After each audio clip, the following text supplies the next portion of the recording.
So we had a bunch of people get upset that I called Hazmat a bad card in our bad cards video. So we're gonna try some Hazmat and have some crap shell.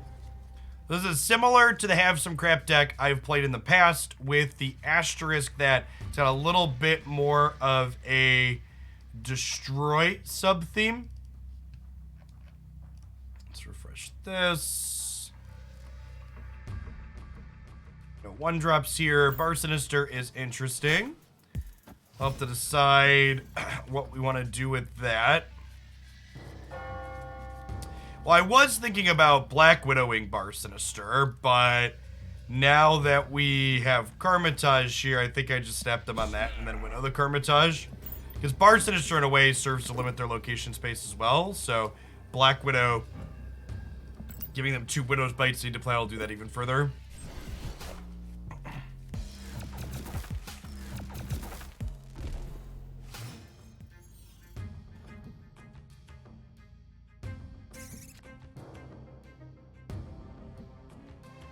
Okay, well, with Green Goblin drawn, we'll just do that now, right? Lived in Oaklandia for a year now, thinking about taking my citizenship test. Thanks for the good times. Thanks for the entire year, Phyrexian. Appreciate that. Welcome back. Get you a sword to go with that shield. The Dream. Thanks for 11 months. Good to see the old regulars back for some snap.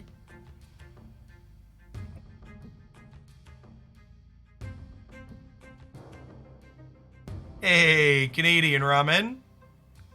Thanks for the prime.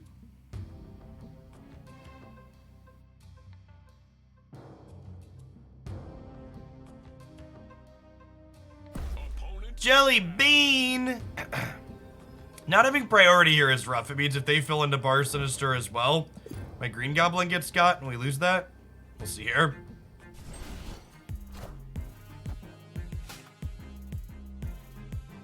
Okay, so we 100% got ghosted here then, right?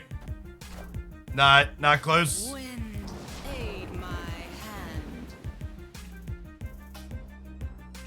Not close, spooky.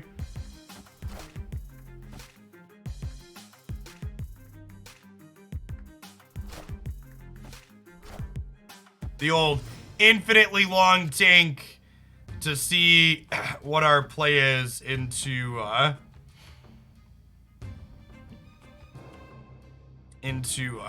play Widow's Bite into Bar Sinister.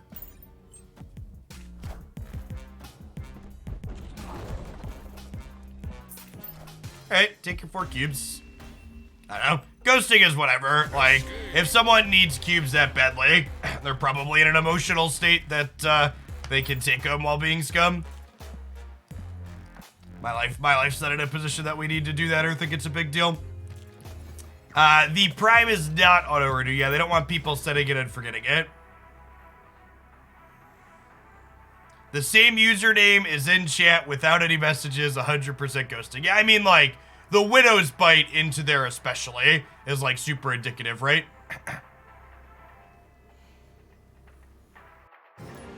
The long length into that one. That's fine. Bill, can you ban them for me, Coach V-Ball, by the way? If you remember what their name was, please and thank you.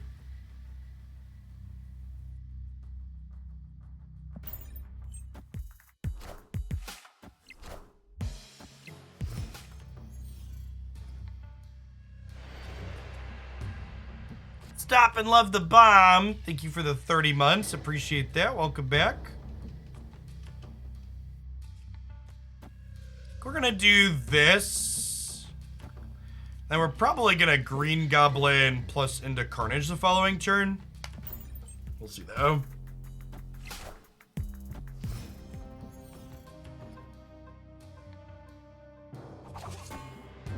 So I don't think I want to Green Goblin the same path as the Hood. Although the ninja appearing here means that dynamic doesn't really matter. Nice, Patreon.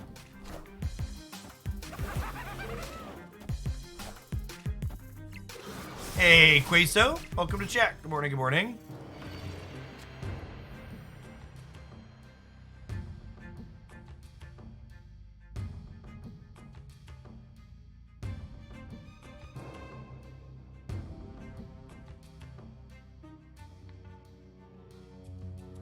Ooh, Viper's fun here too.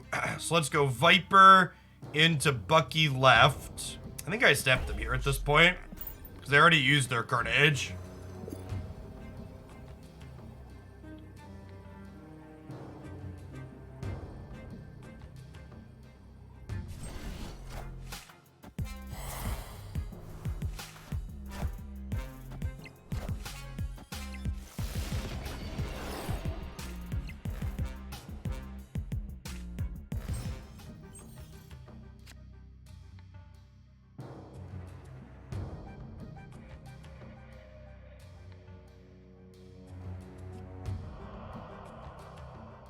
I think we... I think I want to debris before I hazmat. I think we go debris into Carnage. So I don't really want to rock to end up middle if I can avoid it. Oh, actually, do I debris this way so that way we can lock this up? Is probably the case. Because if we lock this and then we Carnage middle, we're probably good to go, I imagine, right?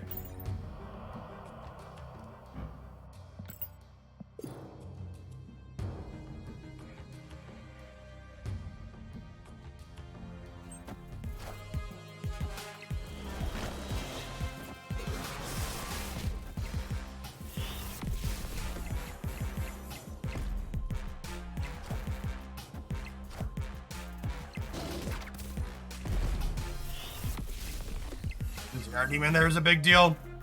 Yeah, I think there's a good chance that our deck just isn't playable in general because of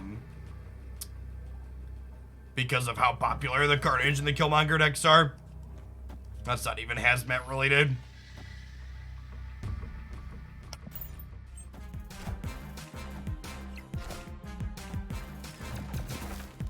Dr. Doom? Yeah, I think we're just gonna play something else. I think all iterations of this deck are probably in a little bit bad position. I think they're bad into both Destroyer and they're bad into Carnage decks. And those two things make up a pretty significant amount of the ladder at the moment.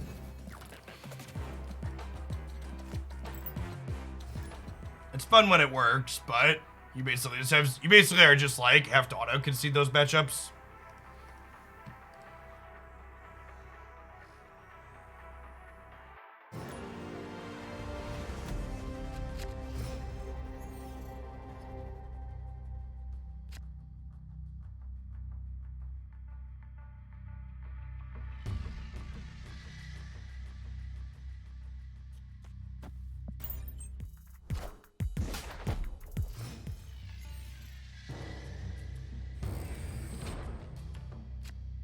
Okay, so we're not Milesing next turn, so I don't want to move Nightcrawler yet.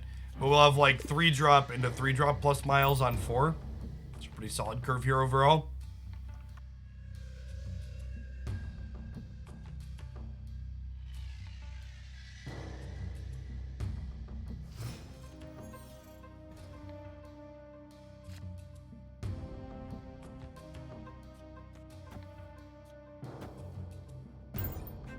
For middle here. Maybe I'm not supposed to move this because we drew Hood.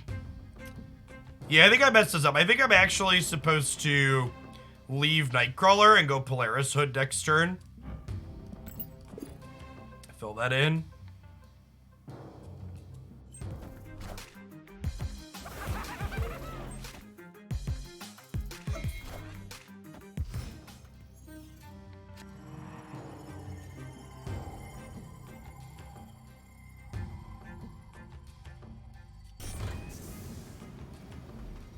Okay, with Rescue drawn, I guess we're just doing that. Kingpin into the vault is interesting, because I won't be able to play here on 6.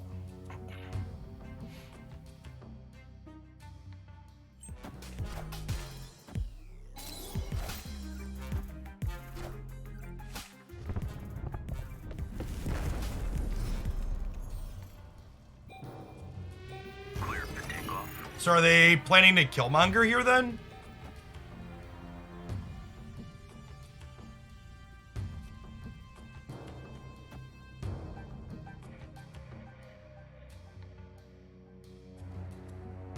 think I'm gonna Polaris to grab this. So, oh, they're flipping first though. That might not even work. Rather than Polaris, do I just Juggernaut then? Give us the flexibility to go Polaris, Miles, and Demon next turn? I think so.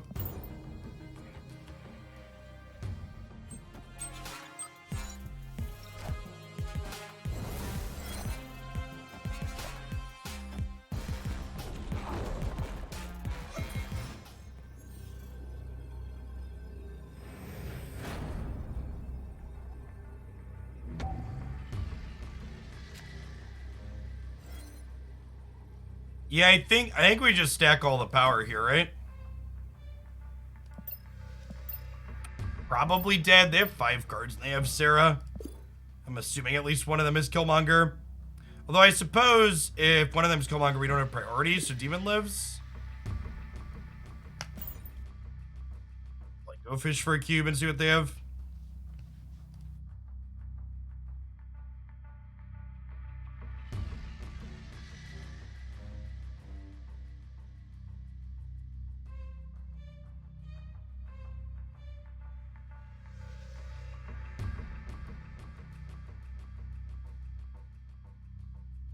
Almost forgot to make Shillionaire cheaper for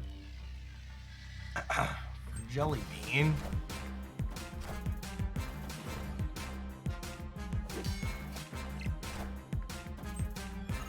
Are we good? No, because the Nova pulls over. Damn it. Damn it. So close. They're, Star-Lord getting plus 3 there. Yeah, you need to make sure you're playing armor in the Khazar deck once you're in the Killmonger bracket. Very, very important.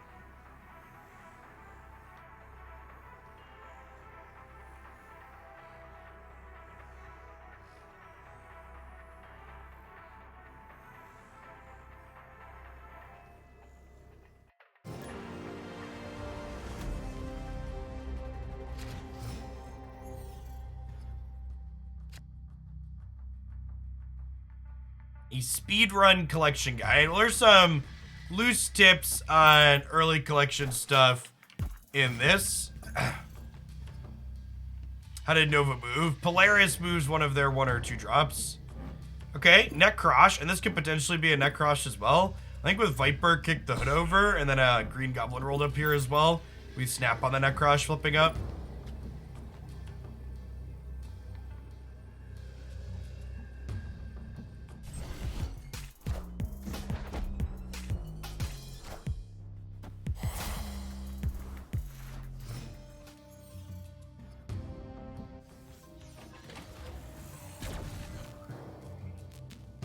I was supposed to be free from this.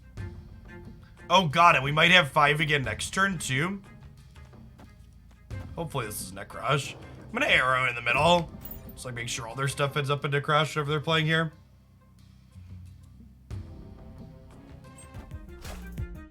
Oh, this is perfect. Unless this is like a Carnage. This is like a Carnage, we're sad. I guess it's a Carnage, it eats whatever this is. So we've got that going for us.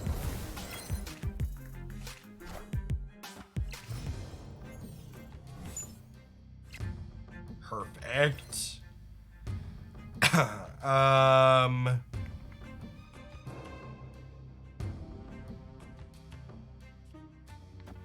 think we do this, right? And just kick whatever they play out of here into the other Necrosh. Or Juggernaut. Just like full bullying where they're allowed to play their cards. Hey, Vonu, thanks for the 3.5 years. I appreciate the tier 2. It's super generous.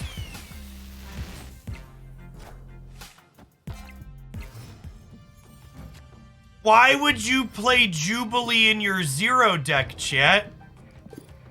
Why would you put Jubilee in your 0 deck? Oh, honey.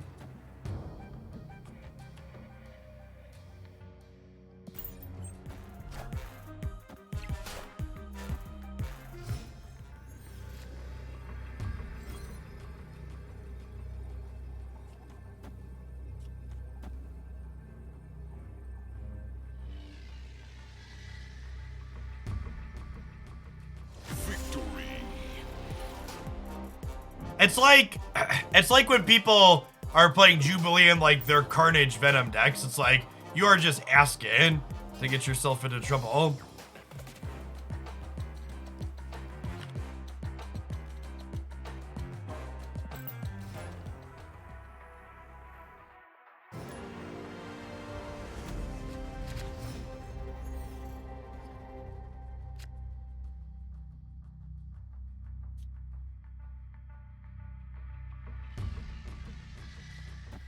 Put out into an unknown location because there's like bar with no name and stuff where we're pretty happy to have a negative power card.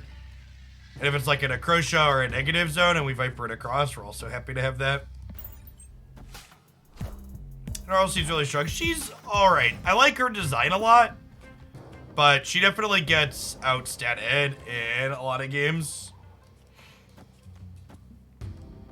So Nightcrawler into the Angela path will power up Angela, and then we can move this out to somewhere else. In this deck in particular, Captain Marvel has a lot of strong synergy with Rescue, because you play Captain Marvel into Rescue's location, but then you're not committed there more, which is nice.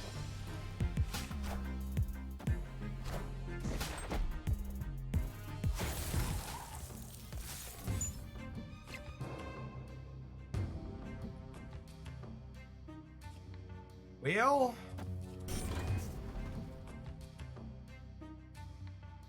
Hood into the negative zone. It's actually low-key pretty good for us. One of the reasons why we played it in a dark location. And we'll be able to Captain Marvel next turn, and we can Viper this across the following turn. So move a shot here. No, this does not get caught by... Well, she would get caught by Fisk Tower. She does not get caught by Fisk, however. Okay, so are we getting just Professor Cheese tier then? I assume.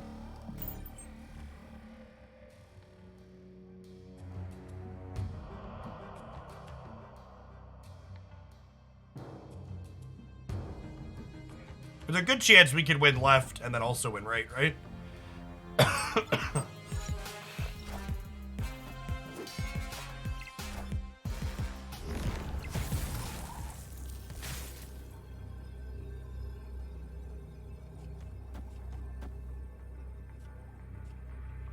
We just do this, right? This way if they play a 6-drop, it goes over here. We should be beating most 6-drops here. We're up by 14. If they play a bunch of little things, it's not great for them, and Captain Marvel could jump over. I'll snap them, I think. I think we're in a good spot, and I think because they have negative zone locked up, they'll probably stay. This could push them out, but I think the snap is fine. It's not apparent what we're going to be doing in terms of disruption.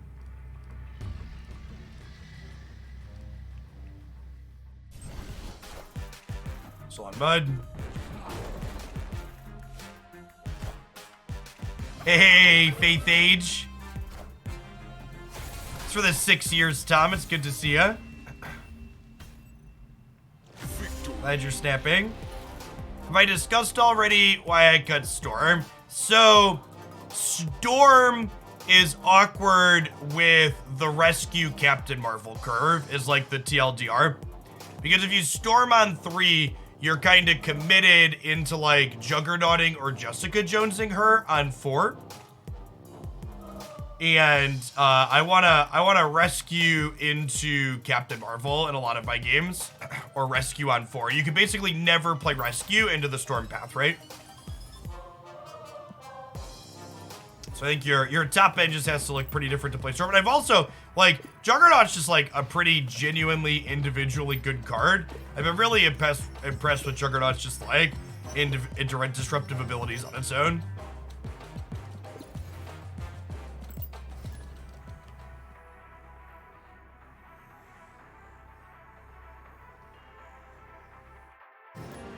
Yeah, between Arrow and Juggernaut, this deck is able to dictate who gets to go where quite frequently on the last couple of turns.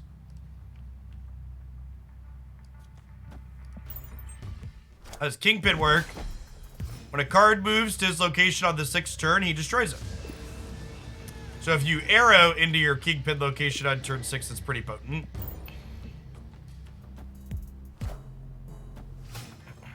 Okay, Shocker into nowhere. Probably a Patriot deck.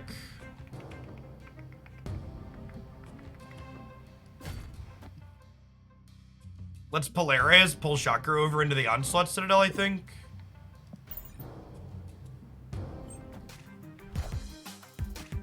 Wind, aid my hand.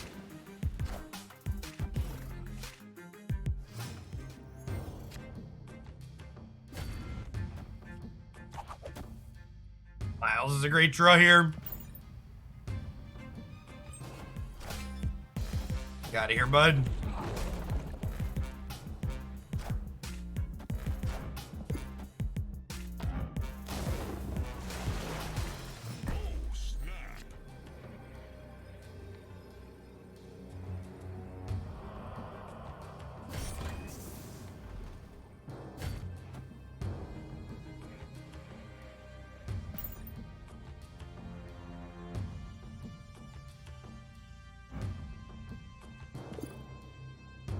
Juggernaut's a very powerful card, chat. I mean, he is the Juggernaut, bitch.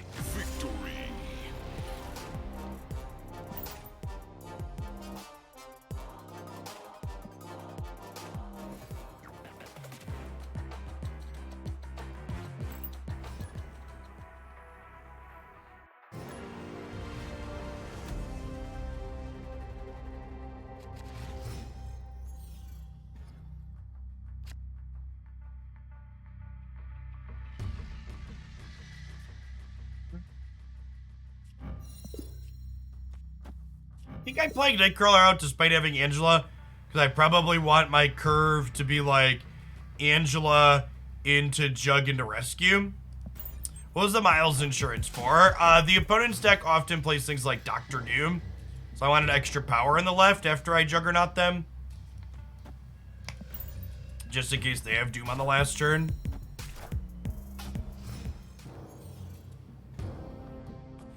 I think the Spectrum ongoing deck is fine.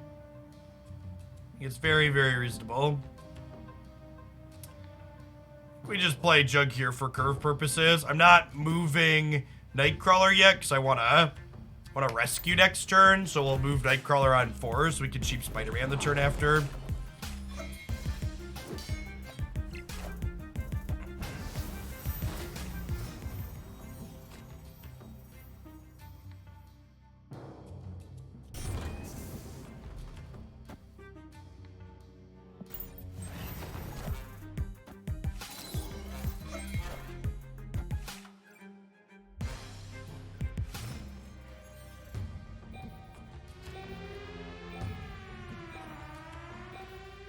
Feels behind the curve a lot and losing the final turn. Well, if you're losing the final turn, getting good is definitely part of the suggestion. You should be retreating more.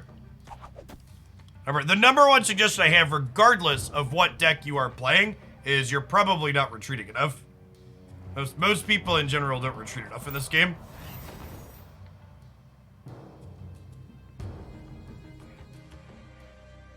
Block Sarah, are there any good decks with her? Yeah, there's a really good mid-range deck with Sarah.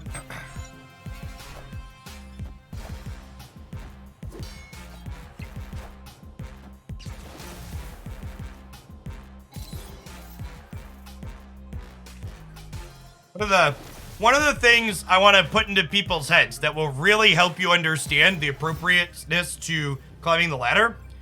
A game is only a loss, chat. A game is only a loss if you...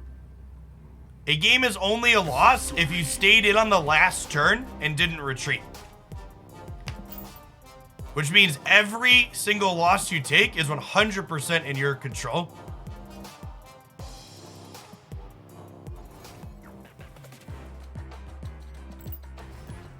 Retreat more. If you haven't watched my when to snap video for tips on how you should be leveraging that mechanic, you should definitely make sure to check that out. It's super, super valuable.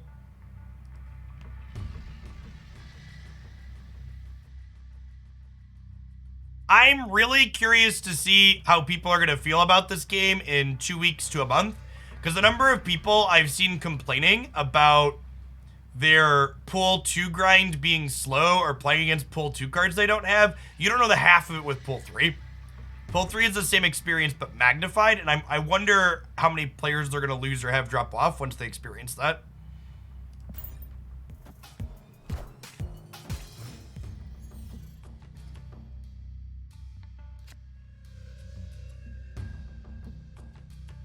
I think this is just like play Viper for curve purposes. I don't have anything to give back with her at the moment. Looks like another Patriot deck here.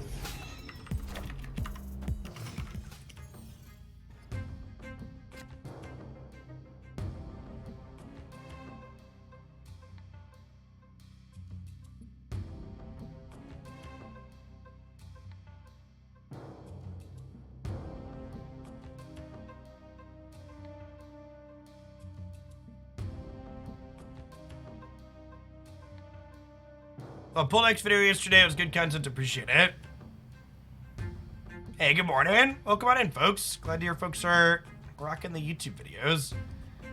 I'm just gonna Polarius and pull Invisible Woman out of this path so they can't hide anything under her. Come here, friend.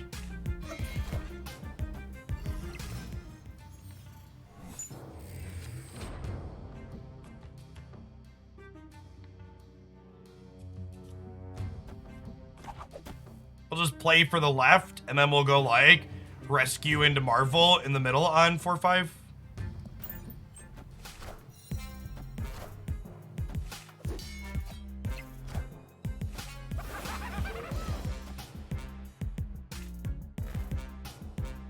Hey, Art Switchcraft, thank you for the 3rd of the year. Welcome back. Distinction, thanks for the almost 3.5. Archangel, appreciate it.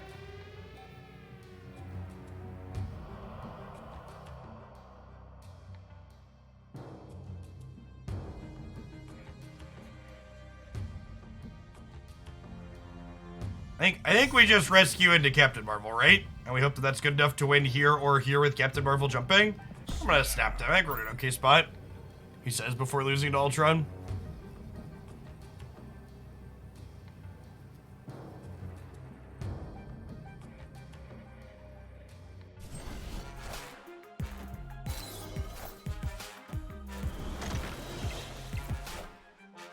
Oh, Debris actually very good for them, chat. Means that Captain Marvel can't jump here if we could possibly win that way. Okay, the vaults are locked, but remember, they could definitely cheat into them. They have Doctor Doom here. That's very good for them. I think Doom beats us, right? Man, can you believe the audacity of our opponent choosing to play a good card instead of playing whatever the hell that other bad card is?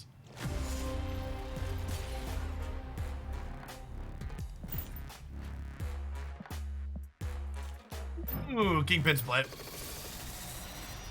I think this Kingpin Split means this whole deck is Infinity Split now. Infinity. Yeah, the 40 to 60 range is where the ladder gets hard.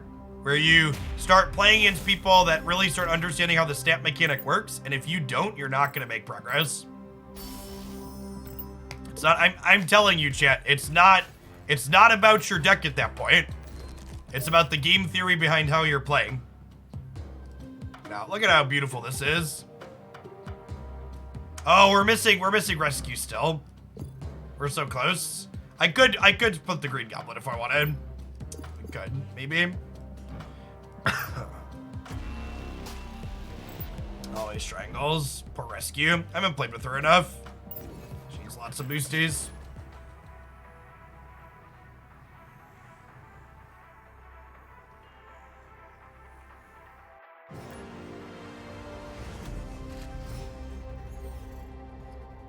You can't get past 30.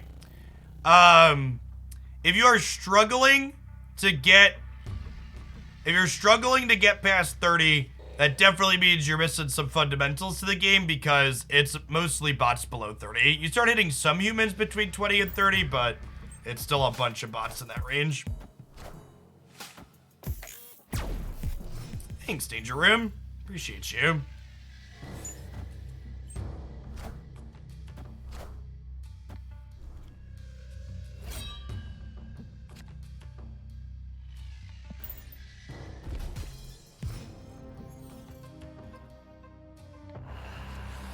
The black and white and gold borders that are possible, you can only get after splitting a card several times.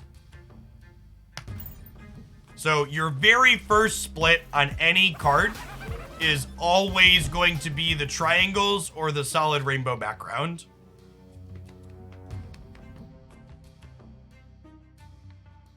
Splitting is what happens when you see what I did there, chat. You get it to infinity, and then you turn it into a new card with a different cosmetic. I think I'm jugging mid here.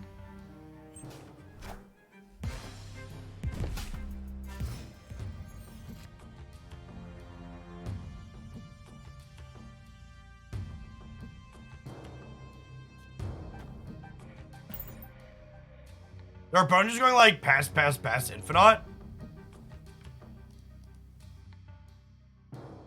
Captain Marvel could win Death's Domain at least.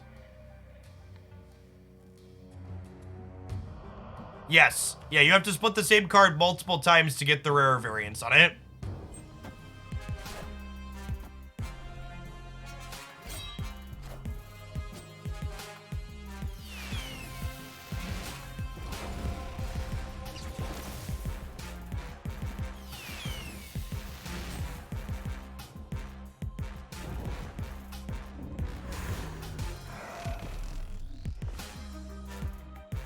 All right, that's it's a 1 cube loss. Not a big deal.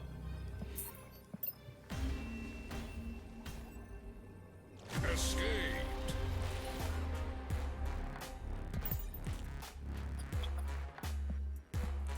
So to show people splits here for a second. Storm is one of the cards I split the most. So this is the base version of Storm, which you can see the infinite border on them. And then the first split got this background here. You see how our background is rainbow now? And I think this was my second split. It's got a triangle background with this swirly border effect. And then my third split was a solid background with this particle effect over it. I actually don't have any Inkify splits on my account yet because I split lots of different cards. I haven't like no life to single one. But this is a gold background variant. It's one of the more rare ones. I have on Chavez here. You get the same split multiple times, not on the same card. Always different. There's like, someone said 18 different splits in chat. That sounds right. Or the largest number of them. And remember, it takes 155 boosters to fully split a card.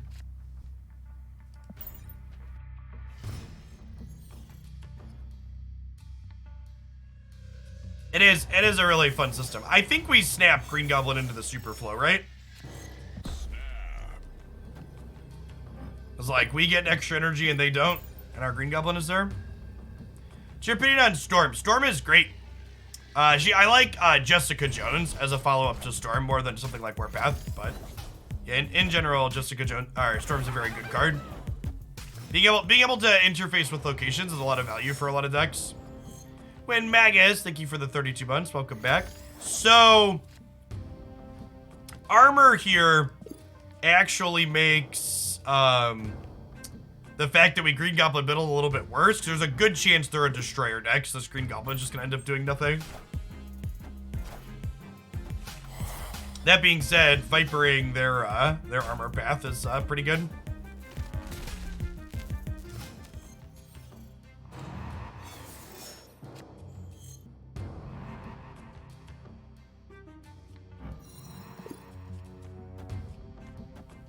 We do this.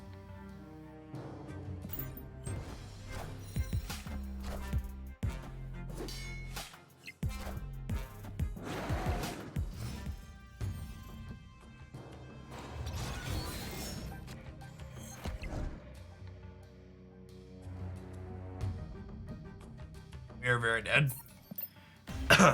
Should you hold off on upgrading cards to get 150 orbs for that card? Why would you hold off? Can you explain?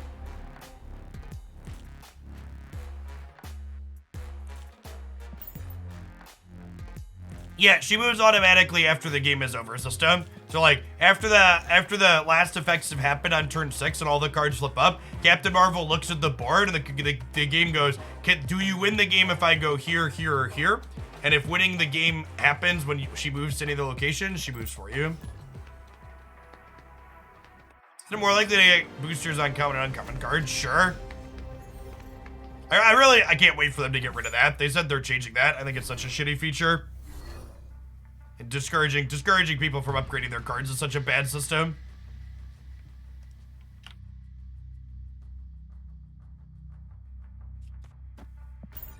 It's definitely one of those things where you need to like save humans from themselves. People love optimizing the fun out of their games. Stupid stuff like should I wait to upgrade into pool 2 or pool 3 to get an extra 0.5% of equity out of my laddering?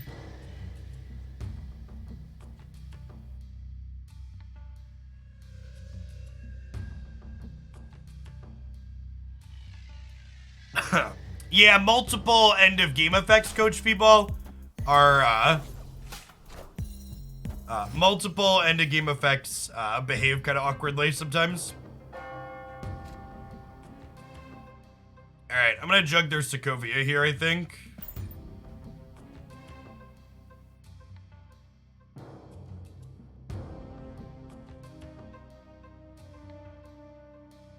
Upgrading the white bordered cards is another one of those things where, yeah, it's technically strictly optimal to upgrade your white bordered cards, but also it's like only barely extra optimal. So like, I honestly just wouldn't worry about it. I would just play the cards you enjoy playing with, chat.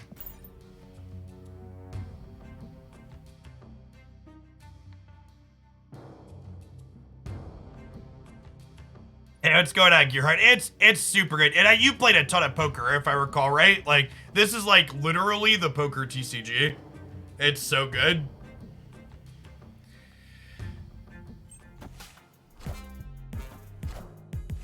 It's like actually factually the poker TCG.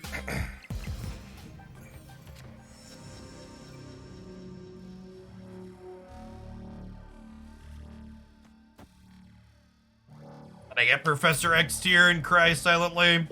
But if they don't have Professor X, Arrow is very good. Yeah, don't Green Goblin Karmatage, chat.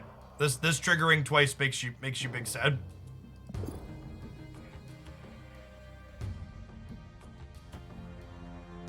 This is Professor X, I assume.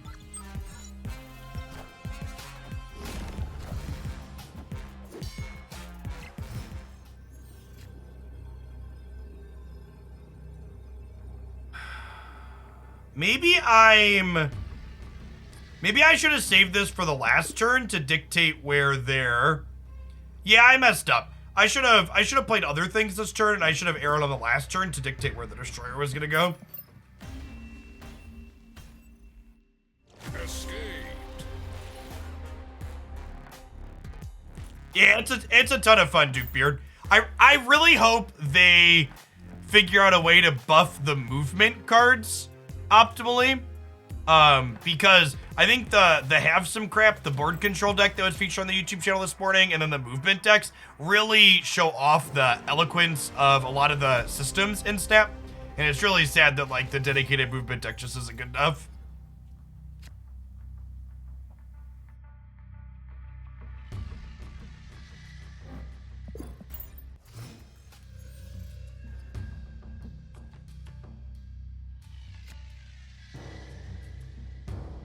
Goblin is so good into Sinister London because this card gums up the board and then this gums up their board.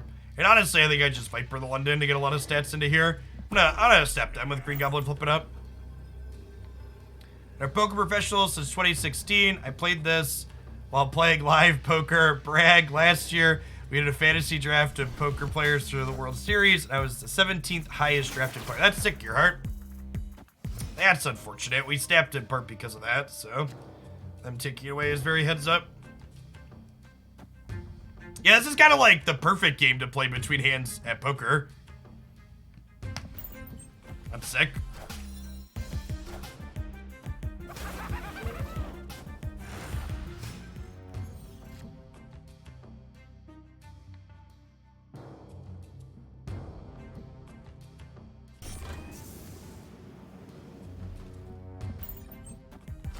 I love this Green Goblin variant. It's great.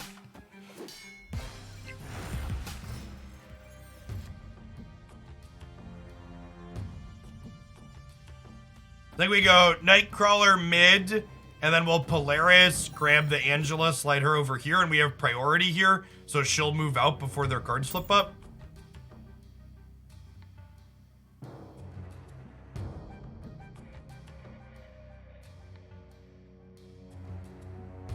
It does not number, so cards changing sides of the battlefield does not count as a movement.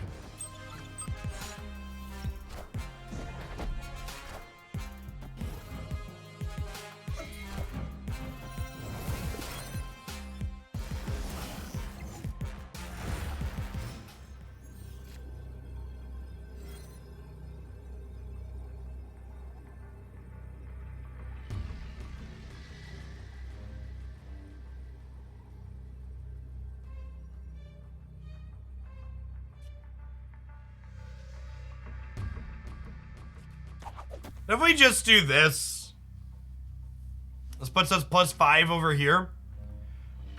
And then well, so we're gonna play a bunch of cards and get Bishop bigger. So they're at 10. Let's assume they play 3 cards out. They'd be at 13. Four cards with a 14. Can I afford to move Nightcrawler here? I don't think so.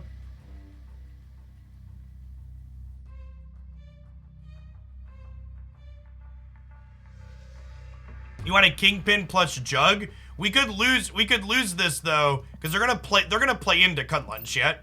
They have Sarah. They're gonna play a bunch of cards out here.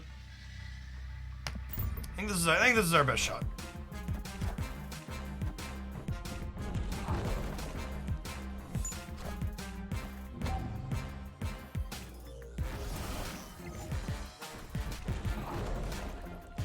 Ah!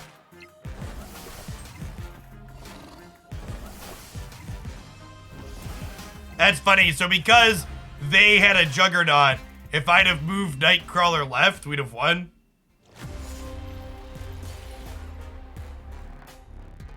Powerful effects. I almost slid Nightcrawler too.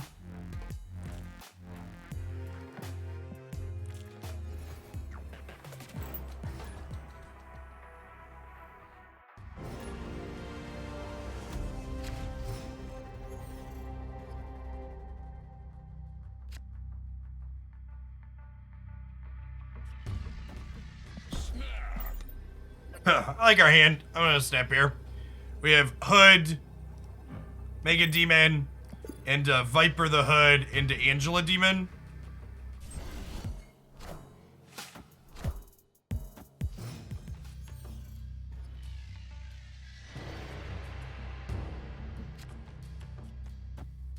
Yeah, pool 2 is where you really start to play the real game, basically. Pool 1 is a bunch of linear strategies and more simple cards that help you just understand the fundamentals. And then Pool 2 is where counterplay starts happening. Where back and forth exists.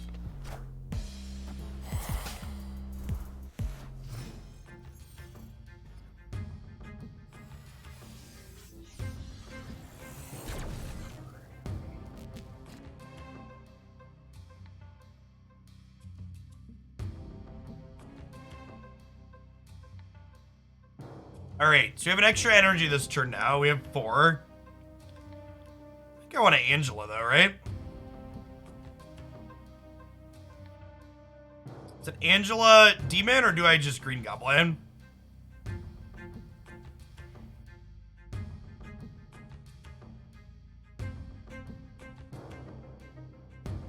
There are definitely bots at the higher ranks.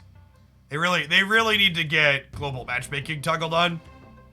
The TLDR. I think I'm gonna wait to Green Goblin here. We're just not gonna use the extra resource this turn.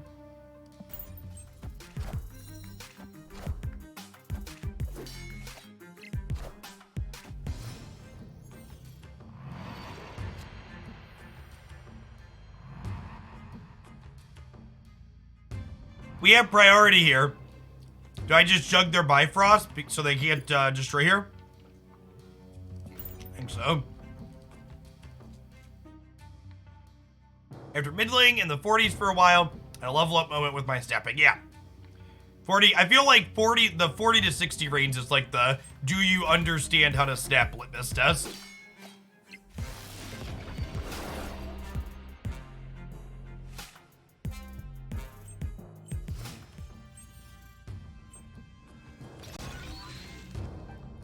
Okay, well, so we still have priority. So I think we Polaris mid now. If they play a destroy card this turn, we suck one of these over to the middle. And then Nightcrawler into the Angela path is great because it powers Angela's up. We'll slide Nightcrawler out, and then we'll Captain Marvel into here to make her bigger again.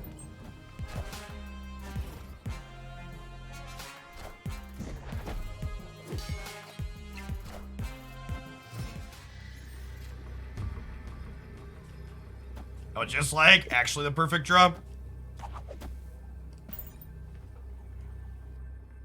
When does on reveal priority switch? It doesn't always. So whoever is currently winning on board has priority. That's visually indicated by whoever name is highlighted in gold at the top.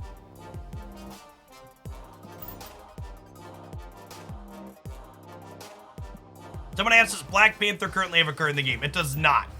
People are speculating that that could potentially be the season pass card here in a week. So the season will end in approximately 1 week and 12 hours. We'll get a new card, etc.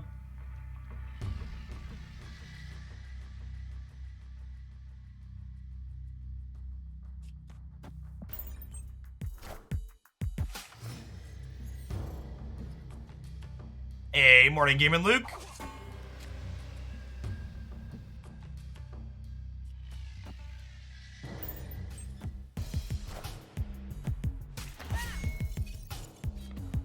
This application has a native client on PC, Android, and iOS. You can find that on Steam for PC. Returns optimal snap. If you think you're winning, check out my when to snap video here. Breaks down some of the fundamentals for you.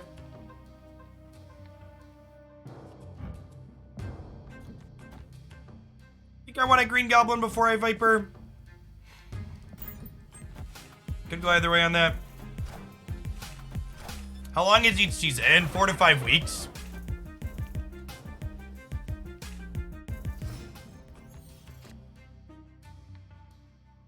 I was about to say I forgot that was about to happen, but then we just redrew everything, so it doesn't matter.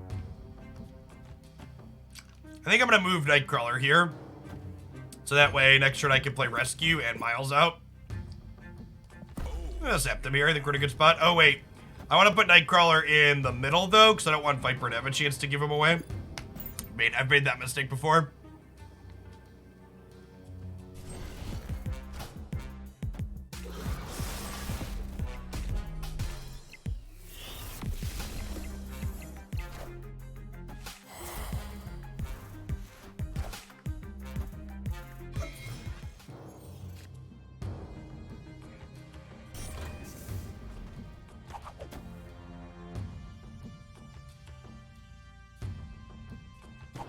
Spider-Man left, actually. This right side's probably good with Rescue a Demon, famous last words. We're obviously punting middle. We want to draw anything other than Captain Marvel next turn. Because I want to be able to Juggernaut. So ideally we draw a 2 or a 3 next turn. Opponent step does. Yeah, I think I'm fine to stand through a step here.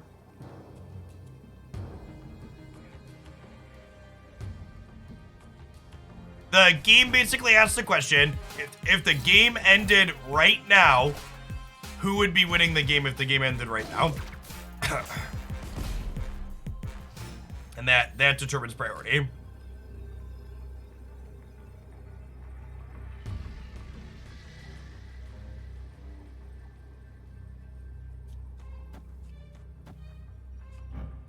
Polaris has been awkward a few times today. She grabs Winter Soldier or Carnage and drags it into here. It looks like not good for us. Do I just Polaris middle to play around that? I think I just Polaris middle, right? Just play her for tiebreakers.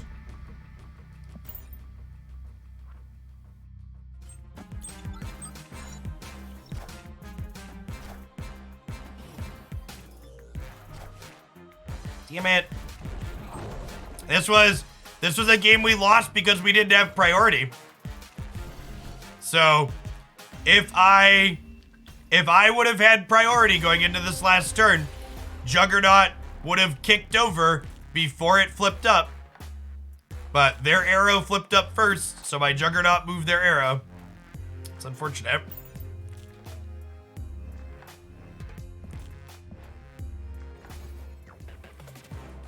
Alright, let's change decks.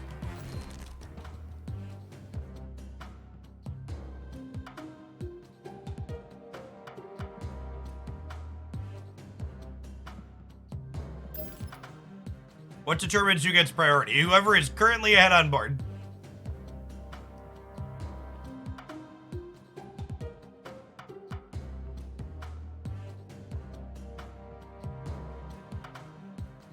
Okay, hide my key cards thing here.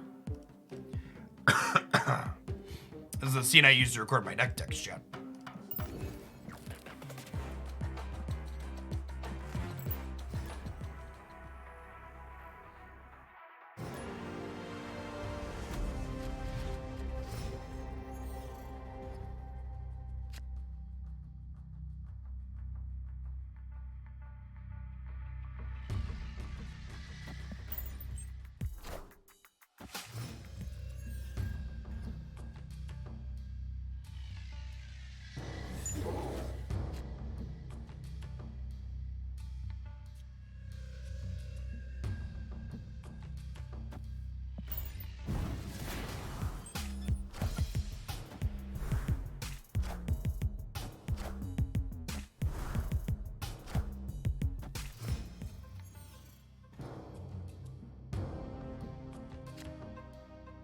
Shit's a little annoying. I guess we'll Nakia. Give these cards +2. I kind of want to draw a Carnage. Really don't want to Venom eat all these low power things, but if anything else come up, we might have to.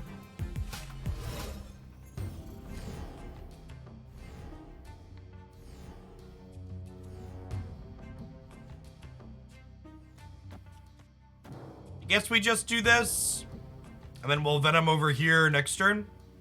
Hey, Ricochet, thanks for the brand new sub. This is my full 10 gig, and people like you make that possible. Thanks for keeping me around.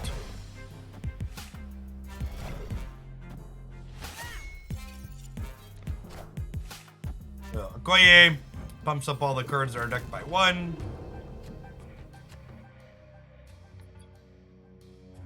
Little late for Deadpool, I think.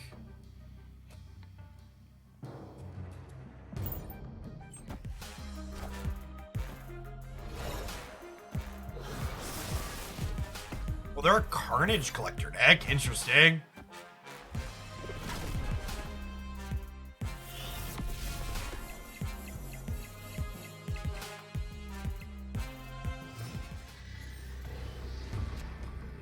Okay, there's our Taskmaster. So Taskmaster copies the power of the last card that we played.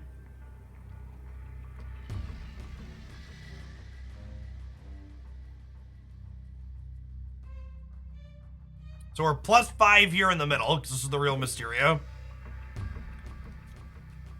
think they're going to play for the right. I'm going to just spread my power out here and play for all 3 locations. Featured locations start Tuesday night. Hot locations are Saturday night, but it's just retreating.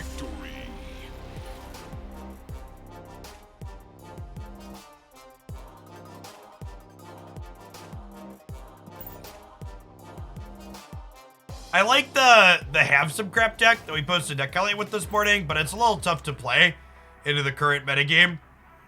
Carnage is a little bit too good, I think. The more I play, the more I develop a list of cards that I think should probably be pulled down a little bit.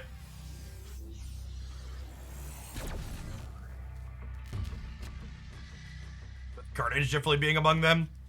Carnage should probably be like 1 attack by default, similar to Venom.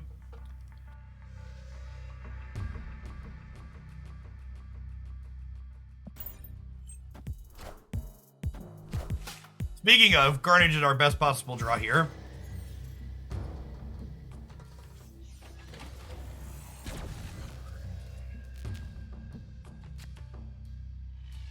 Ooh.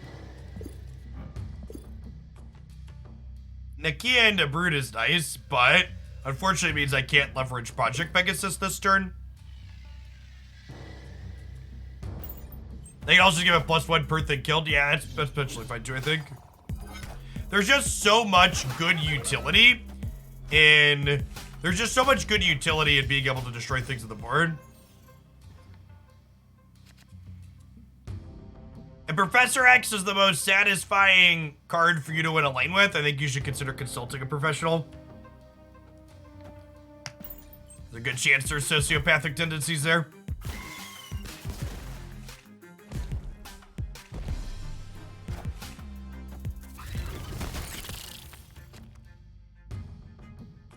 Okay, so we'll Mr. Sinister mid, and then we'll Carnage left.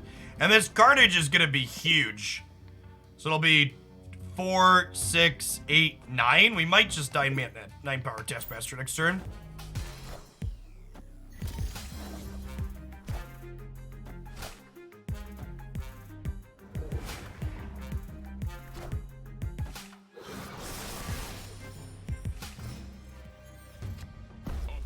And this is like, I almost said if they snap here, but then I waited because I knew they were gonna snap here because that's how awful people are snapping at the game. Chat, the people that are talking about being hard stuck on the ladder, this is a perfect example of how not to snap. So if my opponent snaps before this armor flips up, it's an incredible snap and a really good play. When they snap after the armor flips up, they've just chased away a second cube that they're now no longer getting. If they snap before this happens, I call basically every time and they get a second cube out of this game. But because they didn't snap before the armor flipped up, they lost a cube, and then they guaranteed lost a cube when they snap after and pushed me out of the hand completely. Once you're dominating a path like this, it's too late to snap. You need to just play the game out and let me limp along, because maybe I call the natural double up on the last turn if you let me limp. But after you show me your hand is nuts and then you snap after your nuts hand is shown, like, sure, that's great for me. Like, you gave me equity and let me leave for half as much as I would otherwise be paying. So many people just don't understand the fundamentals of, I need to snap before my big play is visible, not after my big play is visible. So many people are, I push the snap button after I'm winning, because that means because snapping is good when I'm winning. And that's just not how it works. It's not, and that works when you're playing against bots ranked sub 30, or bots higher on the ladder too. Bots are dumb at basically every level with the snap mechanic. But against like living, breathing human beings that understand basic probability and game theory, it's awful. It's really bad.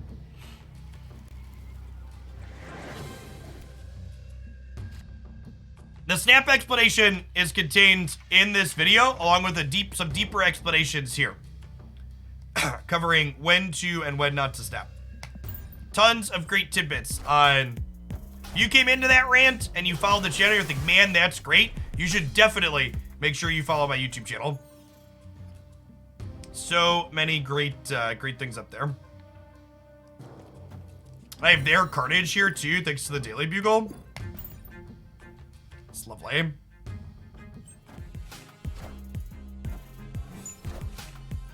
Are you playing on PC, Time Lord? Or are you playing on mobile?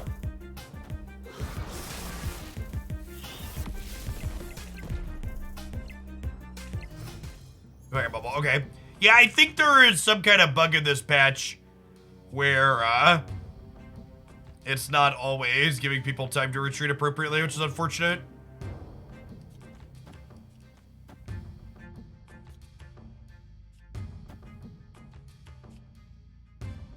If I do this, I end up with a 4-power Carnage in my hand, an 8-power Deadpool, and a 4-power Deadpool, and then I don't draw a card next turn. But I think not drawing a card next turn is fine, right? Is it? Maybe I'd rather do this, and then I end up with a... That's close, Chad. It's close. I mean, they're gonna kill their Deadpool regardless here. It's like the TLDR.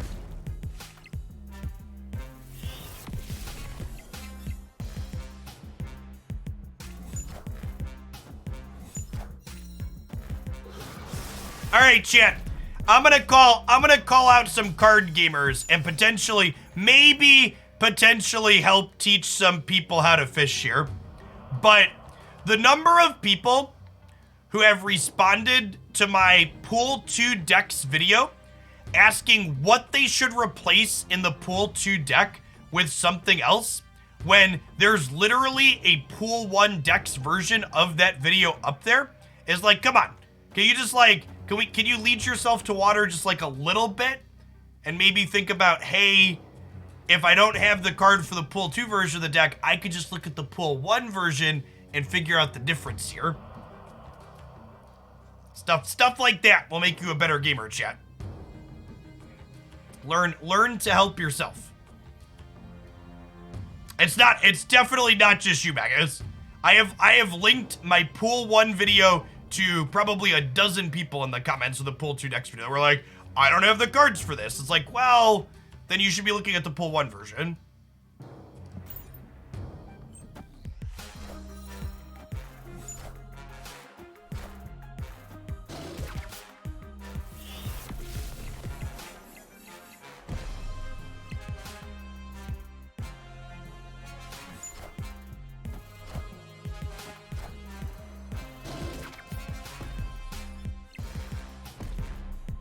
I didn't Deadpool the cloning match because the Deadpool's coming back to my hand as is. Maybe I should have played the 8 power one here, but even this, right? It just like doesn't matter.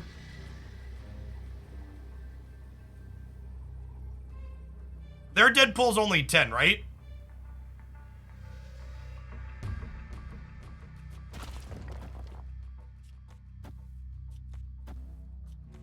Do I just do this?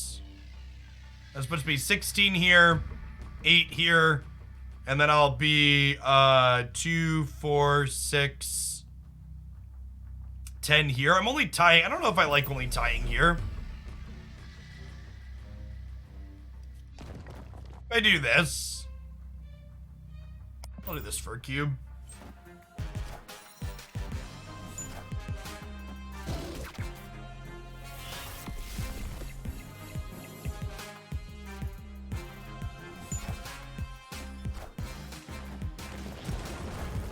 Yeah, we're good, right? We'll be 20 here with the Taskmaster. No, you just have to play to go up in collection level. That's the number one thing. Like, and I know most card gamers, chat, have never played a game for fun in their life. But my honest advice is the first month I played Marvel Snap, I didn't worry about my rank at all. I think I finished like rank 50 or 60 maybe. Because all I did was just play to complete my dailies and push my collection level up. Play enough to get all the free credits and make sure you have enough boosters to spend all your credits, and just don't worry about your rank. The ranked rewards aren't that incredible, especially like if you get to, this is 50 or 60 is like a good goal. 50-50 especially. 60 can be tough early, especially if you're not snapping appropriately. But like 80 and 90, I honestly just wouldn't worry about it. I would just play and get your rewards and level your collection. You want the card back? I mean, you could get the card back if you're good. One of the subs here, Patches, is rank 237 infinite. And again, that's rank 237 infinite, not collection level, playing the Pool 2 Dino deck. They crunched their way up the ladder. If you think you can't climb because you don't have the right cards, the cards aren't the problem. The problem is you need to get good.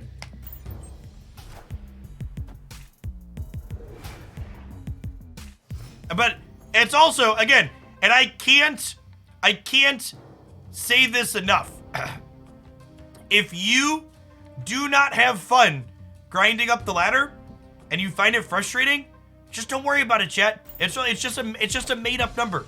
You're not a better or worse person because you climbed or didn't climb up the ladder.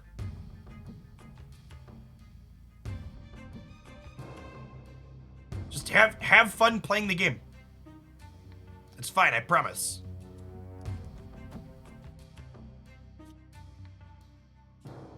Forging here. Does this win Stark Tower? It might. It might win Stark Tower.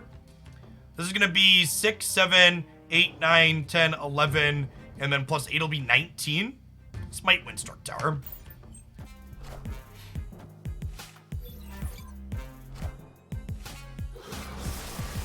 My wife will only stay with me if I continue to get infinite. That's a rough beat, bud. I counted Nova in my 19 calculation there, chat. I did the math.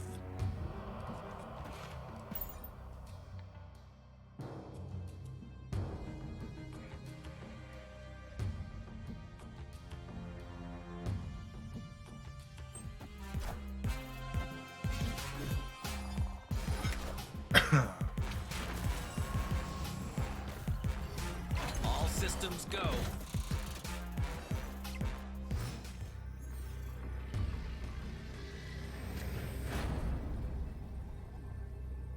Is 8 power enough to win, right? I don't know. Hopefully they're playing Ultron, and it is. I'll go fish for 1 cube, though.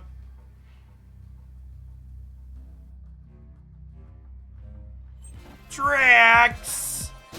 Thank you for the sub gifties. That's super generous. Good morning, good morning. Happy Monday.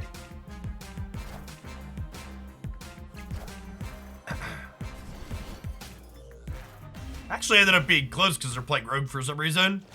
Is that an interesting card? Is that one you see a lot of?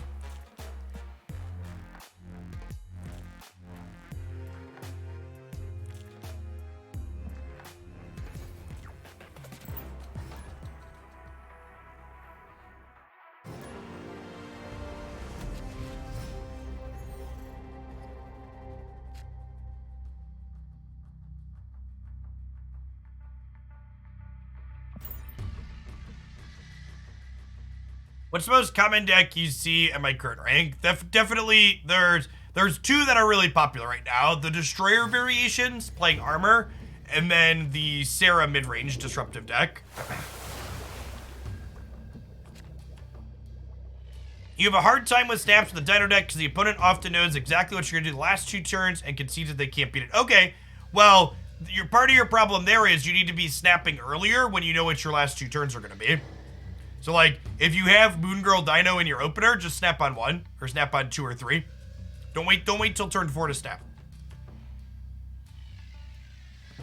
Snap early, snapped often. Also, again, it is harder to get equity out of better players. That's just like the truth.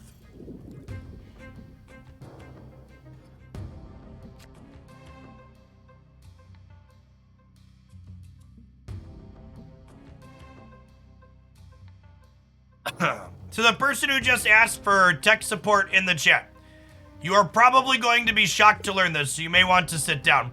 But this Twitch chat is not a Marvel Snap support chat room. I would recommend using official channels to seek support if you are having an issue with your game. They have a Discord server with staff members of Second Dinner in it. I'm sure they have a support function on their website as well.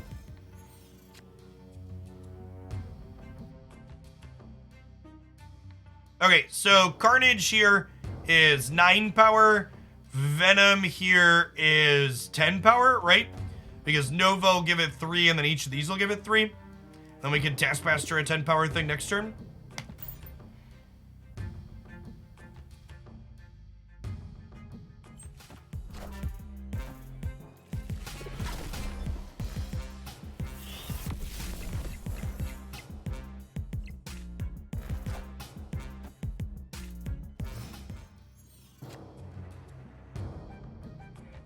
Oh, yeah, that's right. I did hear that, BTY-ish. If you're having problems with your Marvel Snap game, subscribing to this channel does fix all of them. How often do I snap back an opponent? There aren't quite, like... I don't like giving off-the-cuff answers to things that should be answered analytically or with actual data. So, to answer your question, I don't know. And if I did know, maybe I would share, but I don't know. Victory. Speaking of Prime subs, a big toe. Thanks for over a year and a half. Welcome back. How often do I snap back my opponent? Sometimes. Like, what is, can you give me an example? Someone said a video on contesting locations. Can you give me an example of what you mean by that? Like an example of what you would be looking for? Because like that seems like, again, like another one of those topics. A lot of the things, especially for people that are new to card games, something that I would heavily discourage you from doing is locking yourself into baseline autoplay heuristics. You will lose more games to just autopiloting, doing things that don't make sense in the context of what you're looking at, than you will in the long term without that heuristic. Like, people love these cheat sheets on like, I should always do this or I should never do this. And those types of things just don't work well in well-designed card games.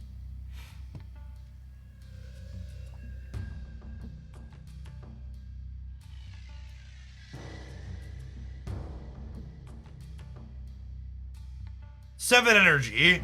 I think Grand Central actually gets me into trouble quite frequently. So I'm going to go ahead and Mysterio and Brood here. And then we'll Carnage middle. The Mysterio clone will go mid. So Carnage will get to eat clone and Nova. So we'll end up on 7 power. Then we'll end up with a pretty solid board over here on the left. How to play in a different type of location with the rest. So again, that's just one of those things that like, there isn't a quick fix. I can teach you how to do this. Because context is key, like in most things in life. Like, how do you play into these locations? I don't know. What does your hand look like? What do the other 2 locations look like? What has your opponent done to play into those locations? Like, games like Marvel Snap wouldn't be particularly fun or interesting if you could just, like, program a computer to walk through a spreadsheet on how it should be playing in these types of spots. And again, I think you put yourself at a disadvantage trying to lock yourself into this base set of this thing happened, so I always do this when this thing happened. I don't want to Killmonger the Ebony Mod yet until probably the last turn. So I think I'm actually just chilling this turn because Venom on 3 doesn't really accomplish anything on this board.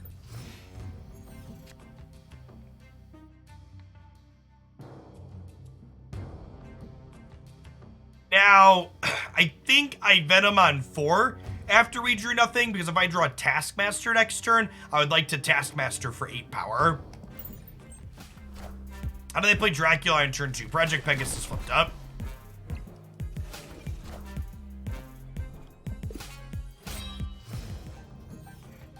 There's a joke in Yu-Gi-Oh! Where someone uses an unusual deck to beat an established deck, and they say the spreadsheet let them down. That's great.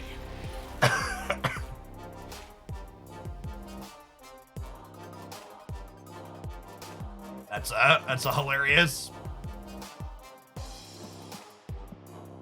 And that's, so honestly, and I've talked about this in other games like Magic a lot, I think there's a lot of people that end up competing and doing pretty well consistently in things like high-level Magic tournaments that aren't actually particularly great players. They just have infinite time to dedicate and learn matchups and spam the common matchups. So they basically just like commit to memory all of these different situations that come up over the course of spamming a matchup 800 different times. And one of the things I think about Snap that makes Snap actually incredibly skill testing is the fact that you can't just do that with location variants. I could play the same matchup with the same 2 decks 800 times, and the number of times I would get the same 3 locations in that matchup is like really few and far between, to the point where I can't just autopilot memorize these are the heuristics for this matchup. Barakava, thank you for the brand new Prime. Appreciate that. That's why I always think the most skill testing tournaments in other card games are like the week 1 meta games, right? Where like players haven't had a chance to sit there and hammer a deck constantly and memorize the play patterns. You like actually have to be someone who can be in a new situation and read and figure out and adapt in the moment. And that's one of the reasons why Marvel Snap is so engaging, because almost every game is like that, even when you're playing the same deck into the same matchup. The locations mean they play out differently.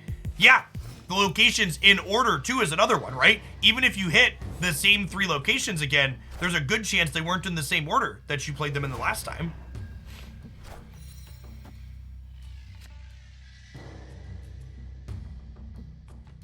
Okay, so I think we real Mysterio left, and then we can Carnage middle next turn and eat these plus the Mysterio clone.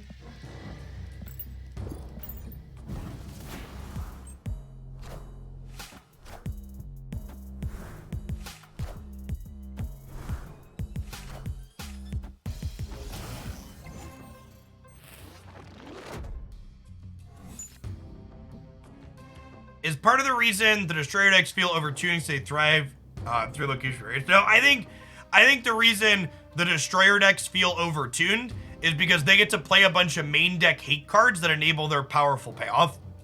The fact that the Destroyer deck gets to play Cosmo and Armor and Professor X, which are generically good cards at disrupting other people that also enable the best 6-drop in the game, is rough. Sorry, forgot to mute there.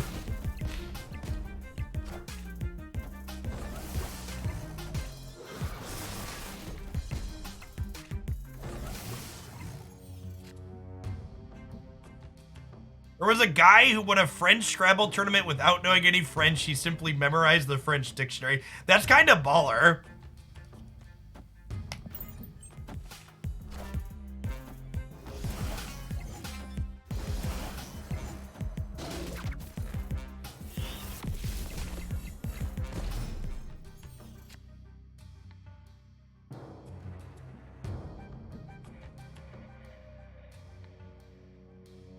This is one of those games, speaking of location variants, where it's like, it's hard to know how far ahead or behind we are right now. Because, like, our opponent might also just have a bunch of rocks in their hands.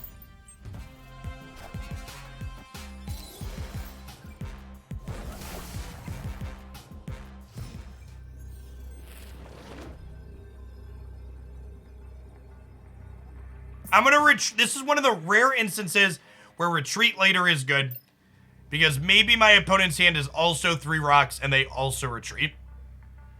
Usually I just use the retreat now function. Again, the difference between retreat now and retreat later is if my opponent also chooses to retreat later, neither of us lose cubes and the game ends in a draw. And usually the game is in a spot when you're retreating that it's like very clear that your opponent's not going to retreat as well, so it's not worth wasting 10 seconds to do this. Based on the music, it sounds like they sit in. Yeah.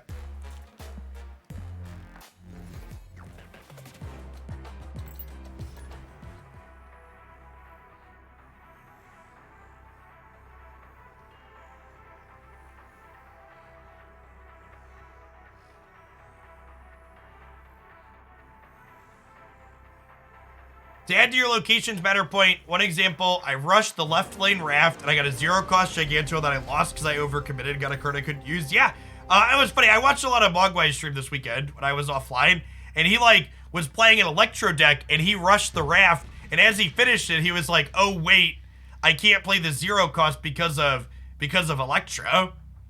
And it was just like, oh, yeah. Can I play the Have Some Crap deck? I actually think that deck's in a rough spot in the top metagame right now. So it's fun, and the highlight videos grab some of the better ones with it, but it's really bad in the Destroyer and Carnage decks, which are pretty popular.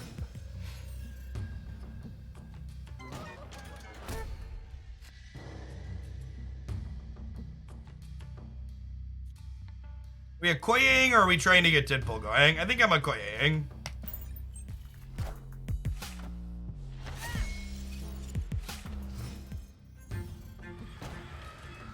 Is Thanos in this game? Kinda.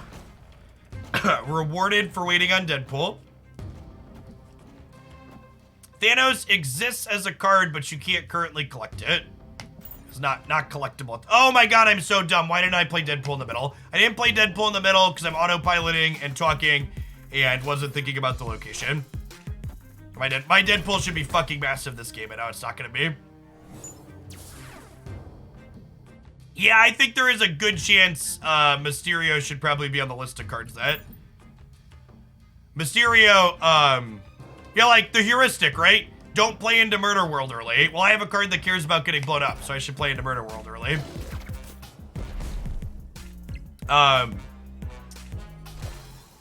I think what's it called should probably be a... there's a good argument that Mysterio should probably be a base 4 power or less, I think.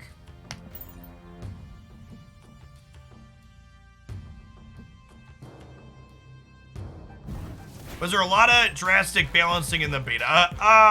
To a degree. But we also, the patch that we have on release here is the same patch that we had for like the last few weeks of the beta. I think there was almost a month of the closed beta with this current patch, FYI.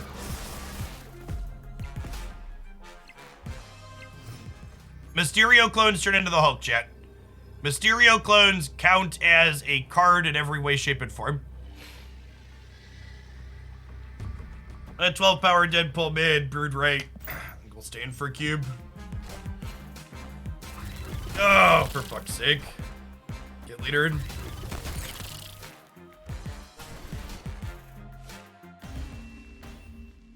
What were the nerfs to the beta? Nova. The very first beta metagame was all Nova Carnage because Nova gave +2 power to everything when it died. The other big nerf from the beta is Moon Girl and Devil Dino used to cost 3 mana, and Devil Dino had 0 power. So Moon Girl Devil Dino was also insane because Moon Girl was a 3 mana, 3 energy, 3 power card, and Devil Dino was a 3 mana, 0 power card, but it still got 2 for every card in your hand, obviously. So it was just insane. So you just like Moon Girl and then you drop double dinos on turn 6. Nakia gave +2 power to your entire hand. Was another thing from the beta. Yep. The Collector got +2 every time a card was added to your hand. That was one of the more insane ones. Someone asked how often do they do balance patches. They don't really have a scheduled balance candidates. They just like buff as needed, or they make changes as needed, which is good for the record. I'd much rather they make changes as needed rather than like hold themselves to some like really strict schedule.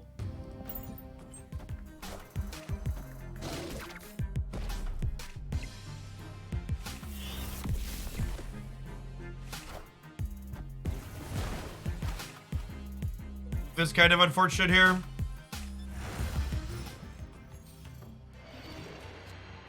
He slows us down. Just Nakia, I guess. And then next turn will Deadpool plus Venom.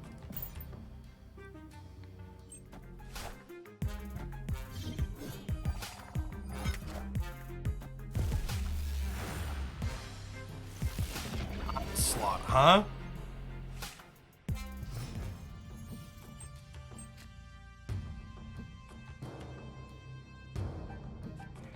Welcome to a live one, simply.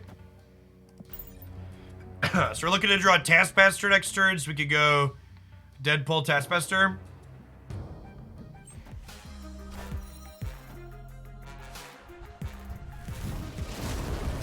Okay, so we got 2 more turns here. One does have a sweet onslaught. Oh yeah, that's probably the biggest change. You used to be able to play Magic on turn 6, and it was really offensive. Like to an insane degree, chat. Like I can't overstate how nuts Magic was when you could play her on turn 6.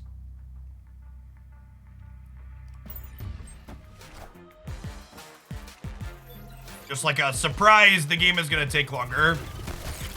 It's such a big deal.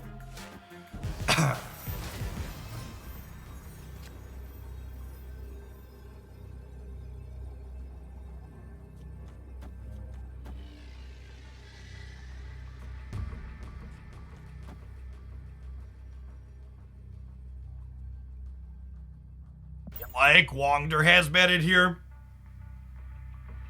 Let them do their thing. This is a retreat? I mean, they only have 4 triggers at the moment. They don't necessarily... There's 2 cards left in their deck. Might not have Mystique. We'll see. Were there any complete reworks from the closed beta? No. And they have Mystique in a thing. They can have a cube to have Mystique in a thing. Sure. Let them have their fun chat for a cube. My board dead? My board's dead, chat. It's a shame. I like my board.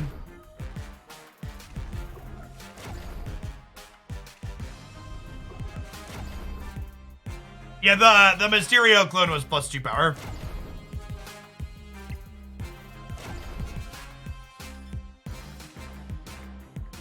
So, what my opponent has set up here, I actually can't click on any of the cards. Oh, there we go. So, Onslaught doubles ongoing effects. Wong doubles your on reveal. And then Mystique copied Wong, doubling on reveal. And then Gambit discards a card. I can't click on Gambit while he's going. Gambit discards a card to destroy something. You think Gambit should need to be changed to needing to discard to destroy? No, not at all. Chat, Gambit's this deck isn't even good. Like, I know we just watched it kill my entire board, but as someone who spent a lot of time playing this deck, like, the games where this actually all happens and comes together is few and far between. And what this deck is doing here with Gambit is completely unplayable garbage into the Destroyer deck, which is the best deck in the game. So no, I know they got to do their thing here, and it looks impressive when they do their thing, but this deck in no way, shape, or form needs any changes. I let them have an extra cube to do their thing there, chat, because they don't get to do it very often.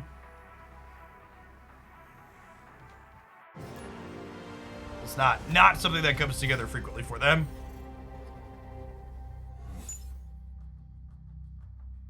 Your brain remembers the times where the high rolling deck looked impressive, and it like forgets the times where it just like didn't do anything and died.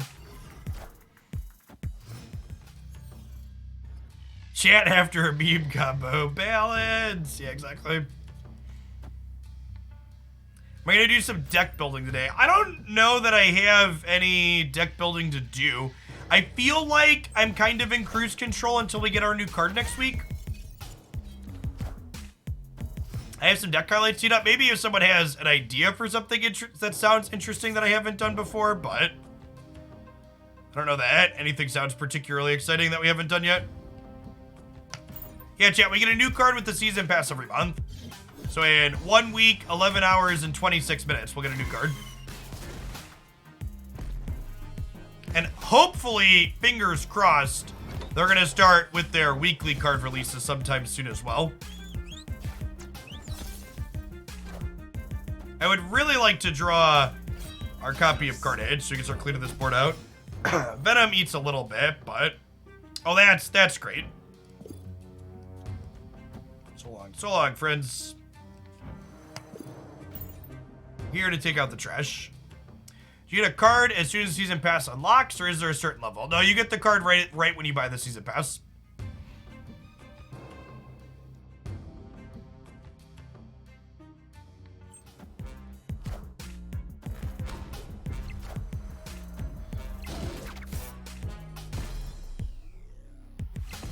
Alright, the opponent's also playing a Destroy deck, so if they have Death in their deck, they're gonna have a good time here.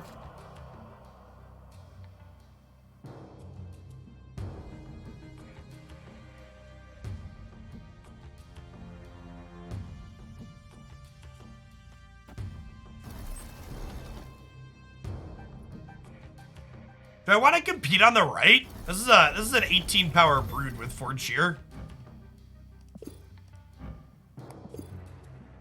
Why would we leave? They haven't Snapchat, and I'm putting 18 power off a Brood into play here. I am Iron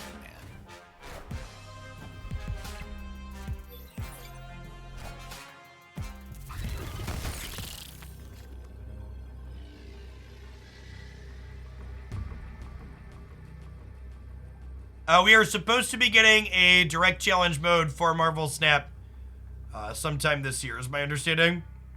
It's a shame we only have one more turn, so I can't Venom the Brood. Is this a retreat angle here on the last turn? Remember, if we don't retreat, we lose an extra cube here. But it depends on where they play for it too, right? Like, our opponent isn't actually that far up in most of these locations.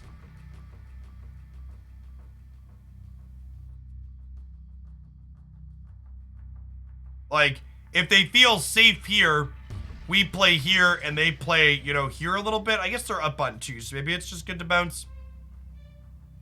Yeah, I think I'm gonna bounce. I think we're far enough behind. Escaped.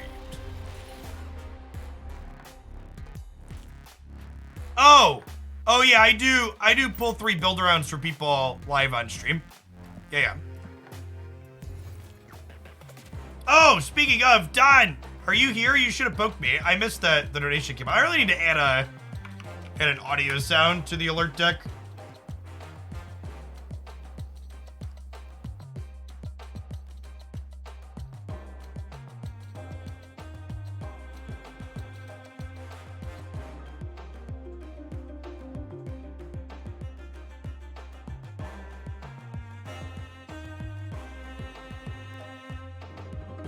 All right, we had a donation for this fair Zola deck, fair Electra deck, Devil Dino stuff. I'm curious to see what my feelings on Gamora are gonna be. Gamora is a card I've been really whelmed by, but I guess she's also kind of cute with Zola.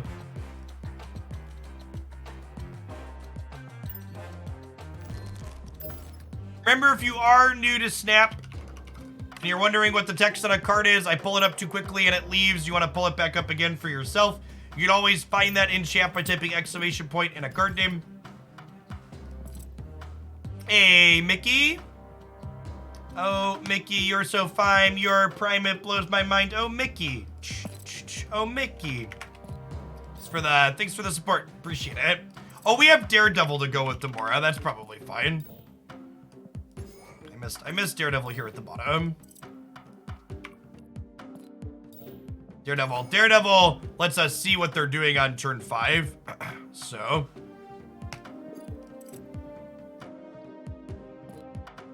One downside to using BlueStacks is importing. Deck list doesn't work, so I gotta rebuild them from scratch, but it goes relatively quick. Oh, chat, I got the sweet Electro variant, by the way. Came up in my shop the other day. Had to slide Mr. Broad another Benjamin for some gold. It's a Goblin Eye cover for the Season Pass. Well, no, that is a loot cache from the collection level track.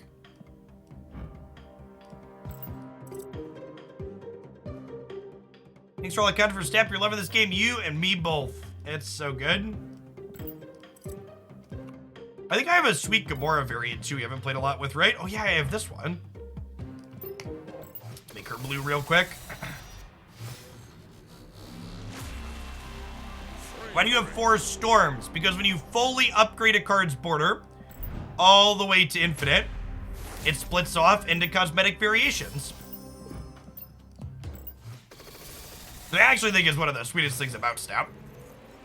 I love that you get to have cards that you played a lot feel special with splits.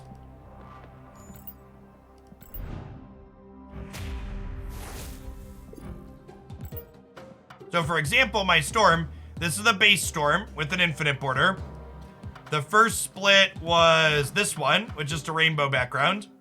The second split was this one with triangles in the background and then this border particle effects. And then this one has sparkly dots and a rainbow background. There are like 18 total splits you can get on each card.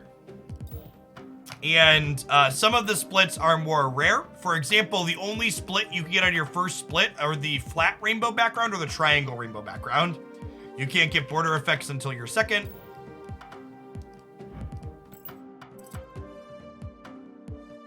Can you show all the variations? I actually don't have all the variations in my collection.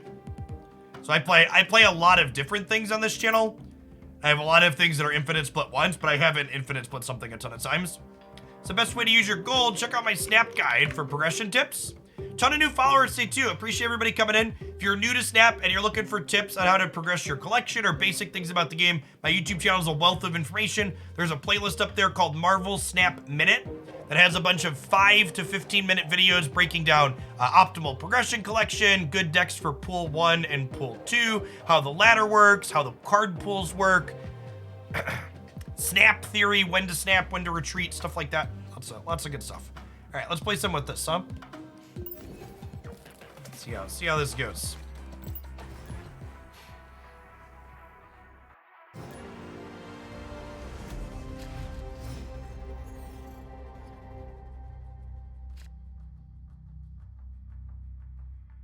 You thought you were doing good on collection level 280. Superman does good. You're doing well. Just for what it's worth. I'm doing well, Crispers.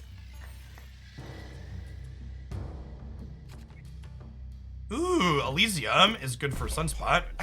Opponent snapped my Elysium. Are we happy with my hand? Do we want to storm Adelan? Or do I want to storm the unknown location? I'm pretty sure Elysium is good for our deck, so I'm going to chill on that. Okay, I think I'm going to storm Adelan here. Wind, aid my hand. Having Sunspot in our storm location has a lot of value.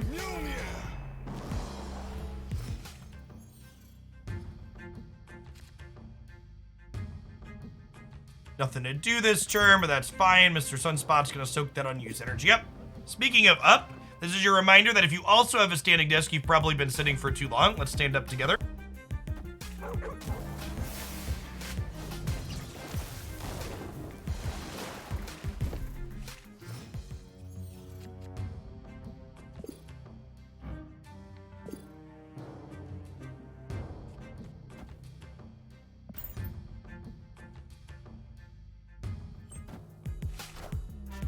Got him. Yeah, easiest Gamora ever on, whatever, they're lockjawing in the middle.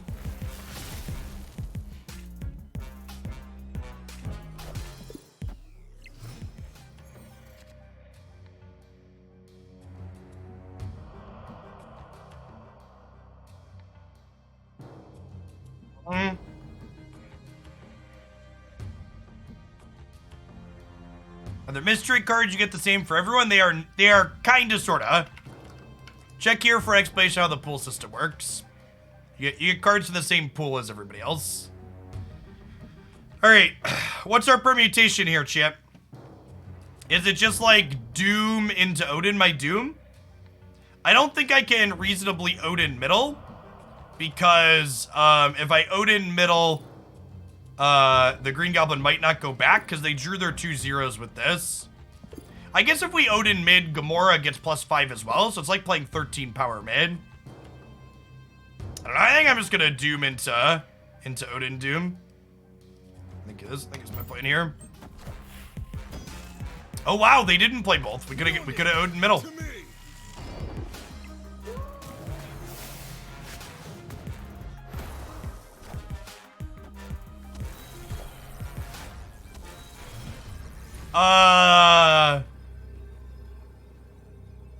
That's great for us, right?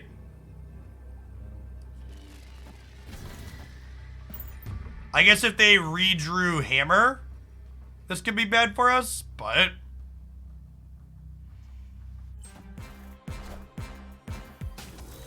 Oh, they had a Doom of their own. Rough beat. And I guess our Odin middle wouldn't have worked out either, because their leader would have copied it before ours would have gone over.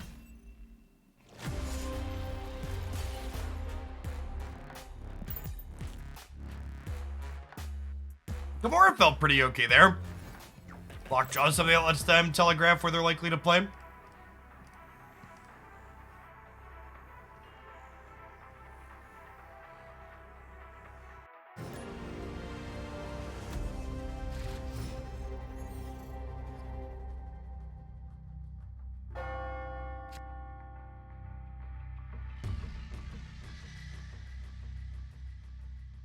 Do I want Sunspot into Karmatage? I don't think so.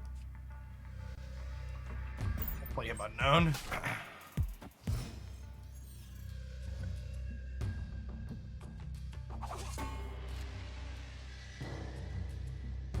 Okay, that's Moon Girl with the Devil Diner to copy. I think we snapped the Moon Girl Dino.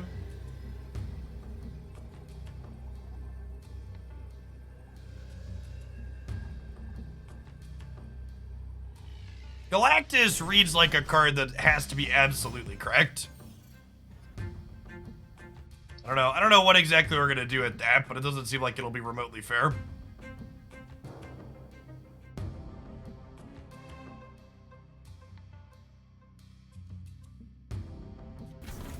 I think we Sentinel here, and then we'll Moon Girl mid.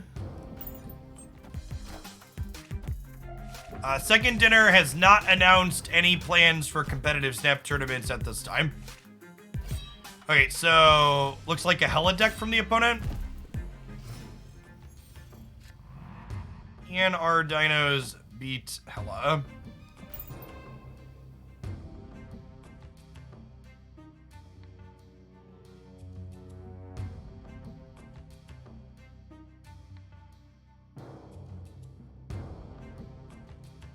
I can't go Dino Zola on Taj because Avengers Compound is happening on 5.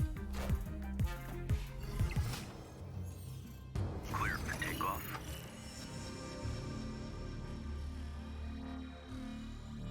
If you can mouse over the card, you can type a card name in chat, exclamation point, and then a card name. I'll give you the text of it. Ghost Riders about to bring back a very large land, chat. We have a large land as well.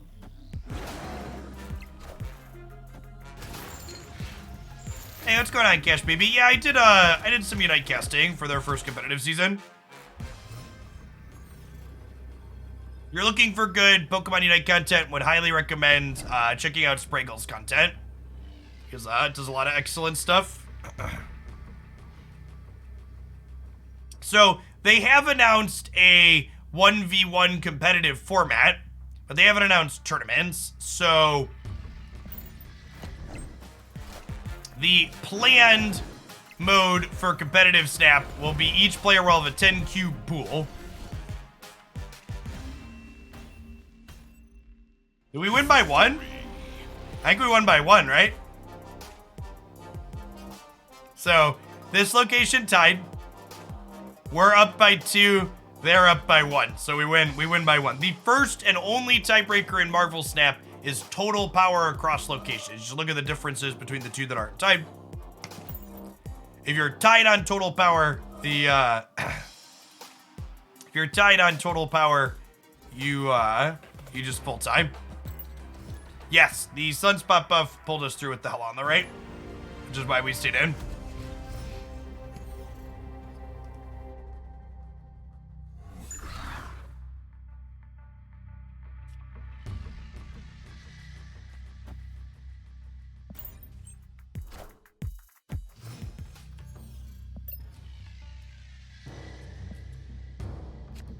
Yes, there's no second tiebreaker. Y6 here is Hooglandia regular chat. Long time card gamer around these parts.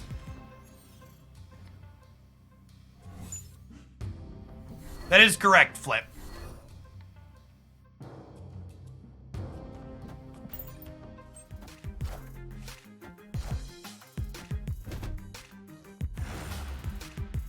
Mr. Fantastic. Are they the Destroyer deck then?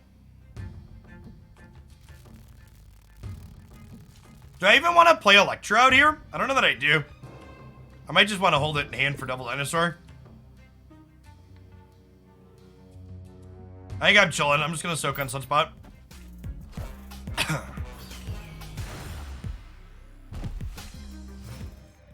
Alright, in turn 5, we have Daredevil. Let's take a look at what our opponent's going to do here, and then play the match.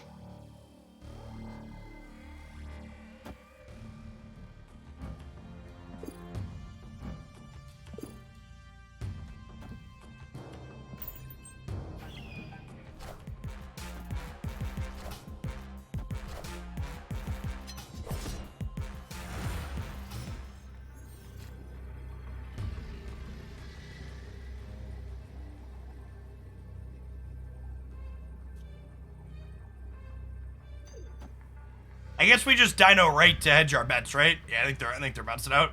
Yeah. Victory.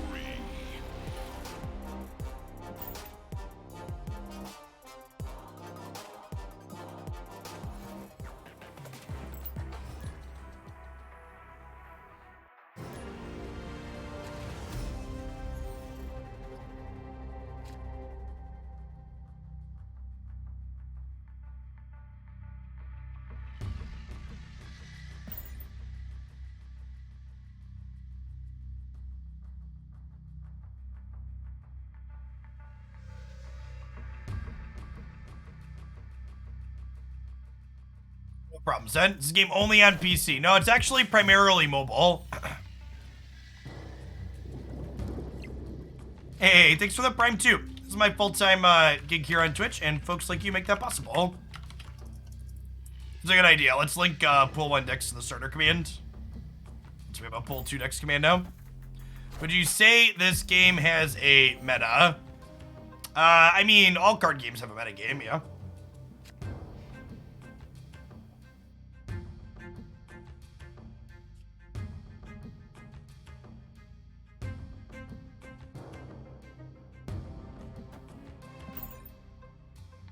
Storm the Bar Sinister here, I think. Yeah, this game's on Android and iOS, and it's in early access on Steam on PC. Wind, aid my hand. Playing the movement deck is cute. So, max hand size limit of 7 in this game. And Moon Girl always duplicates your hand from left to right. So when I Moon Girl here, we'll get a second Zola and a second Devil Dinosaur guaranteed. Hey, welcome back, Dayloon.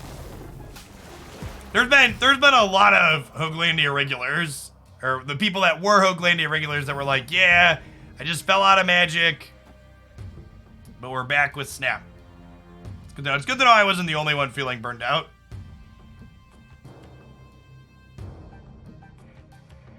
I think we Devil Dino here, and then on the last turn we can decide, do we want to Arnim Zola to make Dino here and here, or do I want to just play second Dino here in the middle?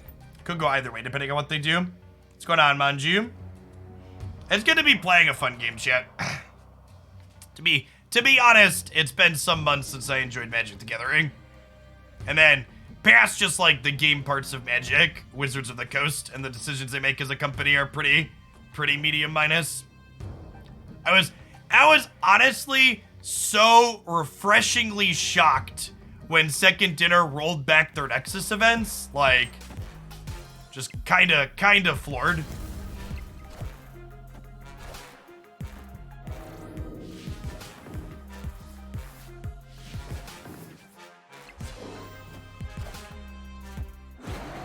Yeah, so the way this is set up, I think we actually just want to Arnim Zola the Devil Dino, right? And we'll put 1 Dino here, which will be 18 power because of Atlantis. And then we'll put 1 here, because I think we're setting up for a Heimdall, right?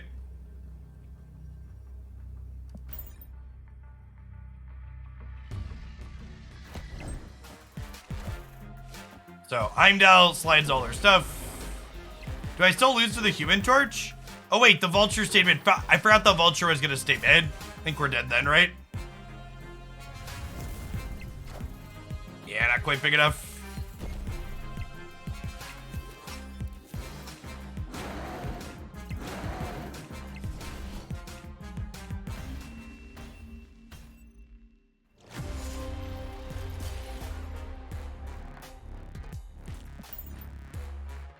What happens if you split a card multiple times? You get a different effect every time, Mage Cakes. The effects don't build up.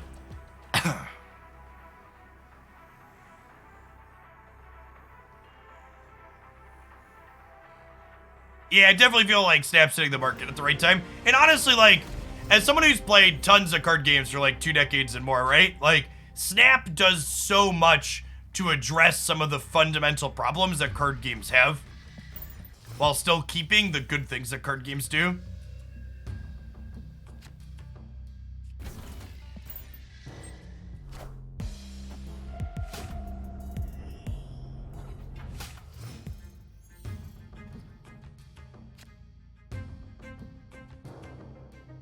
I'm actually going to have a video going up midway this week, Tanuki Hero, talking about what Nexus events were and what the change result was, or why that change result was good for people that are new and hear old folks talking about them.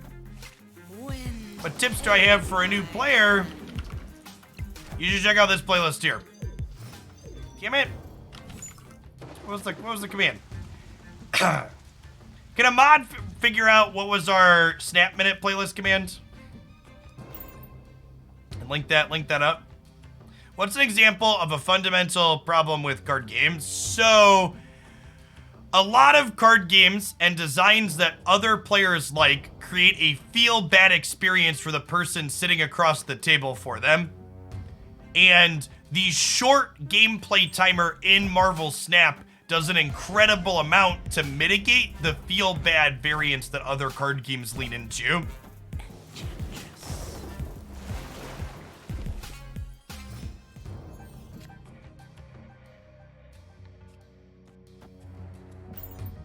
More of the raft here.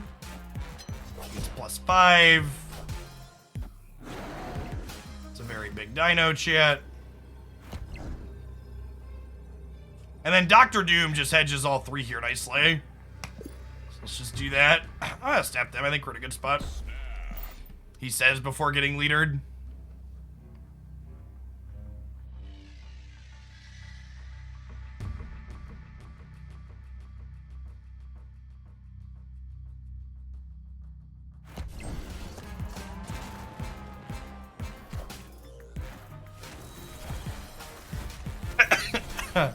Never lucky rubber ducky. So again, first and only tiebreaker, total power. We're up 2 here, they're up 4 here, so we die.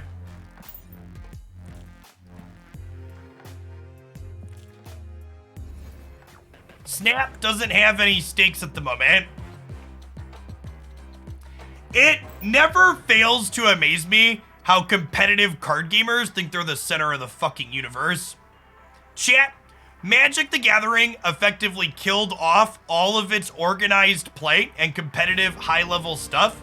Like, burned their systems that were decades old to the ground. And they just had their most profitable year ever last year. Competitive players are a minority inside of minority. Like, there's a microcosm inside of like this group of players that already isn't that large to begin with. Casual always has been and always will be drive card games.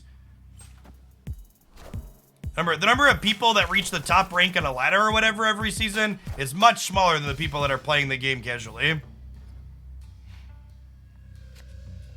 I also think the collection level aspect of Snap and how you can't just, the fact that you can't show up to Marvel Snap and swipe your credit card and have all of the cards is a huge turnoff to competitive players. And I actually think it would be a big mistake on Marvel Snap's part to try and appeal heavily to competitive players, because their collection system inherently just doesn't work for those types of people.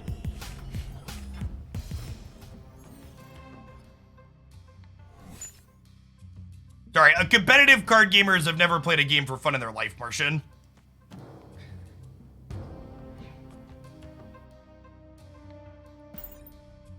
The foreign concept. Wind. Ooh, them playing Bishop into the path that we're storming is a little scary.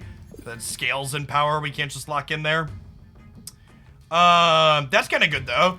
So now I can Electro here, and then I could go Dr. Doom on 5 into Odin my Dr. Doom on 6, right? Which is great.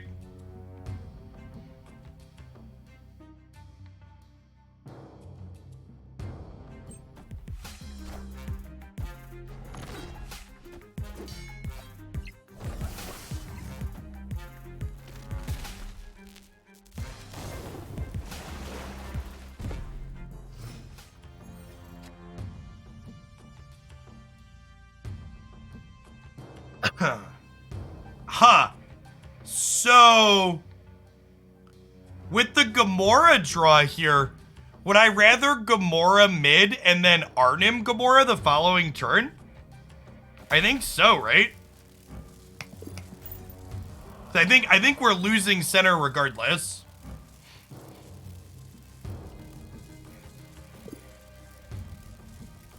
And for what it's worth, chat, if you haven't seen my math, even if you spend as much money as Snap will let you buy, it still takes you over a month and a half to get every card in Marvel Snap. And you have to play an incredible amount.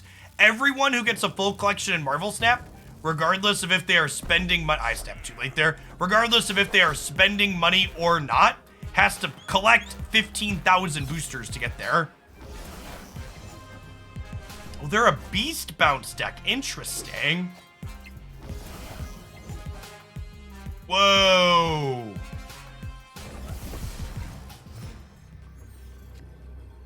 Okay, well that makes this complicated. Huh? Are we still just Zoling the Gamora? I think so. I think so.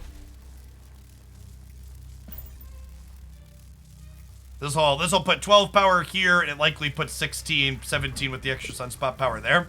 Because Gamora will re-trigger. Or sorry, 17, 18 power here.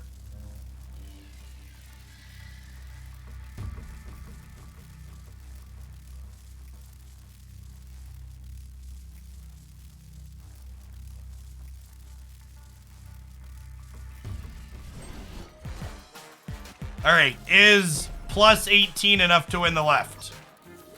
This is the downside here. They committed nothing to the middle.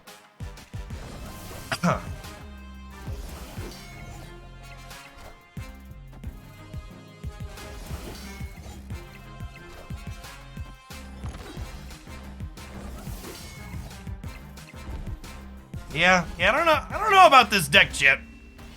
I'll give it a couple more tries, but it feels like I'm doing a lot of work to just be a worse Destroyer deck. How important is curve in deck building? It is not a big deal to miss your first or second turn. Is what I have to say about curve in general. It's not that important.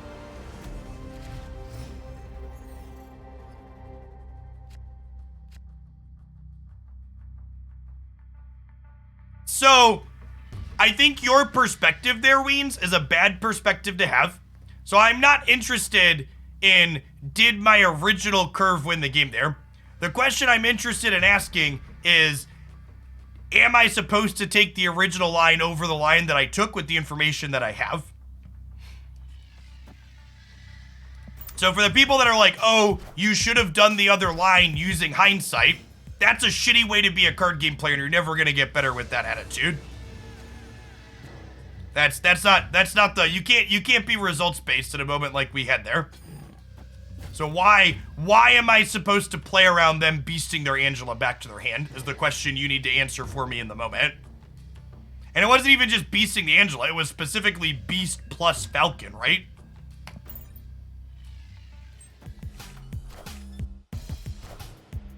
Yeah, that's the other thing too, and that's the power of their deck. People are also making the assumption that my opponent would have taken the same sequence if I had made the same choices, or if I had made different choices, which is not necessarily true. There's a good chance my opponent makes different choices if I make different choices. Well, I guess we'll Odin Electro, and our Sunspot's just gonna be huge, huh? What's going on, 3 dudes? And that's part of the power of Beast as a card, right? It lets you uncommit to a lane, but then also still recommit back to it if you want to. Yeah, there's so many variables there. And again, the question you need to ask yourself to get better at card games isn't, did my other line beat what they did? It's, should I have done something else with the information that I had at the time? You can't make decisions with hindsight. You think free-to-play, not having the latest cards, will make them less competitive with power creep? I mean, based on the season pass cards we have had so far, no. It's impossible to know. Maybe they miss that a season pass card is going to be really busted at some point. I would hope if that happens that they then end up balancing it, but I can't know for sure, Chip. Yeah, like, for what it's worth, the season pass card before this one is literally on my list of these are the worst cards in Marvel Snap right now. Was a list that we made recently, and Nick Fury's on it. I guess I'm moon girling. We're gonna continue letting Sunspot soak.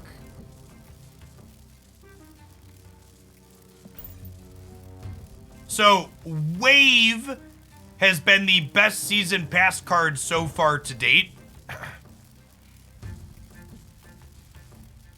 The other aspect to think about here, chat, is that they need to keep things well balanced. Otherwise, people coming into pool 3 won't have a competitive experience, right? the season pass card being inaccessible to free-to-play players right away really isn't any different than the fact that new people coming in don't have every Pool 3 card right at the beginning too, right?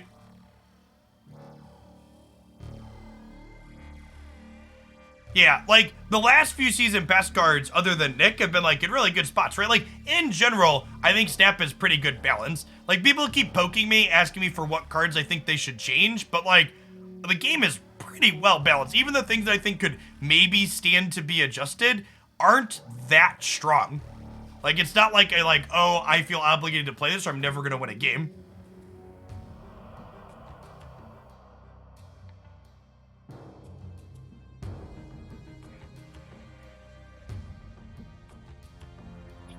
It is confirmed that we are getting further pulls. Our deck is just, our draw is just so awkward here again, right? Like, this Zola doesn't do anything effectively. I guess Sunspot's gonna keep soaking, so we'll build up here, but our draw is definitely super awkward this game. This Goose looks really strange. It's not doing much for us. Someone commenting all the Pokemon stuff in the background. So,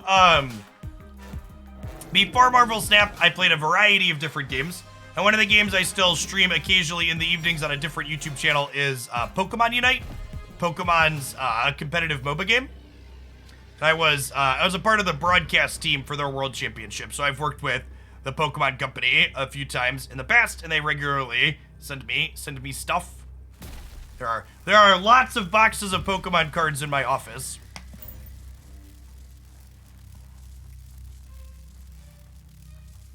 I stream Pokemon Go at all? Not recently.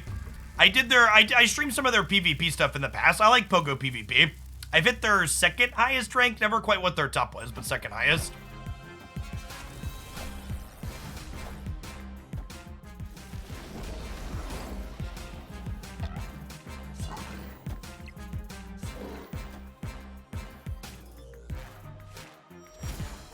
Are we good here, or no? We lose again? Yeah, we've lost to the move deck. We lost to the move deck twice. Does not feel good. Not feel good.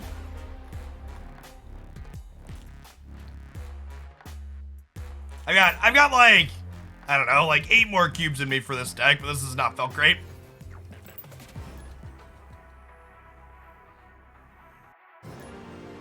When was this game released? So this game had its global release last week. However, it had an almost 5-month closed beta where they worked out bugs and balanced the cards. We could play some Beast Bounce. Sounds like a good idea. It's been a hot second since we played that. That deck's real good. It's a lot of fun to play.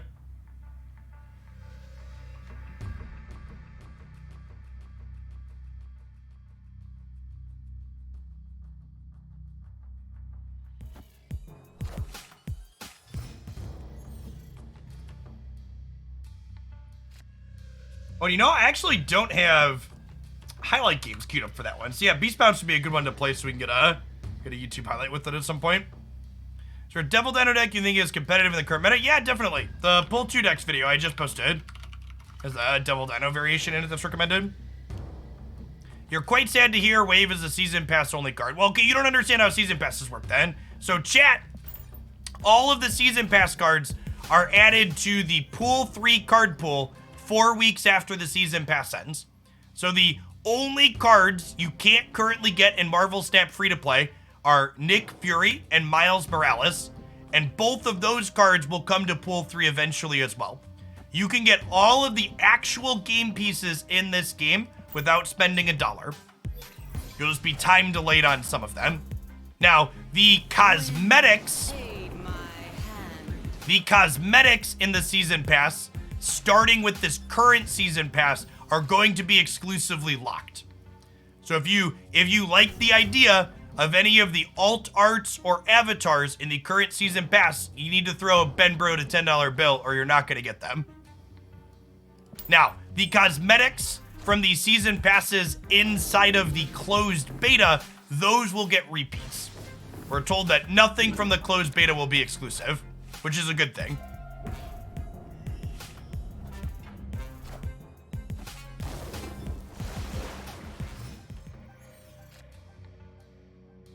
Gamora. They're probably playing right? Because they're gonna slide left.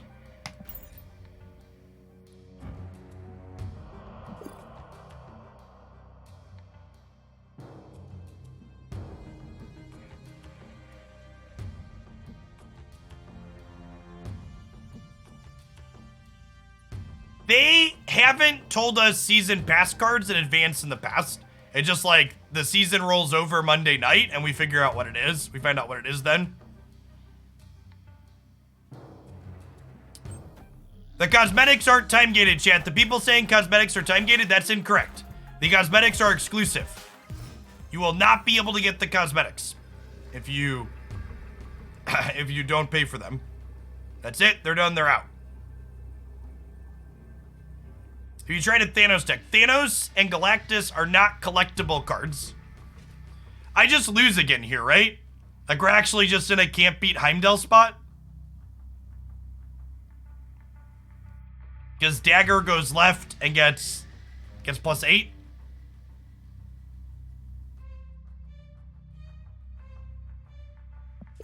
Isn't that the same as time gated? No, time gated means you can get it eventually after a waiting period. Exclusive means you buy the pass or you don't get it. So the card inside the season pass is time gated. The cosmetics are exclusive to the pass. So to open the battle pass, chat, all my season caches here. This card back, you know, Spider-Woman variant avatar. These things are in this season pass, and they are not coming back. This carnage, this thing, etc. Miles, or this version of Miles, also exclusive. This will eventually, the actual card itself with the base artwork will eventually be available in the Pool 3 card pool. Why does my UI look different? I see Marvel Snap the same way you all do at home. It's very narrow and thin, which means I have to make my face super large. In chat, even my wife doesn't want to see my face this large, so I assume none of you do either. So we give the game board some more space here to optimize the screen real estate. The ranked season ends the same time the season pass ends, which is 1 week from tonight.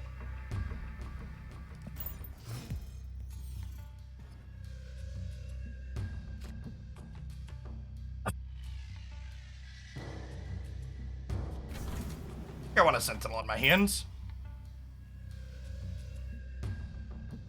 Alex, thanks for the Prime, appreciate it. And Battlevan, thanks for the brand new tier 1 sub. Welcome, folks. For people that are new to the channel, I've been streaming content and making stuff here on Twitch for the better part of a decade. My channel's partnered for almost 7.5 years now. I've been doing it as a full-time job for almost 5 years now. And beginning of 2018 is when I started with that. And before Snap, I did a lot of Magic the Gathering and other turn-based strategy games and card games. But as some of you could probably relate to, Snap is my almost crippling addiction of the late. It's the only game I play and think about for the most part, so it's most of what we're streaming. I appreciate the support, folks. Ragnarok, thank you for the brand new Prime. And Brass Monkey, thanks for the 3 years. Welcome back. It is impossible for free-to-play players to catch up. I'm going to give you a 10-minute timeout so you can go watch this all cards video where I break down all of the math and explain to you why your whiny crybaby, the free-to-play players can't catch up, is objectively incorrect. Chat, this isn't a Republican safe space. You don't just get to come in here and make shit up and have no repercussions for it, okay? If you wanna come in here and argue about my numbers and tell me they're wrong, you better cite your sources. Okay, so I get to play 2 cards. We get to play 2 chunkers over the course of the next 2 turns. And I have Arnim Zola, who can split them up and spread them out. So I gotta decide, do we want to go like Dino into Zola mid?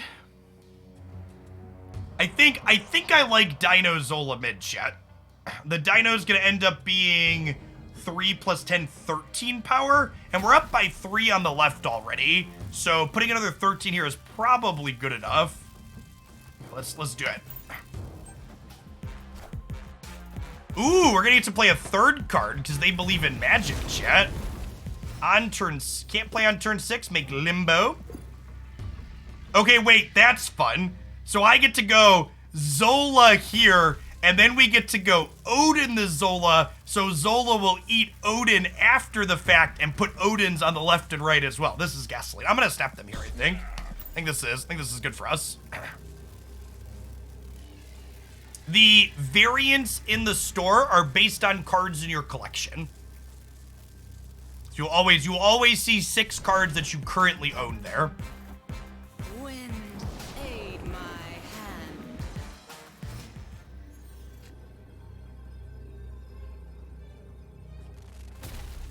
Opponents. Opponent snapped. All right, I think this has got to be it. If we lose this game, I'm moving on. If we win this game, I will continue to play with this deck. Otherwise, we're gonna try something new.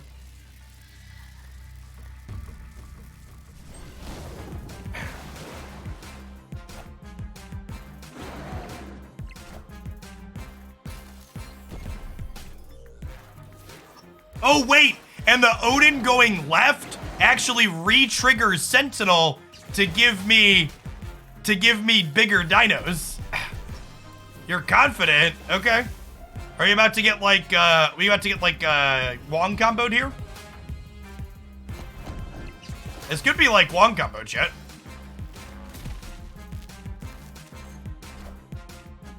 Yeah, I think we're getting Wong comboed. Okay. Yep.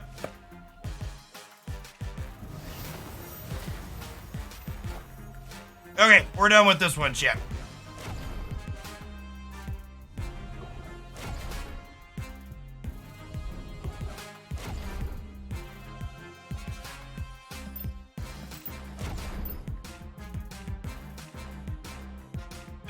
This felt like a bad destroyer deck. The upgrades are purely aesthetic. They are, yes. Purely aesthetic. So again, for people that are familiar with what the opponent's deck is doing, Onslaught doubles ongoing effects. Then Mystique copied the double ongoing effects, and they double each other. And then Wong has an ongoing effect that your on-reveal abilities at this location happen twice. And then Gambit, I can click on him here. Nope, it's not letting me click on him. Gambit on reveal discards a card to destroy something. The opponent's archetype always looks really impressive when it works. It does not work consistently, chat.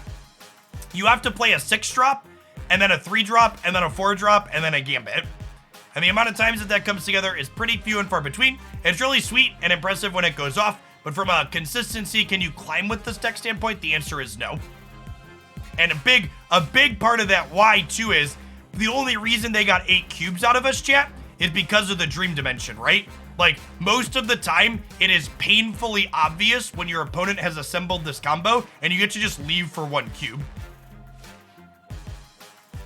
Well, you can't even go in when you go off, because people just leave.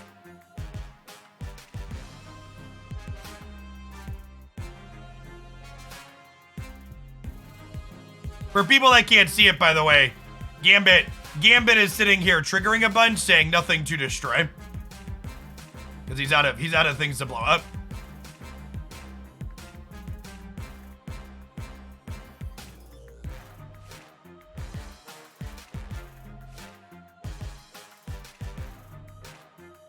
I can self-shill for a little bit while we wait for Gambit to finish, you know? Me self-shilling while Gambit finishes himself. That seems appropriate, right? This is legal to show on Twitch. So I mentioned that I've been here on the platform for a while. I've got a dedicated Snap YouTube channel where I'm posting daily highlights if you enjoy the vibes and you want to see more of that. Before I was a full-time meme here on Twitch, I've got a couple of degrees in math. I spent time teaching as well as working at a Fortune 50 company as a systems analyst. So I've been around the block a little bit before we fell backwards into whatever this job is here. Yeah, having some kind of skip button for this would be ideal. This resolution should definitely be considered a bug. I'm trapped. Help. You know what else I need help with, chat? Saving the planet. Ren is a carbon offsetting service. They have a survey you can fill out on their site to figure out what your carbon footprint looks like. We're gonna do mine at the end of the stream today. And then they offer an easy way for you to donate to help offset the carbon you put out into the world and help address climate. Obviously, carbon offsetting is not the only thing we can do to address climate, but it's a good start. It's a good thing individuals can do. And past just carbon offsetting, chat, we've got a lot of elections coming up. Congrats to Brazil, by the way, for kicking their fascist asshole out this past weekend. Hopefully we can do more of the same here in the United States coming up soon. Are Batman or Sub-Zero in this game? Yep. You know, I didn't think this was gonna be this long. I thought it was almost done. Maybe we should restart. I think restarting the client gets it. All right, let's do that real quick. Garbage time. Join us in Hoaglandia today by subscribing to Jeff Hoagland with Twitch Prime today.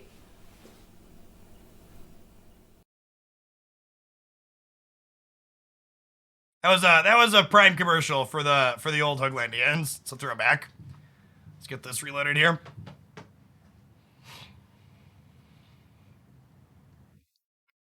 Hey, Ellendale, thanks for the brand new Prime. Appreciate it.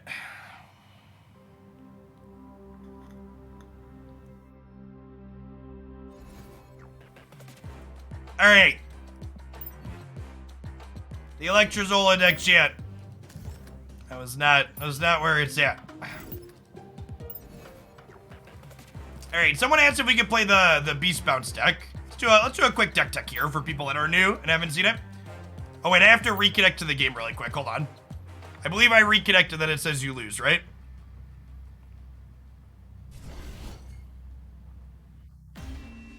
Okay, yeah, got it. Nailed it.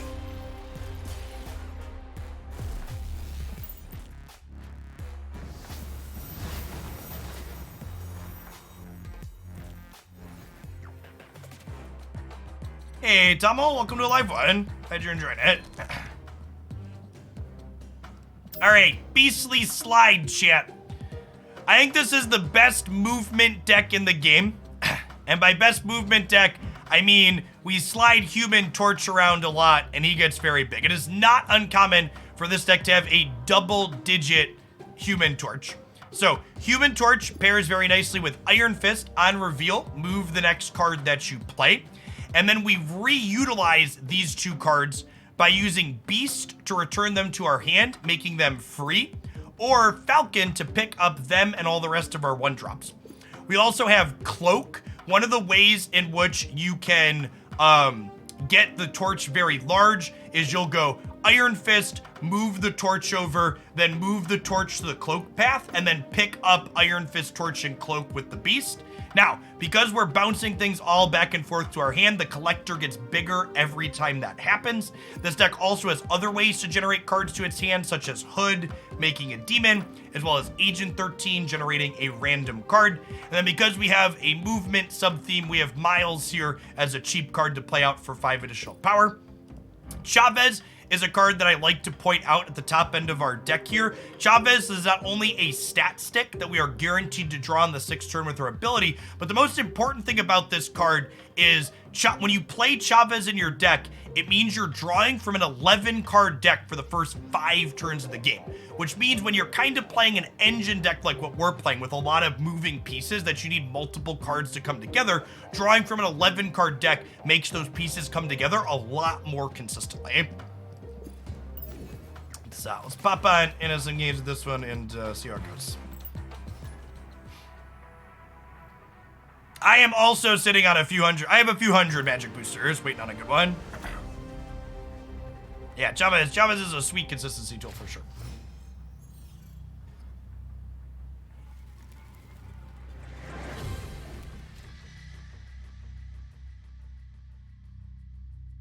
Got an Infinaut from our opponent here from the Daily Bugle.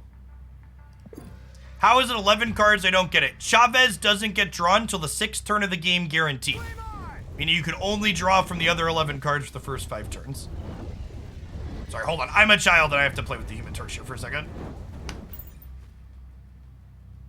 Yes, Chavez is still technically in your deck and can be grabbed by Cable and Yondu, is correct.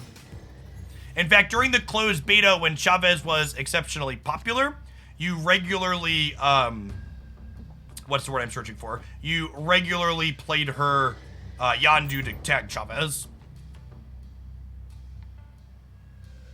So, you don't draw your combo pieces on turn 6, Vaudevillain, is true, but look at this deck and think about how this deck plays out. Drawing a Beast or a Falcon on turn 6 is actually actively bad. So there's some combo decks where you're right, Chavez is not worthwhile because you need to draw a combo piece on turn 6, but this deck is not one of those. This deck doesn't care. This deck, cares when it draws its combo pieces and specifically wants to draw them early. Okay, hard hand size limit of 7 in this game, and that is a resource you have to very carefully manage in this deck archetype. So, Falcon picks our friends up here. So, Agent 13 generates a card in my hand, putting me to 4 cards. And then if I Falcon, it picks up 2 more. So I'll go up to 6 cards in my hand, which I think is fine here. I think it's fine here. Yeah, these are definitely my favorite beasts in Falcon.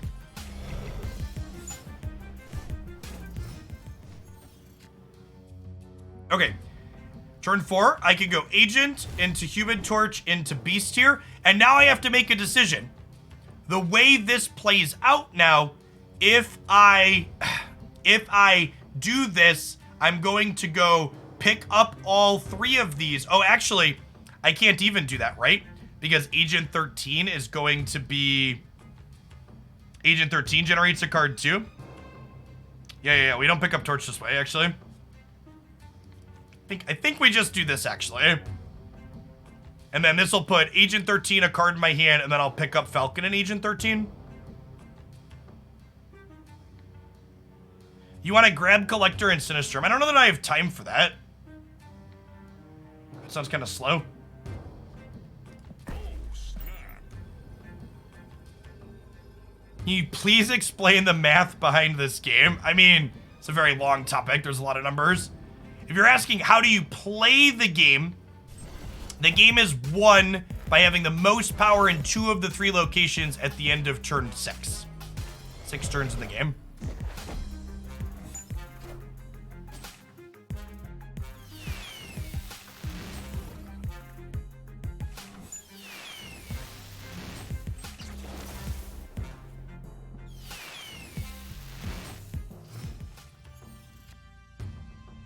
Opponent snapped. Huh.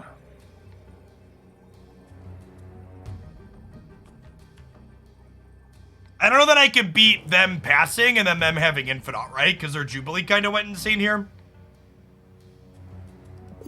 I think we just retreat. So my opponent is snapped, chat, which means they're saying they would like to raise the stakes of the game.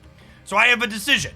I can stay in and wager 2 more ladder points, or I can retreat and mitigate my losses. And I think we're incredibly unlikely to win this game, knowing they have an Infinite in their hand that we got from the Daily Bugle. So I'm just going to go ahead and retreat and mitigate.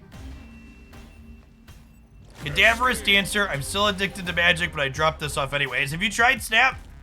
I'm telling you, chat, the best way, what? It's like, replacing Magic the Gathering with Snap is like replacing cigarettes with vaping. It's still bad for you, but it's like less bad for you and it's less bad for the people immediately around you. I'm not gonna say it's good, because it's not good for you, but it's definitely less bad than Magic the Gathering. Less bad for you than Magic the Gathering. My Marvel Snap is berry flavored.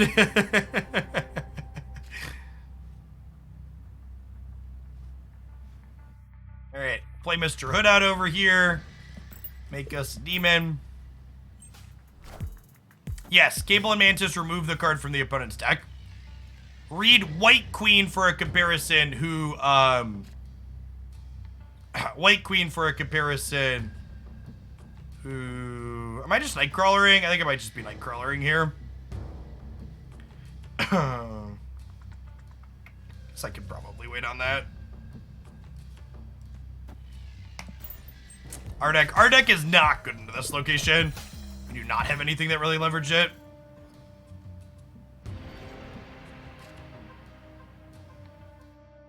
Okay, that's cute. So...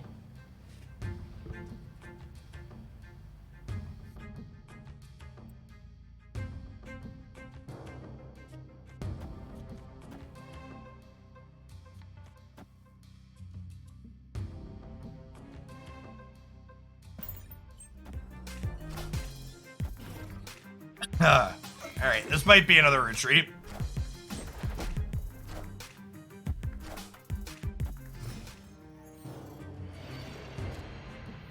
The only way to get new cards to upgrade your existing cards. Yes, you have to actually play the game to get cards. Escaped.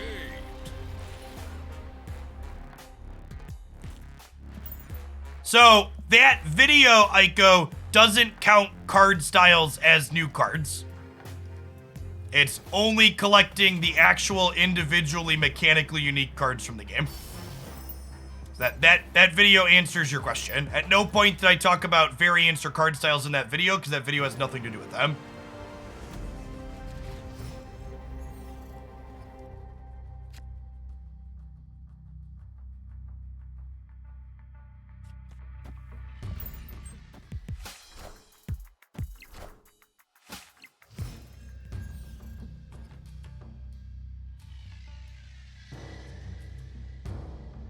Human Torch. Rats. Okay, so at the very least here, we get to go Iron Fist into Hood, kick this to the left, and then Miles will be cheaper next turn, which is nice.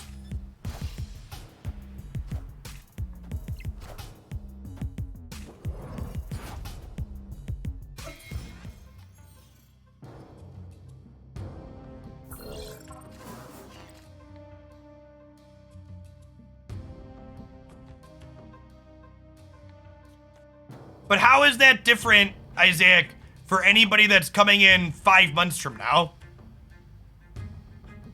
Like, everyone has to start from somewhere and build up. Like, I don't know, if you're upset you weren't on the ground floor of Marvel Snap, you should have sideloaded into the closed beta 5 months ago. Like, I don't really know what to tell you other than that.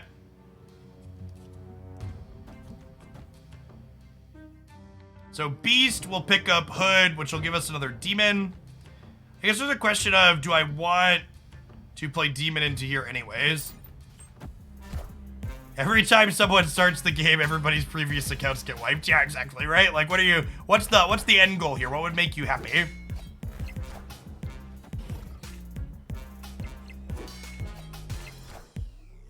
Yeah, the collection level matchmaking also serves to mitigate a lot of what you're kind of complaining about.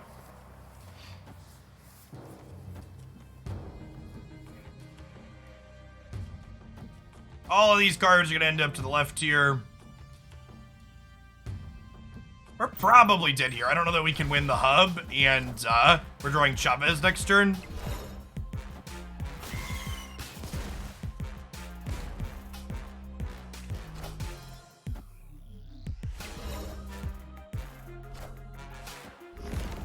They just didn't. Okay, so can we win now because they played into the Strange Academy? So the game's winnable now, right? Actually, it's funny. The Patriot generated from Agent 13 actually gives us more power here.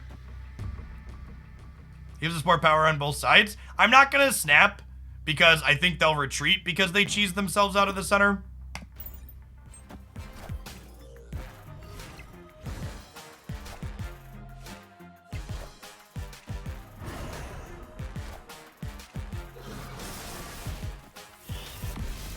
Why did they play this after Carnage? Oh, that's why. Got it. That get us? That gets us. No.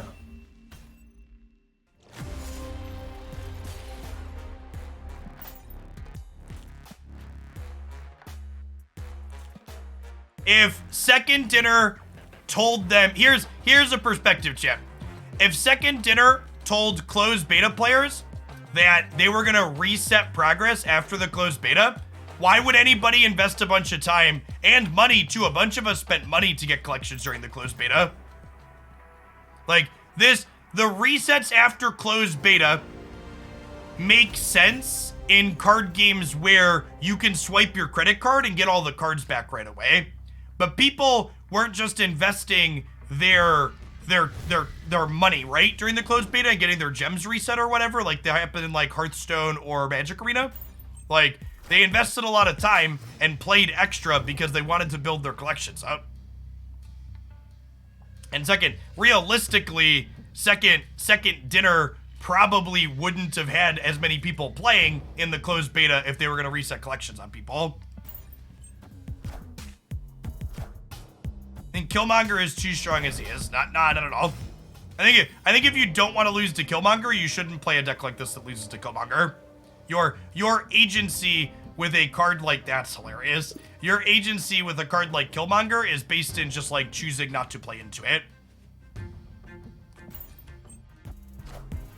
It's not a closed beta, that's early access. I'm just gonna ban you at this point. We timed you out earlier. I have enough pedantic card game players in my life. I don't need to argue semantics with you, denizen of Twitch chat.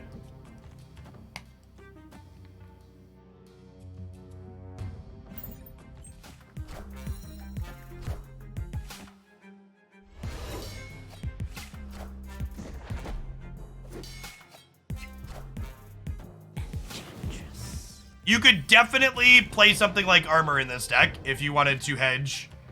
That's so funny. We keep generating cards that are like actually in our deck, which is great.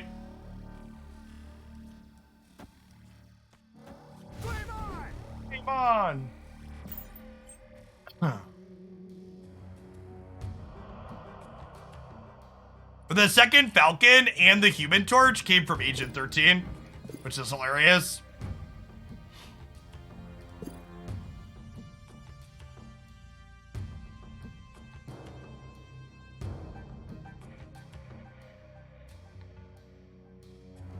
Human Torch doubles his power when he moves.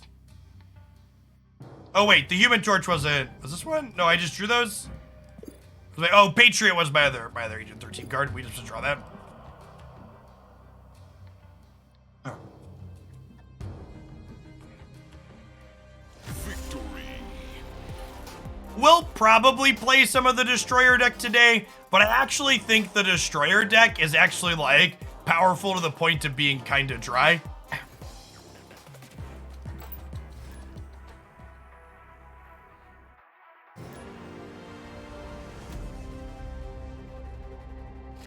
It's very much you just like play your things out and your opponent generally has little counterplay or repercussions to it. All right, well we have Human Torch into Cloak here. We've got Miles Morales to enable as well.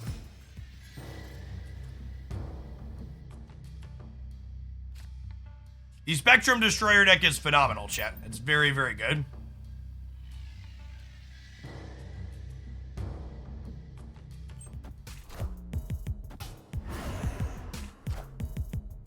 There isn't a problem. Hey, I'm a Taz. They're just a pedantic card game player looking to argue with people.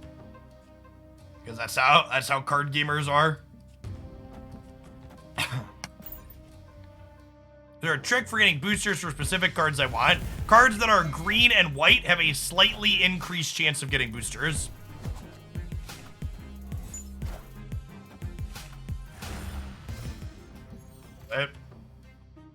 Okay, so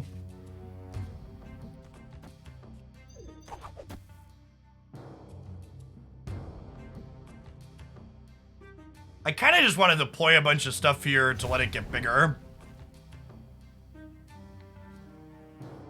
It could, however, you know what might be right here? I'm definitely playing this here.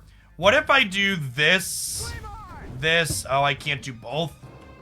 I kind of want to do this into this, so that way I can just play 0 mana demons out at this location a bunch.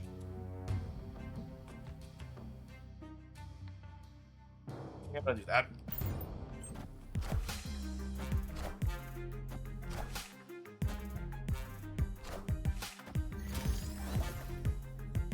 Morning, Speedwagon. Okay, speaking of Destroyer decks, that is what this opponent is playing.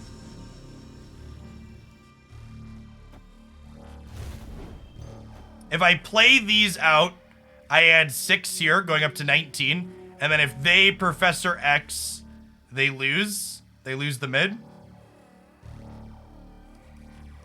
I want to play around Professor X, winning any of these paths for them here.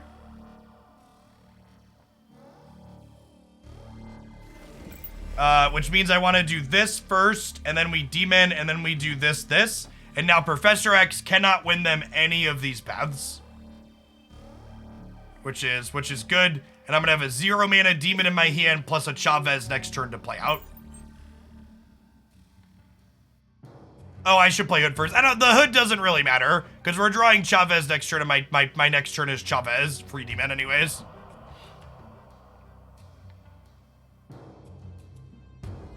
Fully revealing the opponent's deck before the first turn? That sounds lame.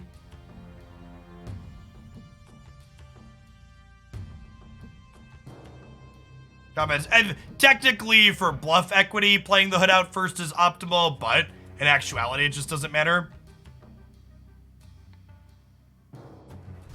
So the problem with snapping here, chat, is they have Daredevil, so I'm not surprising them. This Warpath in the middle. Oh, it's Professor X, but you're losing. Okay, so the Professor X into the path that they're losing means I need to play around Spectrum here, right? So Spectrum is 5 and adds 2 to every ongoing card. So that means they could have 10 here on the right. So we just like do this, and then if they Destroyer here, they lose center and right. If they Destroyer here, they lose left and center. If they Spectrum, they lose. Yeah. This is deterministic. And again, I'm not snapping because my opponent should know that they're beat here, and they're retreating anyways. Yeah, this is if I snap, my opponent definitely retreats, so it's wrong to snap. That turn 5 was so critical this game, right? Where I like thought through the permutations of everywhere Professor X could go, and we didn't give my opponent a single path that Professor X could win for free. That's the reason we won this game, is because we thought about this card and we sequenced in a way that this card couldn't get a free lane. And then my opponent couldn't win the game because they didn't get a free lane with it. Skyzo runs the world. Thank you for the 40 months. I appreciate that. Welcome back. Thanks for keeping me around.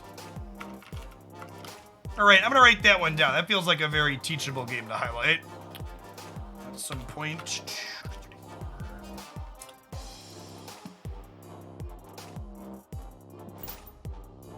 I think a friend system coming to the game sounds great. That is on the Marvel Snap roadmap.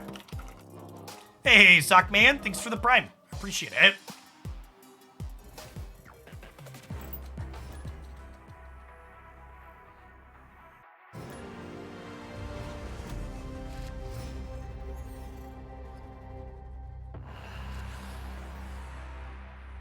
I mean, Nightcrawler gives us a small edge into Death's Domain, so that's nice. I don't think it's enough of an edge to snap, but, hey, Durka, thanks for the Prime. Yeah, I don't think this into Death's Domain is enough of an edge to snap here, but definitely playing it out. Nova Roma is lovely. So let's go Angela mid. We want to play Angela into a path that is safe to play out a full 4 cards into without much risk, because she wants us to play a lot of things. Extra, read all about it. Professor X is here and I'm gonna shout about it. Okay, so what if I go Iron Fist into kick my Collector left? Iron Fist, a card that has good synergy with Angela. So he kicks our next card to the left after it reveals. So Collector will trigger Angela and then jump to the left here, which is excellent. And Death's Domain won't kill him because he's not being played there. He's being kicked into there. Mr. Something, thanks for the 3rd of the year. Those Prime subs keep me around. Appreciate the support. Professor X does not die into Death's Domain. We know they have that one. So I want to put something bigger into Death's Domain. So that way we can beat a Professor X here if they try and cheese that out. Okay. So let's go. Daily Bugle and Nova Roma are actually screwing with our hand here, right? Because I want to be able to go Hood, Agent 13, Falcon, pick them all up. But I actually can't do that, right? Because this will put a card in my hand, this will put a card in my hand, and then I can't pick up all 4 of these. I already have 4 cards. So I think we go Hood, Falcon, pick these 3 up, and then Agent 13. And then this means that I have 1, 2, 3, 4 extra cards in my hand here, 5. So we won't draw a card next turn, but that's fine. So I'm gonna have good things to play out anyways. You want to Hood the Death Domain? No, we'll Hood the Death Domain next turn, chat. This'll give me an extra demon.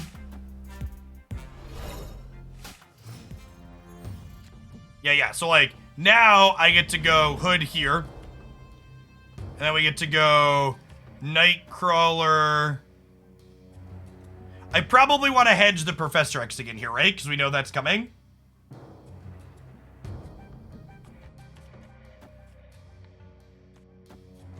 We do this, Professor X can't win anywhere. Is the ideal setup.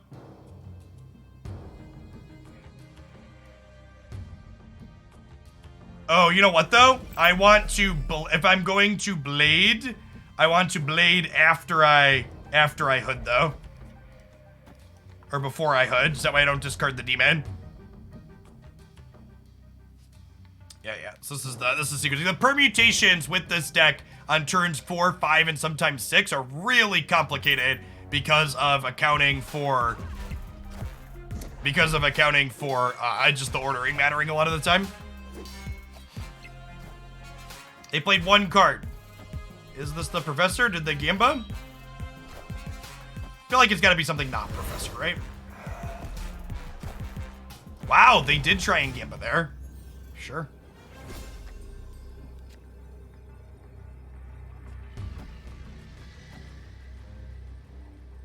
And then with Chavez here in the center, she's going to kick up.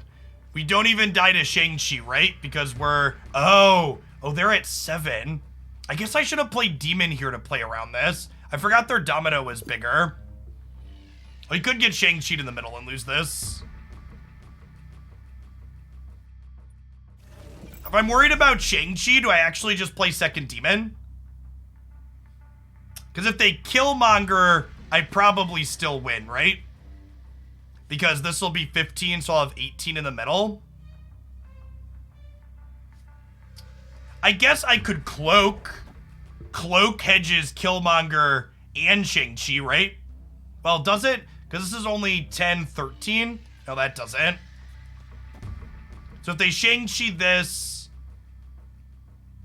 They Shang-Chi this, I have 15. They have 15, but they probably have something else with their Shang-Chi. This was my Falcon from the Daily Bugle. I'm gonna do this. I have a few things that get us here regardless. 2 cards probably means Killmonger, unfortunately. Nope, means Shang-Chi. Okay, so do we win the tiebreaker then? Sick, we win the tiebreaker. That was another excellent endgame there. Where we looked at our thing, we talked about the permutations of what we have, we decided what we could play around and what we couldn't. We were able to play around the thing and we won the game because we played around it.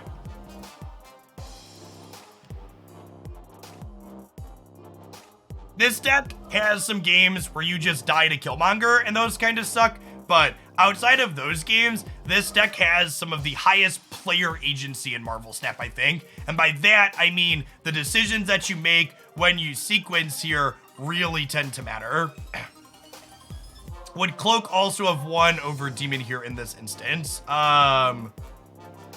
Yes, we'd be down 2. So Cloak also would have won in this particular instance, is correct.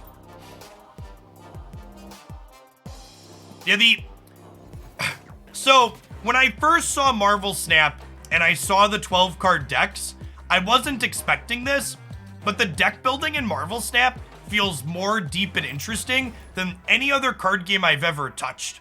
And a big part of that is the fact that you see 75% of your deck every game, right? Like when I make a decision in deck building in Marvel Snap, I feel the impacts of that decision almost immediately because I'm likely to see that card. Do we snap Carmitage with Demon? Snap Karmatage with Demon, he says, before getting Killmongered later.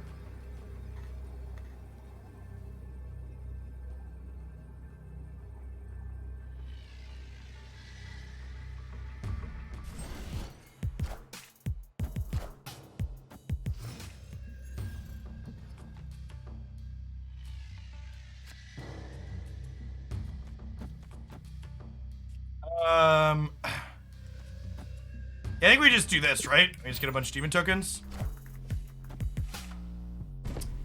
That's true. Our opponent playing Sunspot bodes well for our demon surviving. That is accurate. I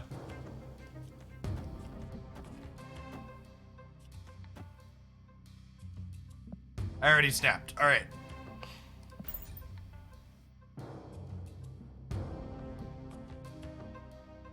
I mean, now it is worth noting, this location has a real risk to reward for it, right? So like, we're gonna fill the raft and get a free 6-drop, but there's some variance in what we get here, and we're only gonna have 12 power here. It might actually be right to wait to fill the raft for a turn.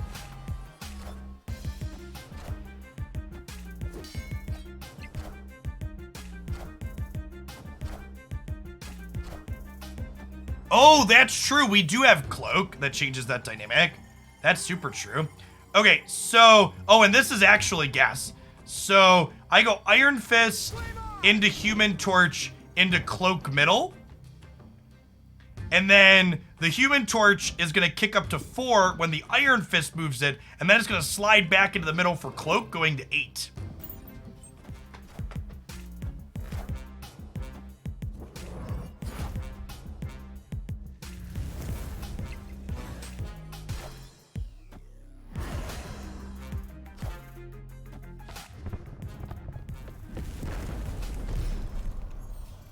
All right, so now I kind of got to decide what locations do I want to play for here. Am I punting the raft or am I punting Hala is kind of the core question I need to ask myself to start, I think. So Human Torch is definitely going into Hala. And the fact that I have Human Torch here kind of feels like it means that I'm supposed to play for this location. Claw's kind of interesting. So Claw makes me think I kind of want to fill this, and then they think they can win it, and then we, like, get them on the last turn. What if I actually put Hood here to leave myself some flexibility with where this Hulk goes? I kind of like this. And then we go, like, this here, this here, this here, and then I have Claw or Chavez plus Hulk on the last turn. Yeah, like, I like this.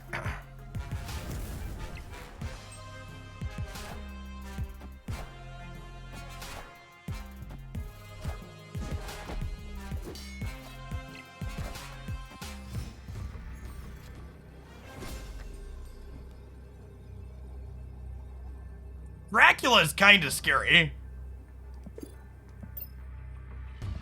Does Dracula mean I give up playing for mid? Is Hulk enough to win right, is the question. Hulk might not be enough to win right here. And honestly, they probably don't play into Karmatage. I think this is the line. This plays for all 3.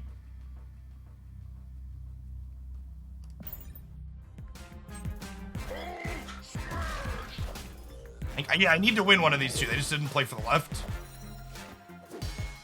Okay, sweet. So we won the right. And we won all 3. We played for all 3 and we won all 3. Gas. Victory.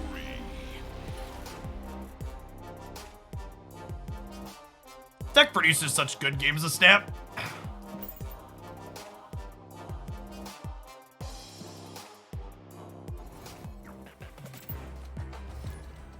Missing Torch for this deck. You could play Dagger or Bishop, but I think they're much worse. I would not play this deck without Hood, Torch, Beast, or Falcon. I think those are all pretty key cards.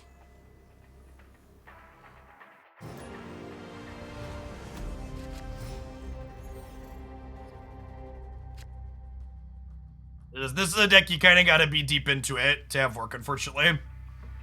Okay, so Nightcrawler and Human Torch both generate value down the line with Angela. So because Angela is in my opener here, I'm going to decline to play a 1-drop on the first turn of the game.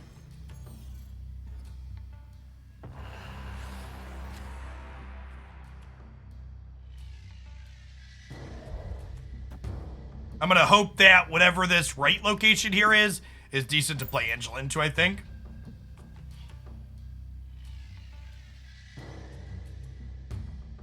Death's Domain in general is not terrible for us, but this could end up bad on the right.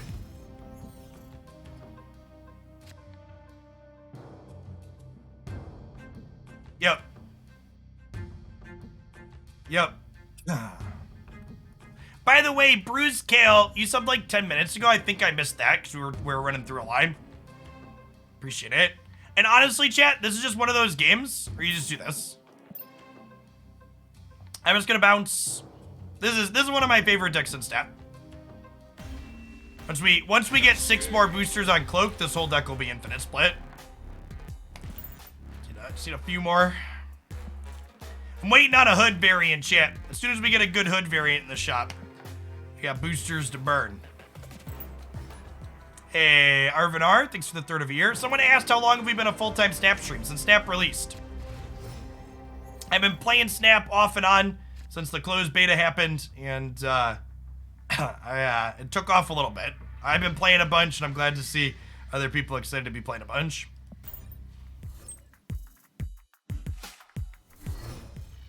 Archetype to play going into pull 2. Yeah, you can check out my starter deck recommendations here. The Wakandan Embassy, rewarded for chilling on Nightcrawler for the time being.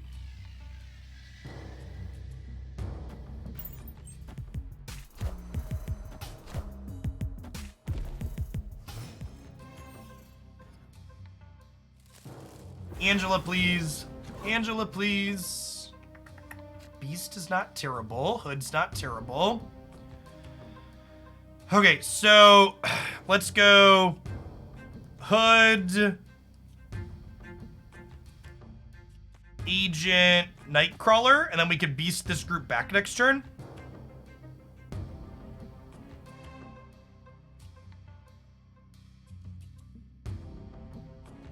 If I wanted to move one of these and not pick it back up, I could Miles next turn too.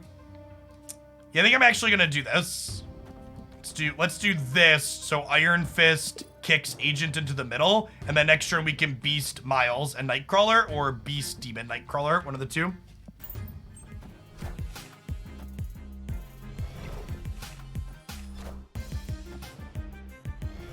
I get one less pickup here, but I gain some efficiency on my next turn, which is important.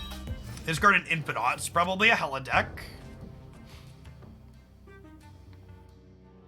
Do I want to bounce Nightcrawler here? I think I do. I think making him free has some value. Oh, actually, I want to bounce my Demon here, because making the Demon cost 0 means it can slip into the Crimson Cosmos, which has value.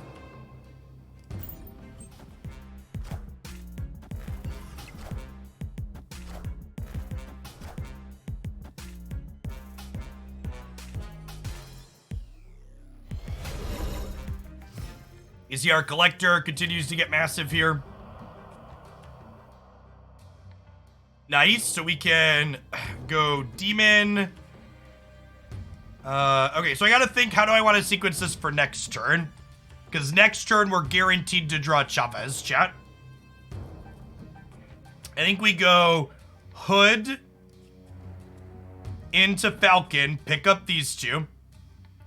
And then let's go Iron Fist, Demon, Human Torch slides over Nightcrawler. So Hood's gonna put a card in our hand, and then Agent 13 and Hood are gonna come back to our hand with Falcon. So Collector's gonna go up to... Did I Demon after Iron Fist? I might have messed that up. All right, hold on.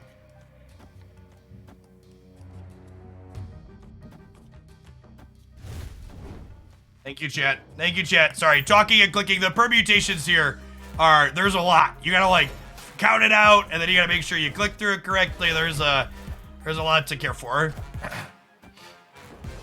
Sometimes my brain is small and dumb, chat. Most of the time, maybe most of the time.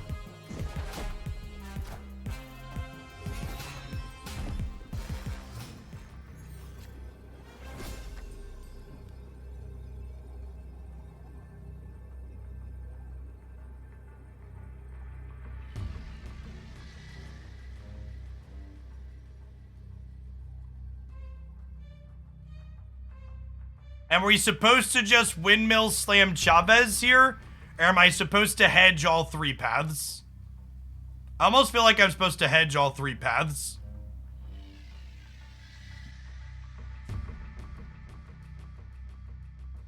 Well, so they discarded an Infinite and what else? They've discarded 2 cards, right? What's the other card they discarded? Is it like a Black Cat?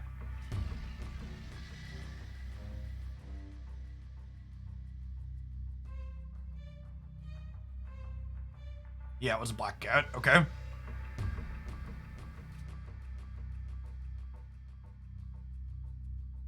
don't know. Part of me just wants to do this. Just Chavez, right? So that way if they don't, so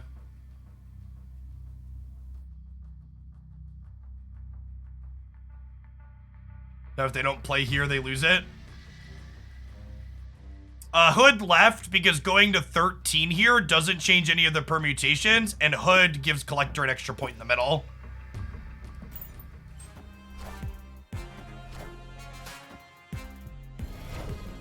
Oh, it puts me at 12 on the left, though. Math. Okay. Good beats. Good beats. Victory.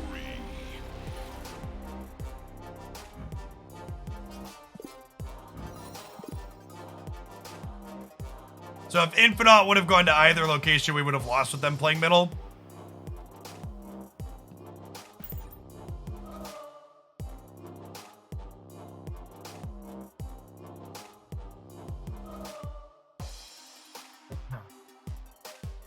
Why don't I split cards? I do split my cards. I just prefer to play with the same border on as many of my cards as possible.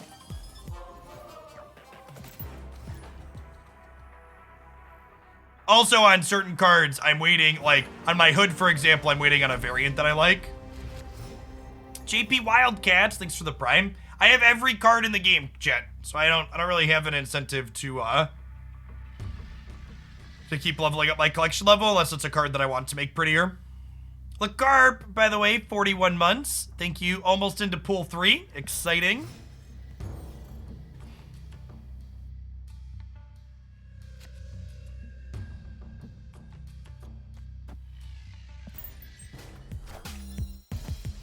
Now, one of the things that's cute here with Mindscape is so long as I get my hand empty going into this last turn, we're guaranteed to draw Chavez. Mindscape switch happens before you draw for the turn.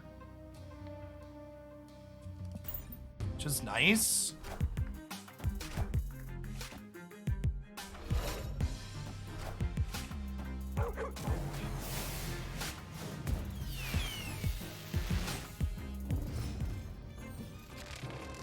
Has a large center path, chat.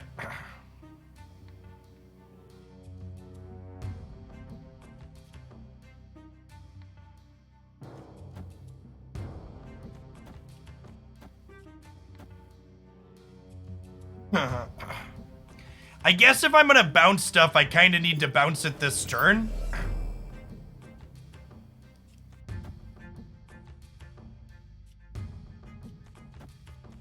Because if I bounce it next turn, it ends up going over to my opponent. Because of Mindscape. So I think we play all these here, and then Iron Fist ends with Falcon here. So we'll have a 7-power Angela with nothing in play here, so we can trigger her 3 more times, getting her to 13, which is pretty great.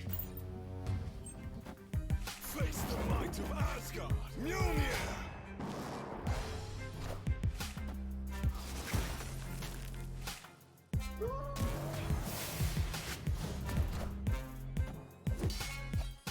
Okay, and we're not even gonna need to play.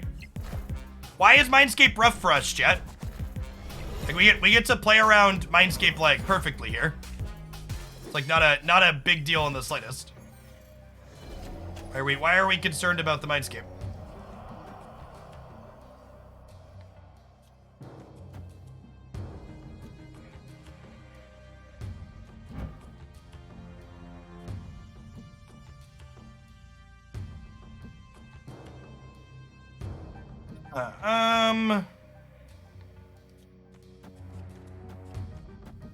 Guess we do this, and then we play this here. Yeah, we're gonna draw Chavez next turn. Shit, this is fine.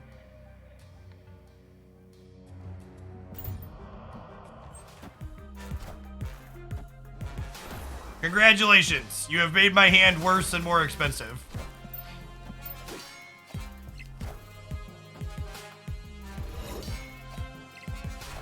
Ooh, Polaris could be relevant.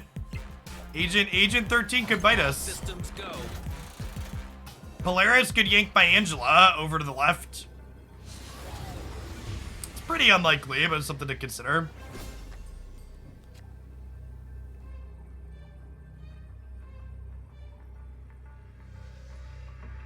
So, because Polaris is something to consider, our opponent's retreated. But because Polaris pulling Angela is something to consider here, the last card I played last turn was Iron Fist. So I think what we would actually do here, if my opponent stayed in, is we would move Nightcrawler to the left, and then Odin middle, triggering Agent, getting another card in our hand, and then Odin would kick left, filling this location in so they can't Polaris Angela into it. So that way they have no shot of winning center, even if they want to gamble. Yeah. Sweet game. Mindscape, a card that we were able to play around there quite nicely. Location.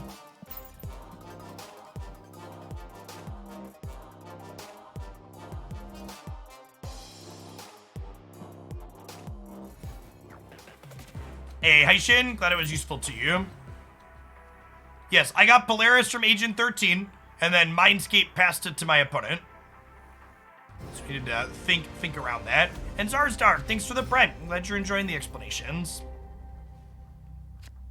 Solid start here for us. We get to go Iron Fist, move the next card to the left, into Human Torch, kick it over, double it to 4. Now, Adelan is actually one of the worst locations for this deck. Although, now that's just total pure Octane Gaslight. Okay, Elysium makes this a good bit less bad for us. I'm a snap, because our hand's about to be empty when Adelan happens. Normally, without something like Elysium flipping up, our hand is super clunky. Also, another reason to snap here, Sunspot means our opponent likely isn't killmongering, and we out-linear a lot of these big linear decks, I think. Oh my god, that's a free Ant-Man.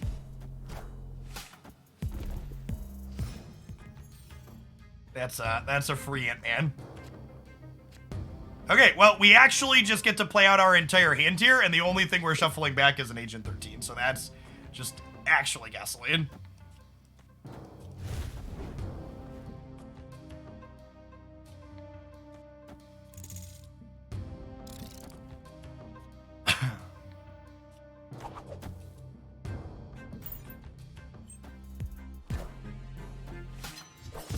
It's a big Gamora.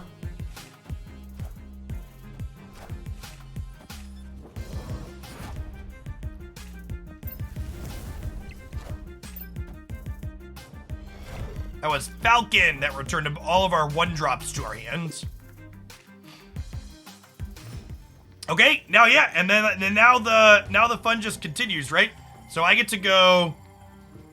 God, this is just so insane. So I get to go Angela into Moon Knight, into Nightcrawler, into Beast here. Moon Knight discards a card from their hand, and we have nothing in our hand when it happens. And then Beast triggers and picks all 3 of these back up. What a just fantastically silly set of locations for us this set. Ton of fun here with Elysium into our deck full of 1-mana cards. Yeah, just absolutely nutty.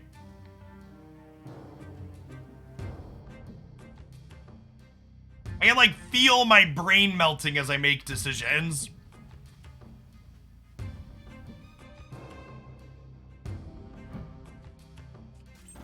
Yes, and we snapped early because things looked good for us. We got rid of their Odin.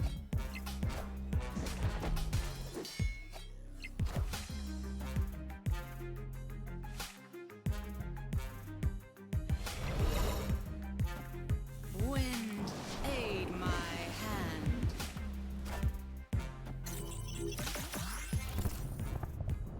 Okay, so 16 power Human Torch on the left has got to be good, right?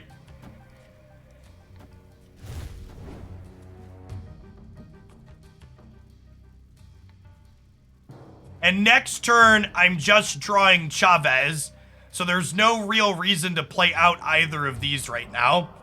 And then on the last turn, we'll have Chavez Agent 13.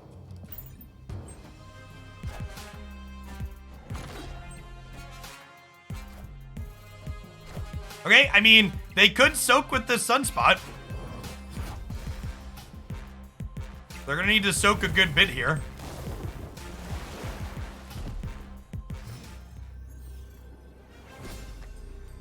So, we're winning the right pretty hard. They need to soak 4 energy to win left. So we'll Chavez middle to hedge here where we're most behind. She effectively adds 12 here because she's triggering Ant-Man. And then Agent 13 is going to add 4 more here on the right and 1 more here in the middle for the Collector.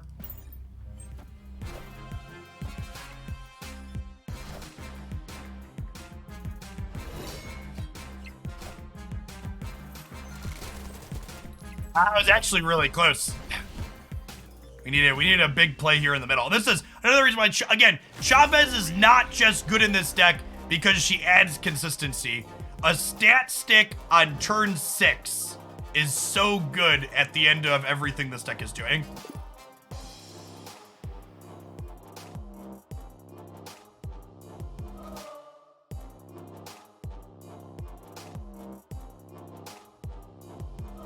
Rad for life forever. Thanks for being rad here in Hoaglandia for almost 4.5 years. Ooh, piece of candy.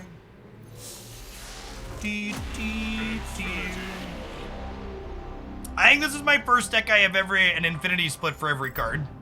Most of my decks have like 1 or 2 cards of them that I haven't split yet.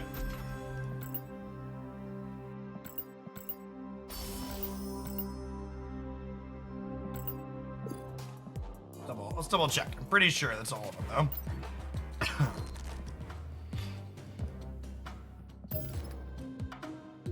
Yeah, isn't it beautiful, chat?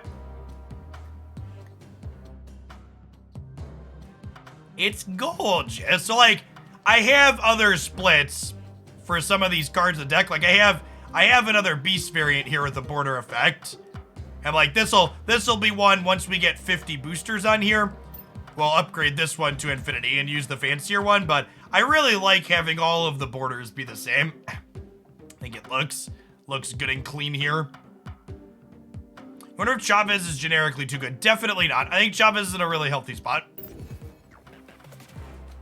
Not every deck wants Chavez, chat. If you're not familiar with the math behind Chavez, I'd encourage you to check out this video here. While she makes your first 6 turns more consistent, she makes your last turn less consistent, meaning if you are, we gotta split the cloak, meaning if you are a deck that wants to draw a specific 6-drop, Chavez is actually detrimental.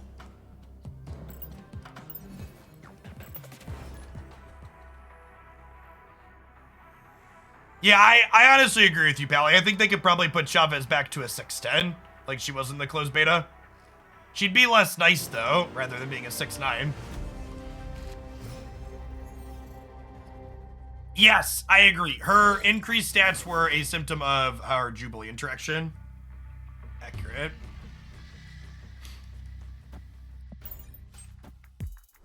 Is a first split always rainbow? It's always the flat rainbow or the triangles. So Black Cat getting hit off of Hub here is like kind of a best case scenario because we don't really want extra cards from Hub in our hand because they like gum things up for us. Well, that's excellent. I guess it's actually awkward. So Hellfire Club in the middle says 1-cost cards can't be played here, which means that I actually can't get Human Torch and Iron Fist into the same group of cards to pick both of them back up with Beast, which really sucks. Ideally, I'd put all 3 of these in the same location and pick them all up with Beast.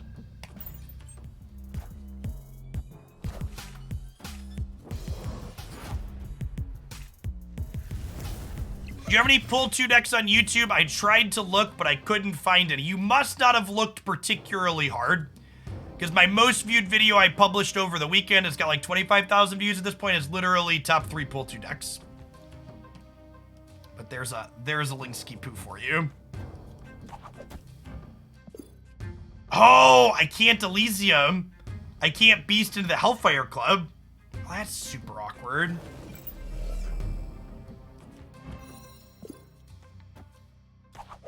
I guess we'll do this now.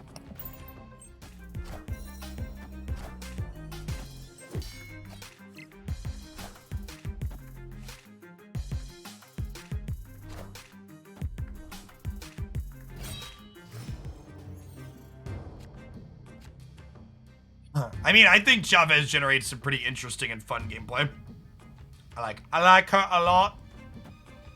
Okay, so Cloak means we can pull Human Torch over to here. And then I guess I don't even need to do this yet, right? These are free, so we chill on them for now. I guess I'll Nightcrawler to get Angela going, but this one I'm sitting on for the time being, I think.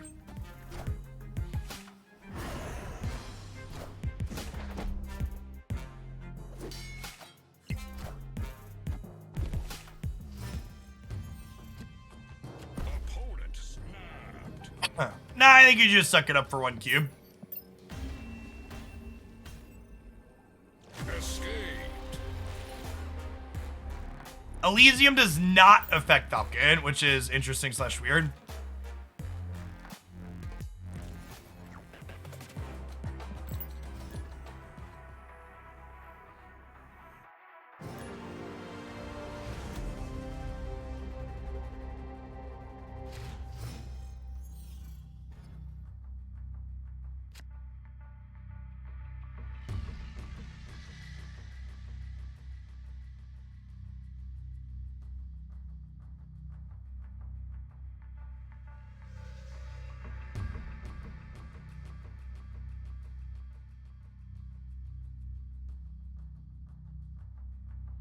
So, because I have Angela here, I'm going to wait to play the Iron Fist.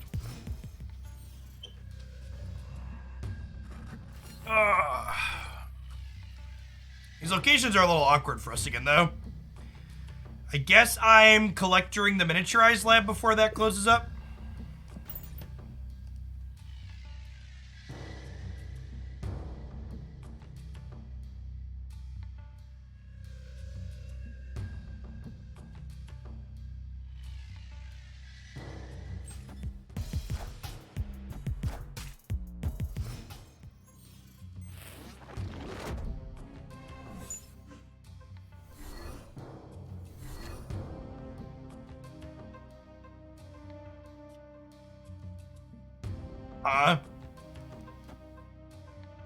Normally, Angela into Mojo World is good, but I think I want to be able to play things into her path and kick them to the left, so I'm playing Angela to the right here.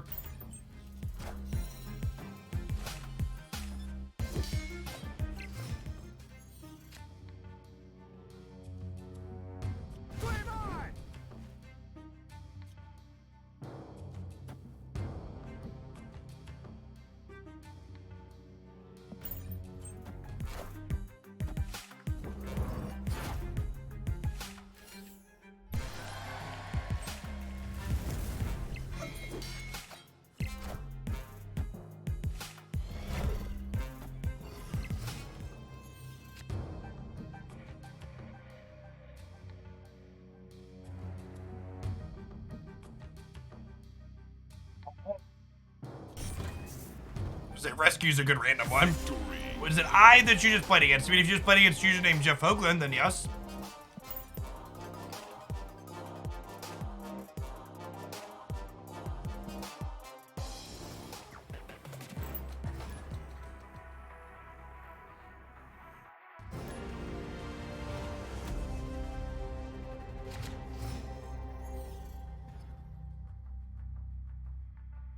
Is it worth it to get the season pass? If you haven't watched my all cards video, I'll give you a little teaser of the math that you'll find in there. Buying the season pass for $10 is similar to spending over $40 on gold in terms of how quickly it helps you complete your Marvel Snap collection. If you are going to spend any amount of money on Marvel Snap, the season pass is an incredible buy and you should pick it up. Now, because we have Angela and Collector in hand here, we're going to chill on these 1-drops until after our 2-drops are in play.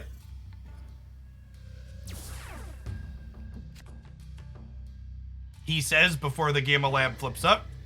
Well, now we're just going to Collector left, and then we'll play some 1-drops out into here next turn.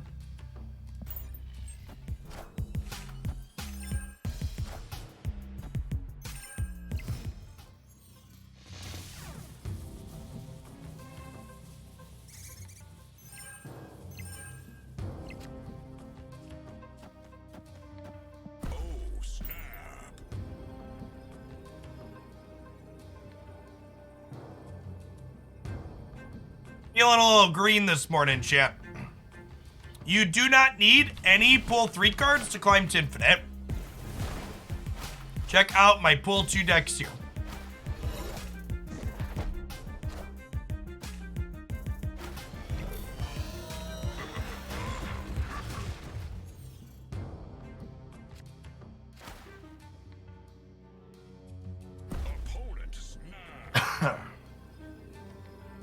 I'm gonna assume the stat means they have a cheese card like Shang-Chi, and I'm just gonna leave. How does the season reset work? Find out the answer to that question and more in this video that breaks down how the ladder functions.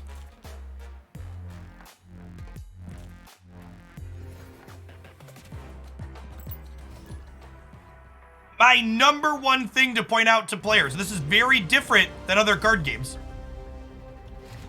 If you are struggling to get past the 40s and 50s on the ladder, your deck choice is likely not the problem.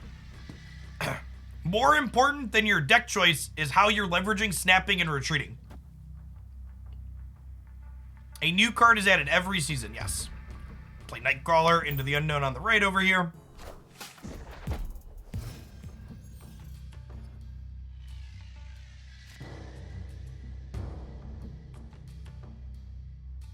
Cloning Bats is kind of, like, not amazing for us, because our deck fills its hand up so much. We're really lacking any sort of payoff here. Our hand's not great. I'm going to move over with Nightcrawlers, that way we can play Miles next turn. I listened to you and started retreating more when I was able to recognize bad hands. I went from 40 to 60 over the weekend. Yeah. Cannot overstate how important snapping and retreating appropriately is in this game if your goal is to climb the ladder. We have a video for those that are addicted to snapping. I do have a when to snap video you can find here.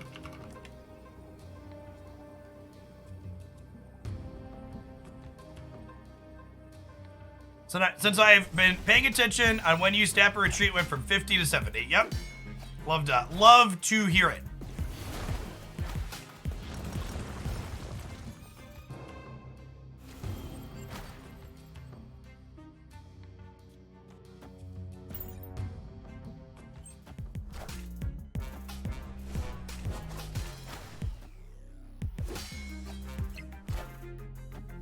Oh, they're an Agatha Harkness deck. That's why they snapped earlier on that. That's funny. Alright, so can we beat Agatha? That's a real question.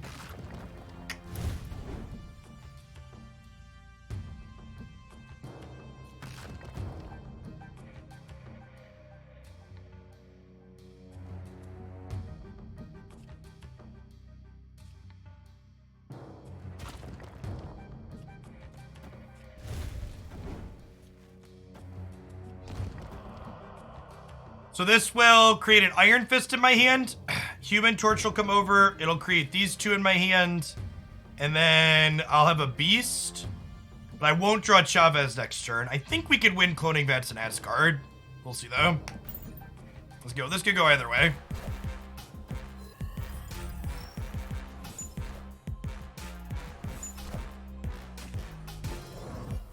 Asgard. Asgard is looking relatively like a lock.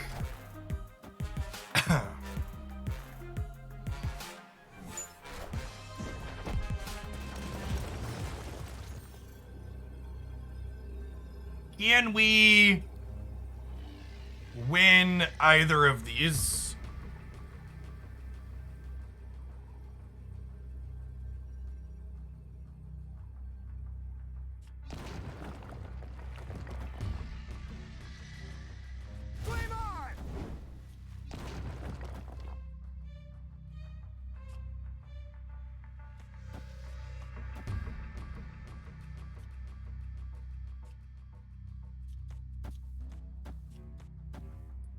So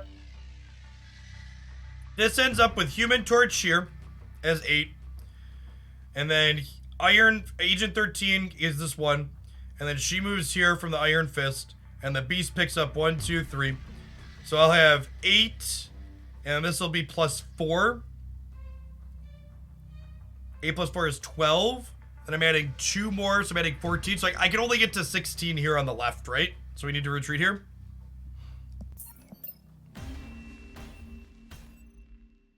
Escaped.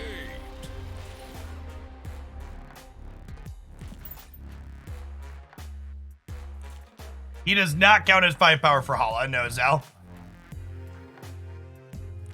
Alright, I want to try and get one more good game in with this, then we'll swap decks.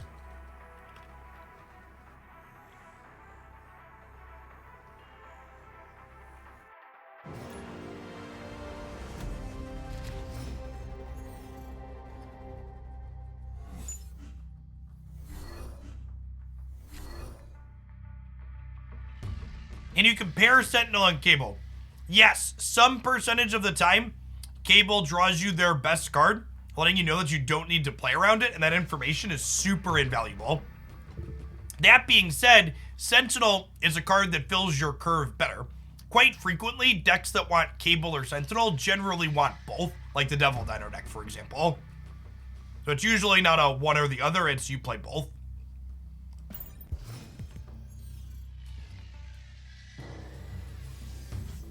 One drop. One drop, please. One drop, please. It's a little sad that we lost Iron Fist and then drew Human Torch, but that's what it is. Hey, chat. We get to see my favorite trick this game.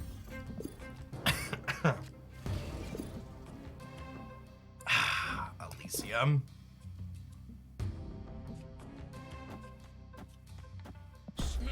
Snap them before they know it's coming.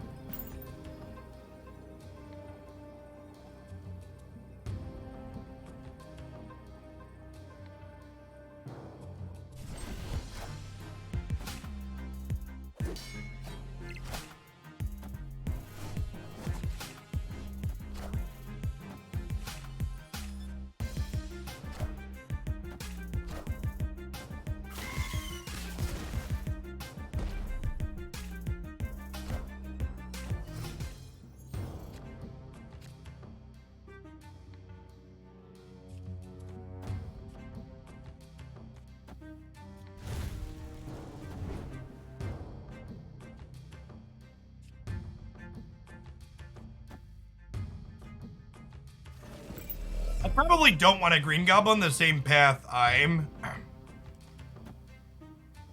probably don't want a Green Goblin the same path I am Angela Inks. I'm already like winning here kind of hard.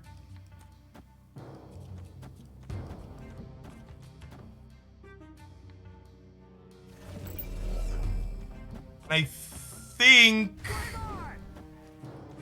I want to play to the right here, so that way they can't get me with Professor X over here this turn. I might play 2 cards, so this path would be bad. Play Professor X to the left. That's sad.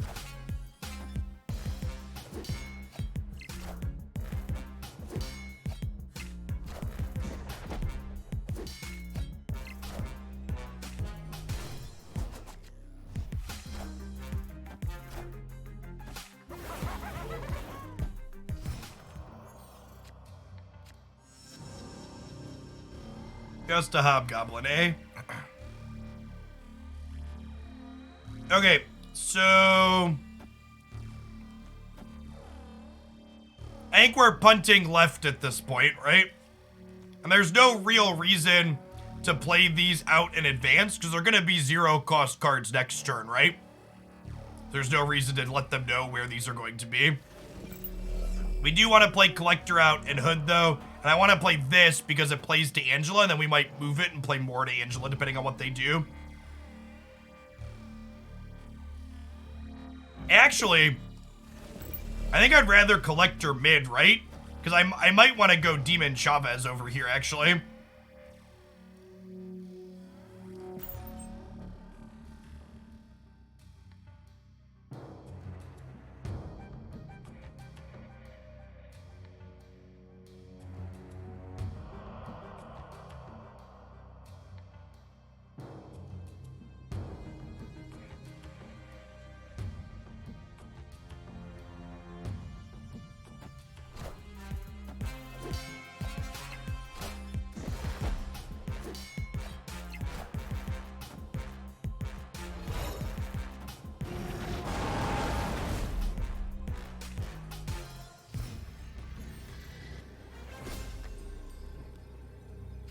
Okay, so they destroyed.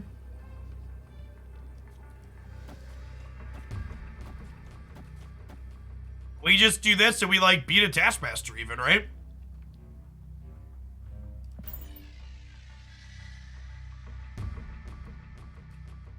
Yeah.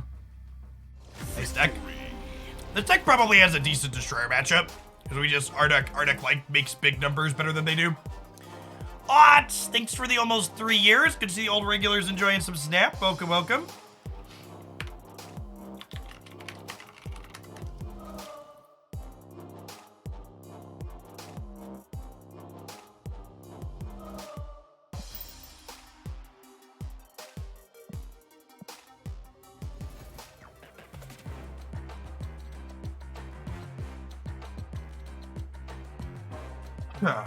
All right. Someone asked for Agatha. I don't know that we're going to play Agatha next. I don't know that I'm ready to eat lunch yet. I like to play Agatha while we eat lunch. We're going to change decks. What should we do? What should we do? Which decks did I main while I climbed up the ranks? You must be new here. We don't really main anything. We change decks on stream like every hour at most. We played Lockthor during the event over the weekend, right? So I kind of want to play something we didn't play. We didn't play into Pegasus.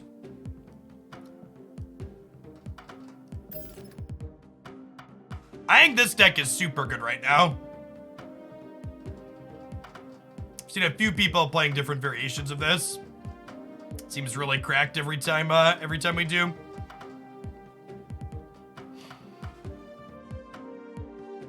Chat, I'm planning to stream for like another 3 hours at least. We're gonna play a few things, I promise. And heck, we're at 1,700 viewers, which is kind of insane. We can't stay anywhere close to that. It's gonna be more than 3 more hours. Let's be real. Let's do a quick deck before we start actually. All right, so I call this deck Mid-Range Sarah. For people that aren't familiar with the title mid-range, that generally refers to a disruptive or interactive deck. Sarah, the named card in this deck, ongoing effect, cards in your hand cost 1 less to a minimum of 1. The goal of this deck is you set up 1 strong-ish path early, and then on the final turn after you Sarah, you play out a bunch of interactive and kind of big cards. So Enchantress and Shang-Chi, for example, you could play both of on the last turn with Sarah. You could also play Shang-Chi and Killmonger and Mysterio all on the last turn. Maximus, just a 2-mana 7-power card on the last turn if you have Sarah out. Sometimes you play it earlier, giving them cards, but often you're saving this for the last turn of the game. We also have a small destroy sub-theme. So in addition to Carnage here, we also have Killmonger, which can blow up our Nova to buff our board, as well as clear out Hood before we play Demon. Would I replace Rescue with? Probably Jessica Jones. It's a 4 mana stat stick. What account level should you be before you have access to meta decks? When you hit account level 474, you have all of Pool 2 complete. You can build a few different decks at that point. Hey, F.A. Grande, thank you for the 2 years. Welcome back. You think the Wong, Onslaught, Mystique, Ironheart decks are a problem? I think the only problem with that deck is the fact that the animations take too long, and they're going to fix that. I think those decks are wildly inconsistent and not good. They're really impressive when they work, but they're not good.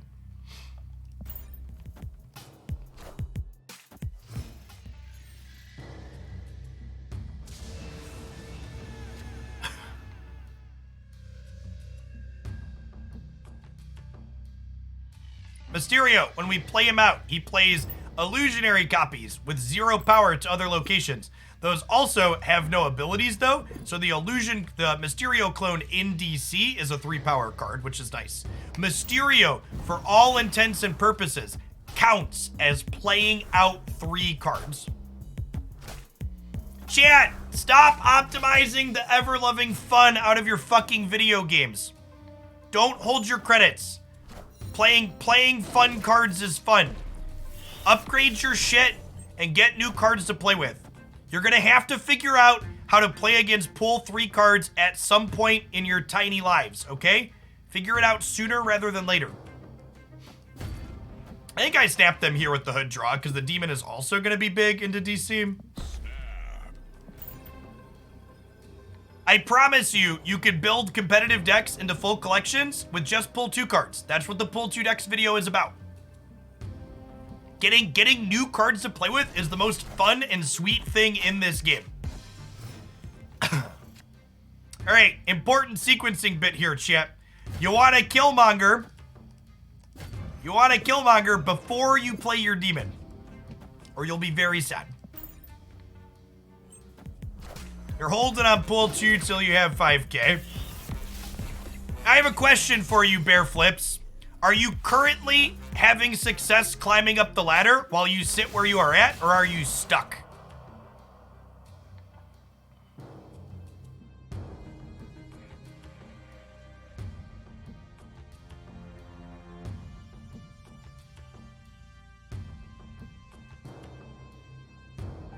You're 97 up from 80. So you actually aren't doing anything if you're already at 97, because it starts pairing you into people with Pool 3 cards with some frequency at that level. for what it's worth. I think I'm playing Rescue here.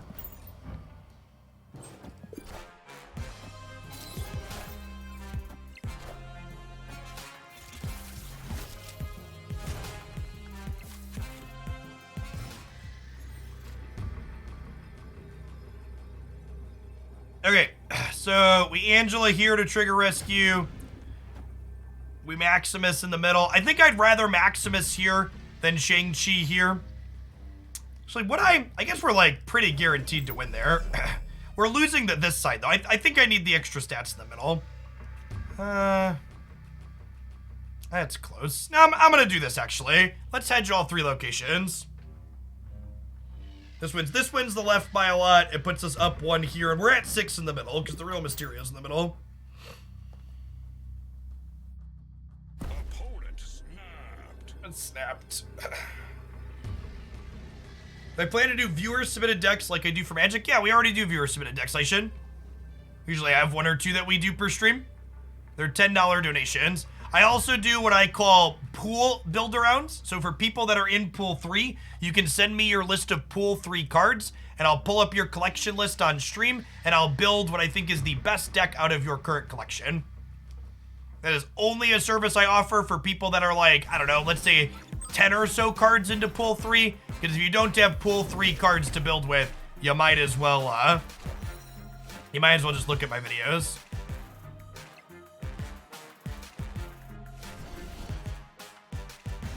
All right, Shang-Chi's got there. Victory. Knocking him down.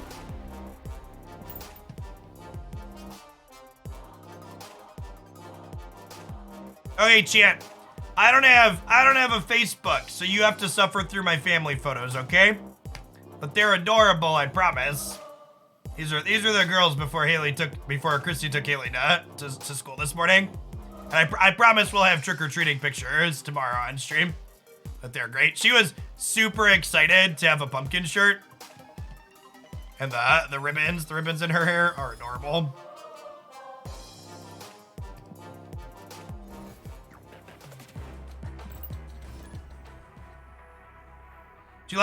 Haley, in the last few months went from, always fighting to let us put her hair up to, being obsessed with ribbons and bows in her hair and letting us do it, which is a nice change of pace. I love this Enchantress variant chat. It's great.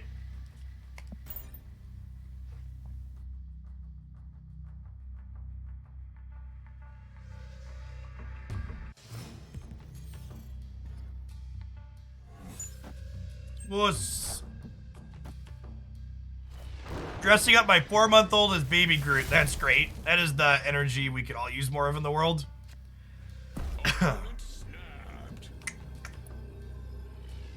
Yeah, I think I'll give you a cube on a free Jane Foster. That's fine. Her hand's not very good. Escaped. Hey, you're not too far off of us kings. My older two are 8 and 7. 2nd and 3rd grade, and then Haley's 2.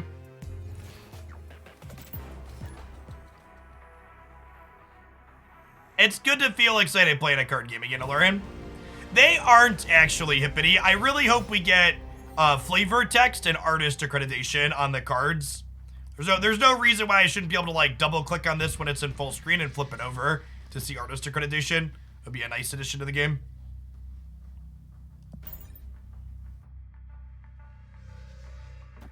So the deck list image there, chat, I'm no longer taking pictures. It's being automatically generated from the same website that the deck command points to. So if you want to see the entirety of my deck, !deck in chat now pulls you to a snap.fan link. Shout out to them for their excellent API that updates automatically every time I get into a game.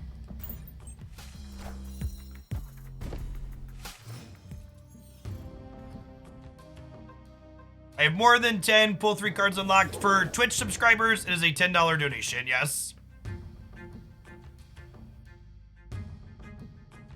Yeah, a game log is obviously something this game should have. I think their lack of having that isn't because they don't want it, it's because they just don't have the bandwidth to do it yet. I think I'm going to goose the Stark Tower here. I think I'm going to snap because we have Killmonger and they have Sunspot. Do people tell you that you sound like Rick from Rick and Morty? I'll take that as a compliment.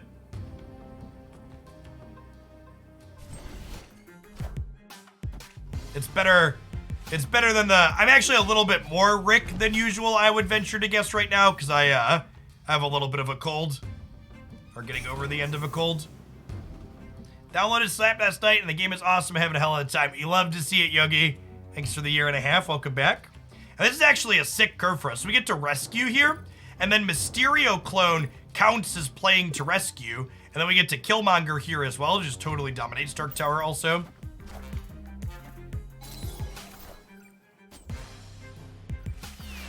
Cosmo actually isn't a card that you can interact with, which is a little feels bad. I agree. Okay, I think I'm going to put the real Mysterio right, and then we'll Killmonger left, and then unfortunately the fake Mysterio is going to get kicked over here, but we'll be plus 13 power, so that's probably fine.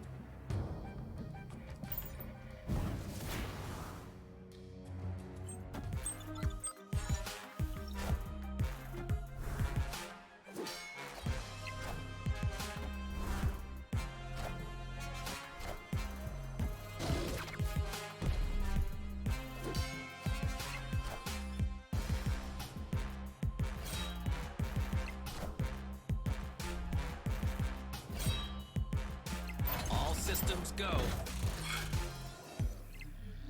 Oh, we're about to get hella shit. They just discarded 2 really large lads. I guess we're winning left though, right? The problem is I can't win middle, huh? And anything goes right and we lose. We Sarah'd for a big turn 6. So the problem with Sarahing for a big turn 6 is I don't get the Stark Tower bonus. We could be 25% for their hella things to go middle. Because remember, we're plus 5 here, so if they hella right and their 2 things flip up middle, we're fine.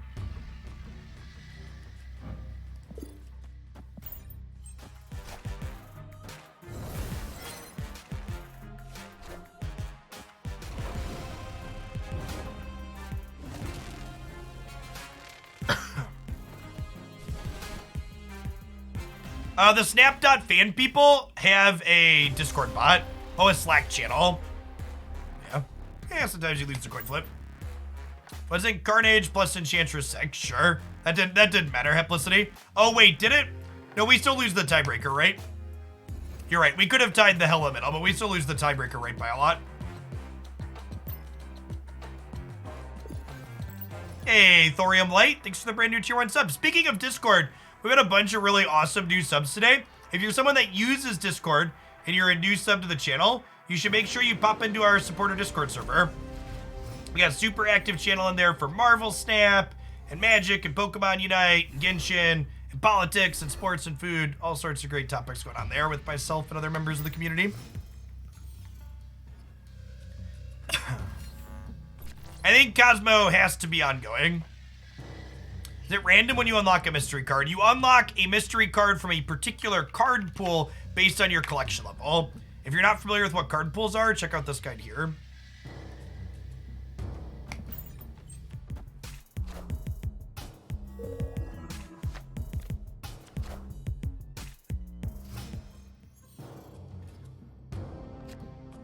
Disc, getting grabby with our deck.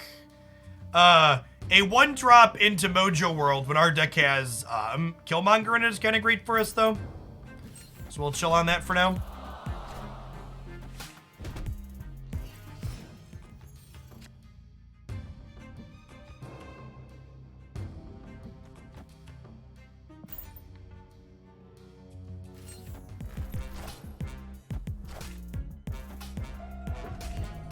Okay, so this looks like the Devil Dino deck.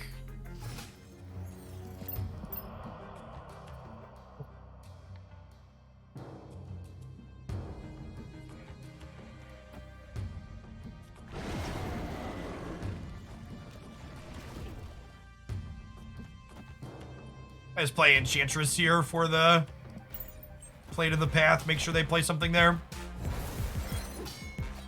There are really well-developed Twitch extensions for this game, but I'm just not using them because I want to make the viewer experience worse for all of you at home.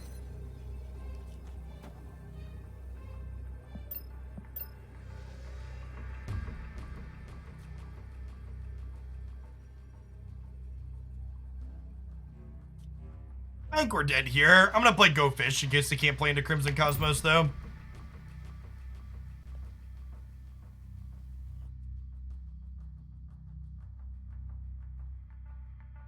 There are people working on Twitch extensions. They're obviously not ready yet. Hopefully soon, TM.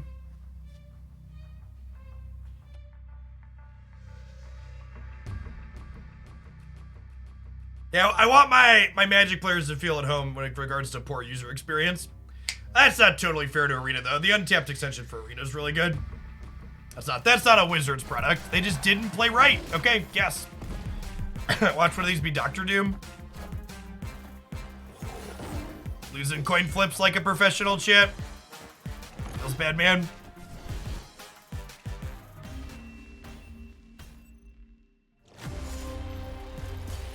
Bum, bum, bum. Bum, bum, bum, bum, bum, bum. This deck feels less exciting than I thought it was going to be. This might be when we rotate through quickly.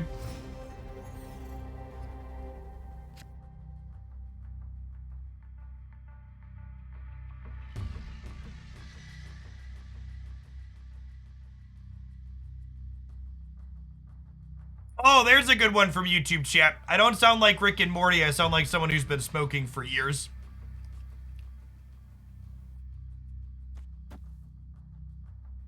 For what it's worth, to share something a little personal with my viewers, and some of my longtime viewers have heard me share this before. As a child, I had a speech impediment and took speech therapy to help me work through that. And my speaking inflections tend to be a little bit different in my conversational voice because of that. And making an effort to make those inflections be different is just not something I can do for a 8-hour stream here.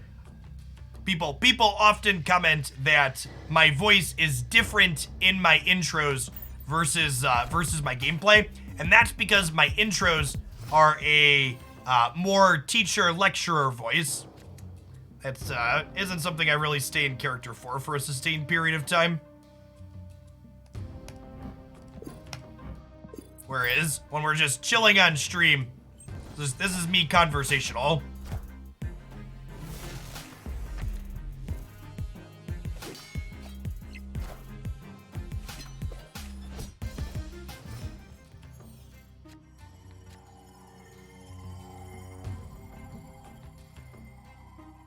Your graphics quality in-game is bad.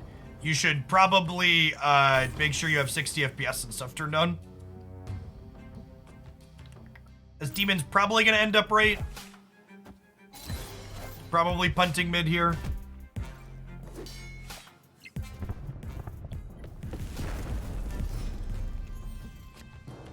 Spin, thanks for the prime.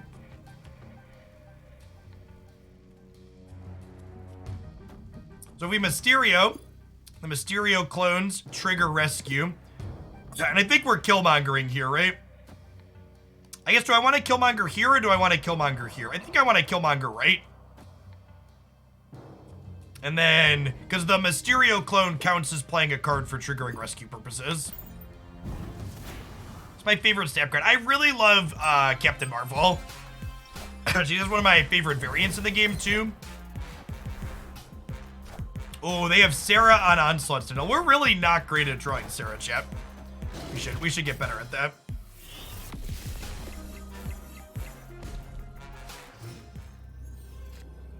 It's still so weird to me that people actively go out of their way to type stuff like that on a regular basis. Like, it's insanely simple. If you don't like something, move along. Yeah. One of the things that is definitely true, especially in the internet era age in which we live in, is that one, people feel entitled to make people listen to whatever shitty opinions they have on a given day of the week. And two, people, when there's no repercussion for their actions, like, their mask comes off, right? And they show you who they really are. So, like, those types of people who are, like, awful human beings to other folks on Twitter or in YouTube comments, they're just awful human beings, right? Like, in society, they might not be, because they know society will appropriately, like, shun them for being shitty, so they, like, rein in their shittiness, because there could be repercussions for it. But when you're, you know, Manga Avatar 67420 commenting in a YouTube video, it's, there's not really any blowback. I think we demon here, and then probably just Enchantress for stats, and we hope that being +5 here with the real Mysterio at 13 is enough to win, right? Excuse me, Jeff. I am Magic Avatar 69420, not 67420. Fair. Fair. Alright, there's no way this beats 11, right? Negative. Good stuff.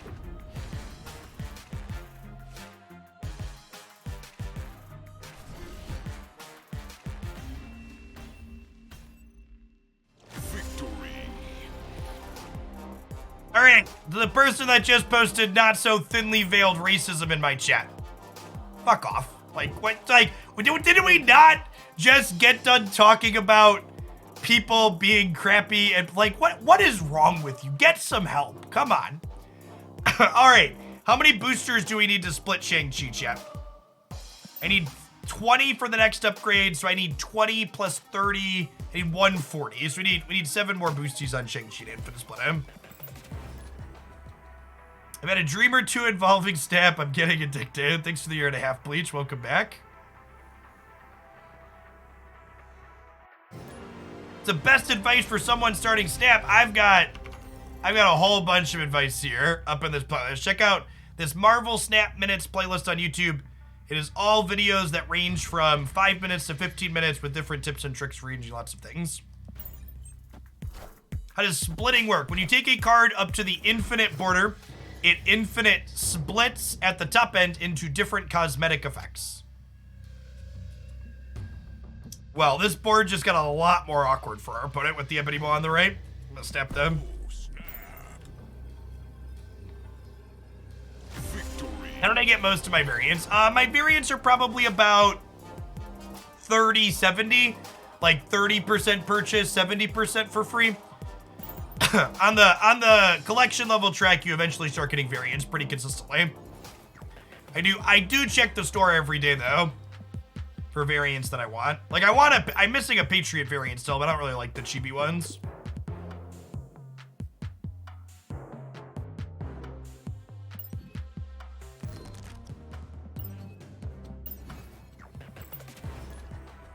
You realize you play too much Snap when your 6-year-old runs around the house yelling one-liners like Snap and Frame Break.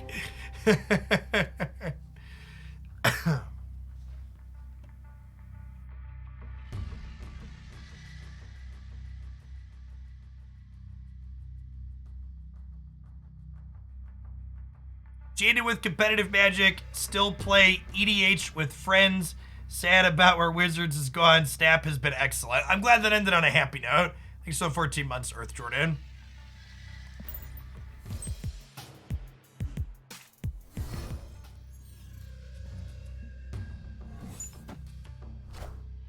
Damn it. I say they flipped up first. Oh, they're playing Agatha. Cute.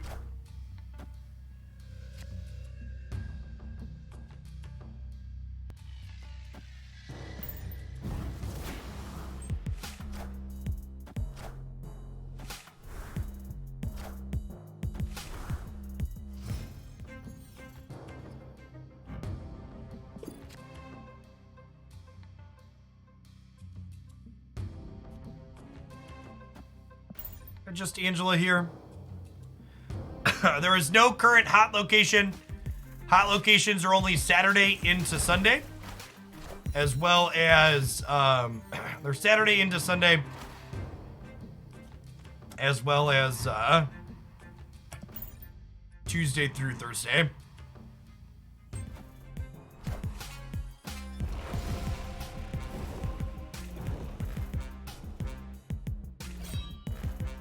Yes, we'll get a new season pass 1 week and 9 hours from now. Clear for takeoff. Killmonger. Rats. Am I Shang-Chi's already down? I think we're dead, fam.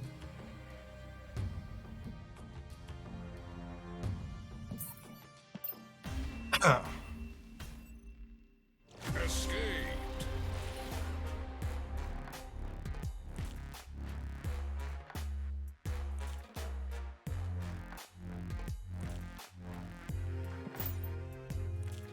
During the beta, did they have a new season every month? Yes.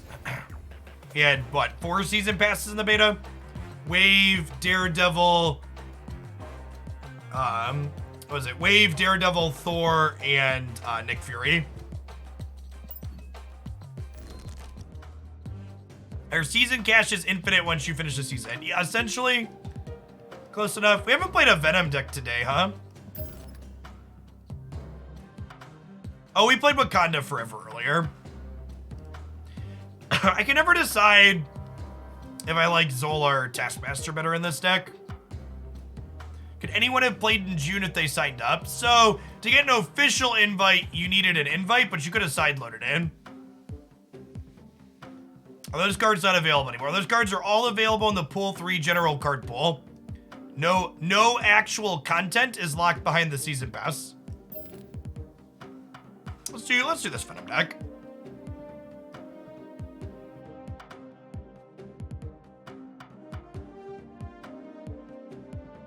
Is there any benefit to escaping? Yeah, if you escape, you lose less cubes. And if you're not familiar with what I mean by cubes, check out this When to Snap video. It breaks down the meaningful, how that all works there. All right. So this deck, for people that haven't seen it, there are 2 cards in Marvel Snap currently that have detrimental ongoing effects. Red Skull gives enemy cards at his location +2 power, and Typhoid Mary gives your other cards -1 power. Now, Enchantress is a symmetrical effect. She removes ongoing effects from your opponent's cards and your own cards, as well as Zero here, who strips all abilities from the next card that you play. So with these cards on Typhoid Mary and Red Skull, we mitigate their downside, and Venom can mitigate their downside as well, because he can eat them, adding their power, but removing their detrimental effect from the board, which is nice. We also have Taskmaster here at the top end, who on reveal takes over the power of the last card that you played. So a pretty frequent setup is you'll Red Skull, and then you'll play Taskmaster to copy the Red Skull. That's true. Lizard's technically a third detrimental ongoing effect. Maybe we'll get enough Bucky boosters to infinite split him today, chat. We need 9 more.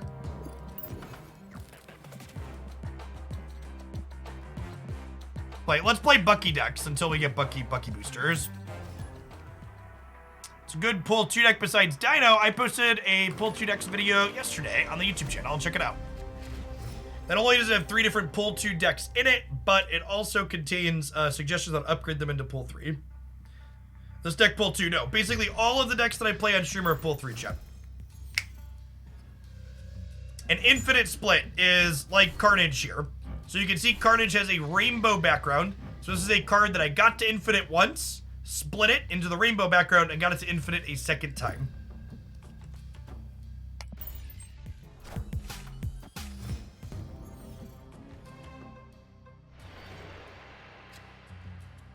Namor is probably your best tool for winning one lane. This setup is sick. I get to go Sabretooth here, who comes back to my hand when he gets destroyed for free. And then on turn 4, we get to go Bucky Barnes into Carnage, and Bucky, when he dies, makes a Winter Soldier.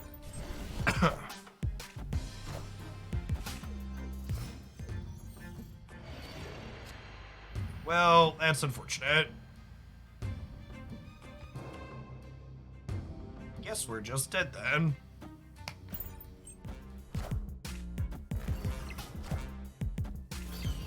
And again, this is why the opponent's deck is the best one in the game by a decent margin right now, I think. Not only is the opponent's deck just incredibly powerful, but it also gets to play a bunch of main deck hate cards like Nova and Venom. I'm just going to retreat, actually. Our matchup into this deck is basically unwinnable. I think Nova Carnage variants are in a medium spot overall. They're reasonable and competitive into everything that's not this deck our opponent's playing, but you're pretty close to 0% against them. The Destroyer is just better than anything you do, and they have 3 main deck hate cards. Yeah, we didn't know what they were playing when I snapped. I couldn't know it was an unwinnable matchup. I think the Destroyer could use a little bit of a nerf/rework. I think the Destroyer should probably start at 8 power, and it should get bigger for every card it actually blows up. So these decks that aren't actually blowing anything up with it don't get to play it. Are there any decks that have a decent Destroyer matchup? Yeah, there's a few. Like the Beast Bounce deck we played earlier has a pretty decent Destroyer matchup. Because it just out-linears them.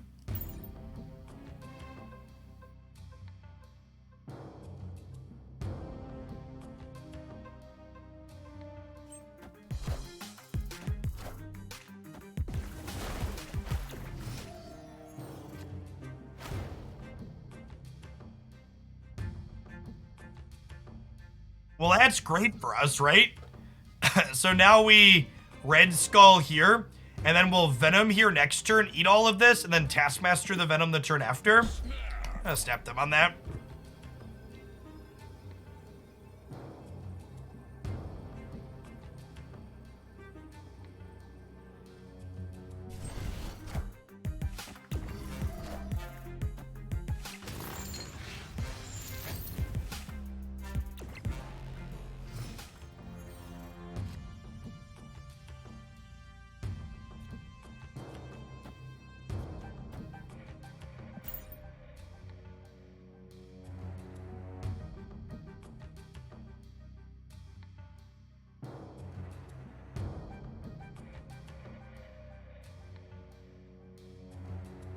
So again, we played Carnage out here just naked because we're not going to be able to play anything else this turn anyways.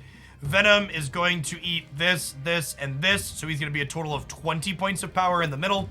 And then we'll Taskmaster next turn, copying that 20-pointer.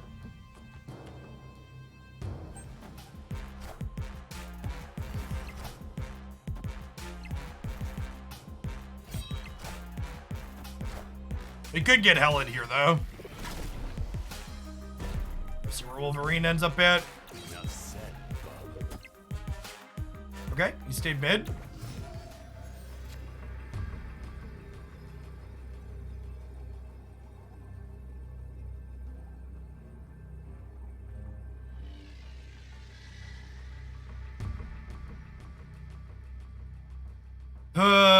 we're probably dead to Hela. They're so likely to have it. I can put another 3 here and then put a 20 somewhere else, but that's probably not good enough. And if I put the 20 in the middle, it's probably not good enough to win either of these other 2. It's just another 3.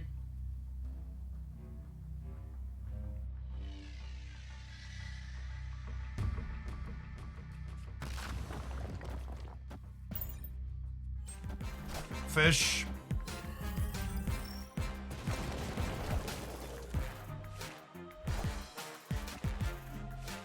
Excuse me?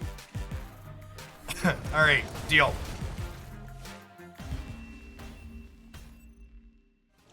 Sometimes you catch something when you play Go Fish, chat. Sometimes you catch something. Is that enough to infinite split, Mary? It's 140 we said, right? So Warpath deck I was referring to. It's the Destroyer deck for me. There's like 3 or 4 Destroyer variations. Is there a concept of rarity in this game or all drops equally weighted in the pool? No, they're all equally weighted. Yeah, 140. All right, let's split Mary here. I want one version of each card to be infinite, chat, for bragging rights. Animated. And if I can't get something to infinite, I'm leaving them blue border because it's like as close to the infinite border as possible while I wait. Ooh, we're gonna hit collection level 6,000, chat. I would really love it if they would give the option to unclick end turn. That is a feature I've been asking for since like month 2 of the closed beta.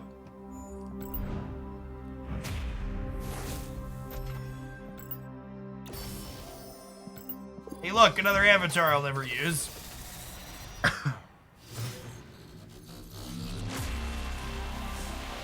Animated frame.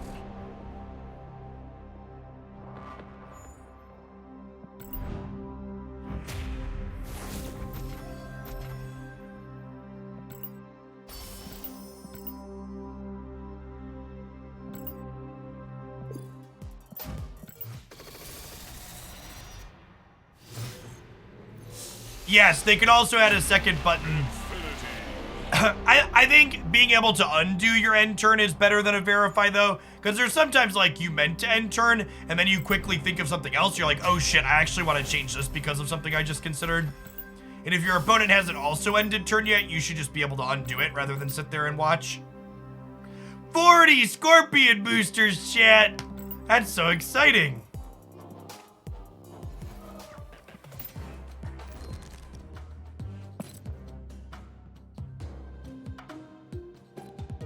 Is Daredevil the reason why you can't undo end turn? I mean, you could just have it so it doesn't work when Daredevil's out, right?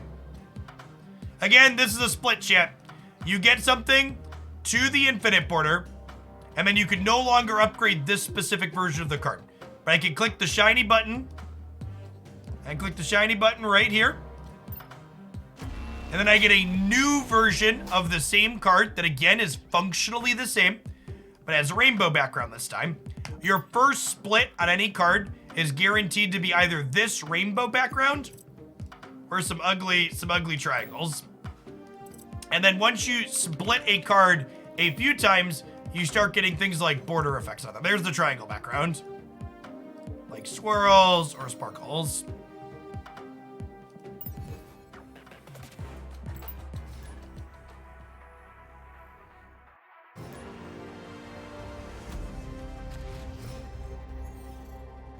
Have I put money into this game yet? Oh, my sweet summer child. Listen, the most powerful card in mobile gaming is your credit card chip. And I would like to give an extra shout out to everybody that's currently watching at home for allowing my mobile game spending to be tax deductible. You the real MVPs.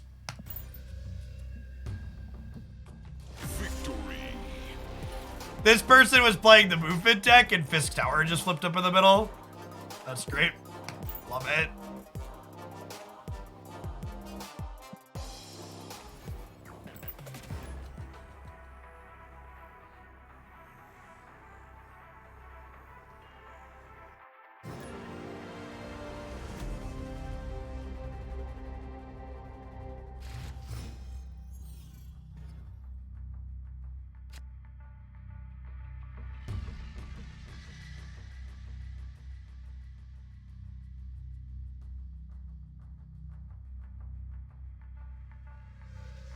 I don't think I actually want to Nova into Hala, because I kind of want to control when this bad boy breaks, right?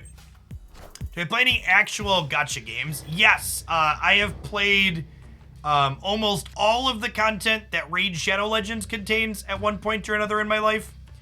And then I am currently playing Genshin Impact. We stream some Genshin Impact for a couple hours at least once a week. We're doing Thursday morning this week.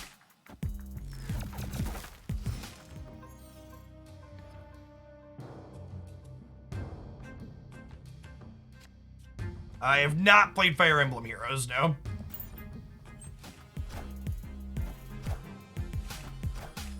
Shouldn't I put Mary in my deck to farm the border? I don't really care. I got the border I wanted on Mary.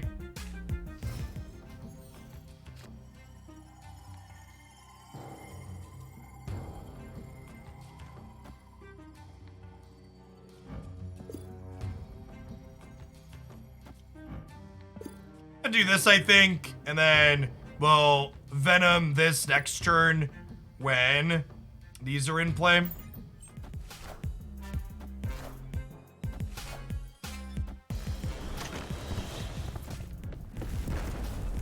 Alright, you got me. Punished. Escaped.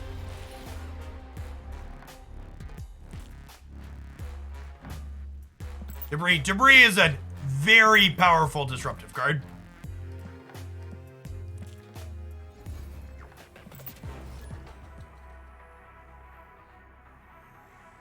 The only thing free-to-play players cannot obtain in Marvel Snap are the exclusive cosmetic items from the Season Pass.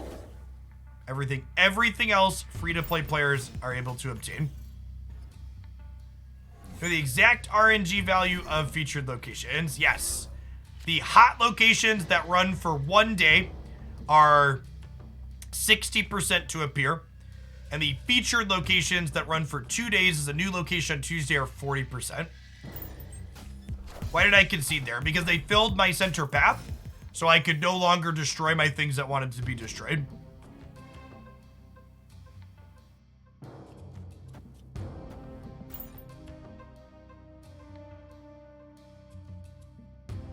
I think spending the most mana in a game will help you win more. Not at all. On average, especially like the first and second turn, spending all your resources isn't that big of a deal. Sure.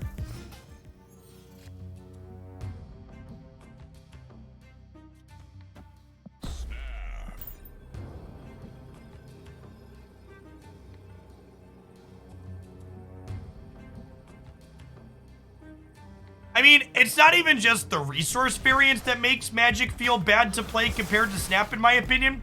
It's just like, it's so difficult for me to play any other game with a ladder after playing a bunch of Snap. Because the ladder experience on Marvel Snap is so much better than the ladder experience on any other card game I've ever played. Because the fact that my losses and my wins are worth different amounts feels incredible. The fact that I can get rewarded for smartly retreating is such a great experience. It's incredible. It's so good.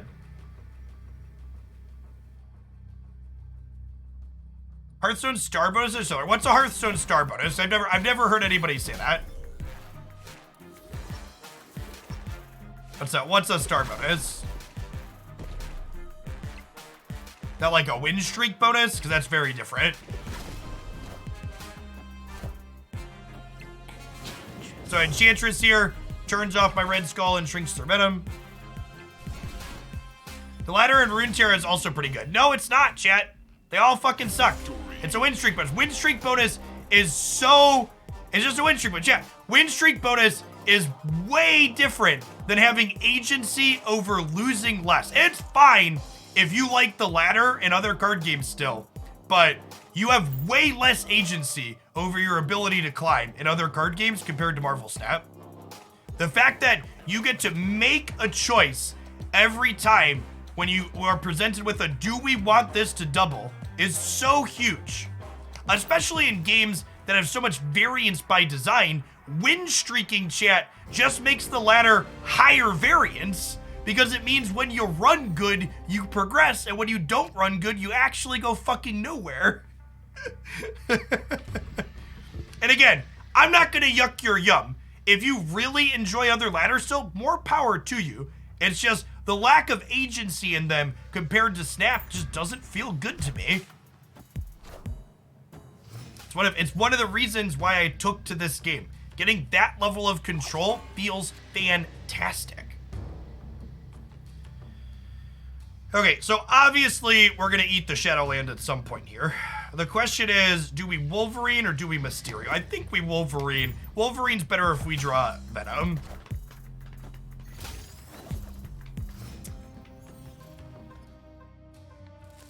Yeah, Snap is the poker card game, basically.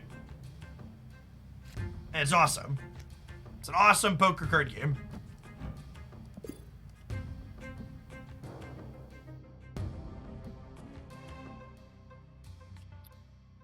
Do I Sabretooth into the armor path? And then next year we can Mysterio Carnage for curve purposes? Yeah.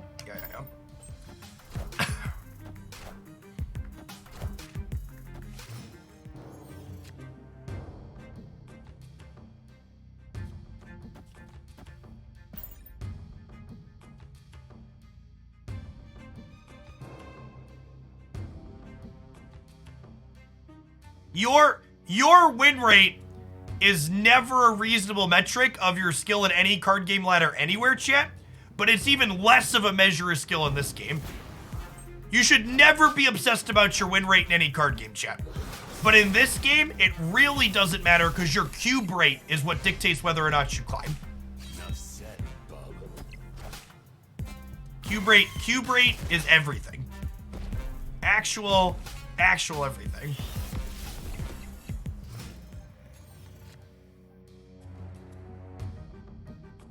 How do we feel about Zero right into Mary? I think I'm into it.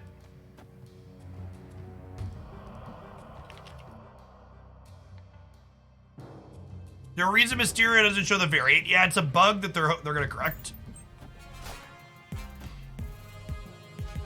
Be Professor X. Be Professor X. Be Professor X. Get fucked, Professor Cheese. This card is the most tilting card in Marvel Snapchat, and it's not particularly close. GLHF, and by that I mean fuck off, Professor.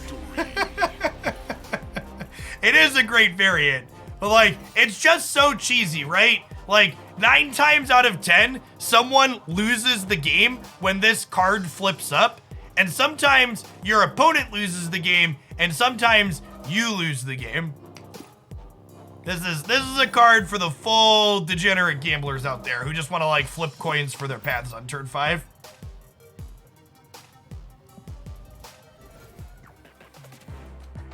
I'm not sure how I feel about that. The ladder should reward people that win more than they lose.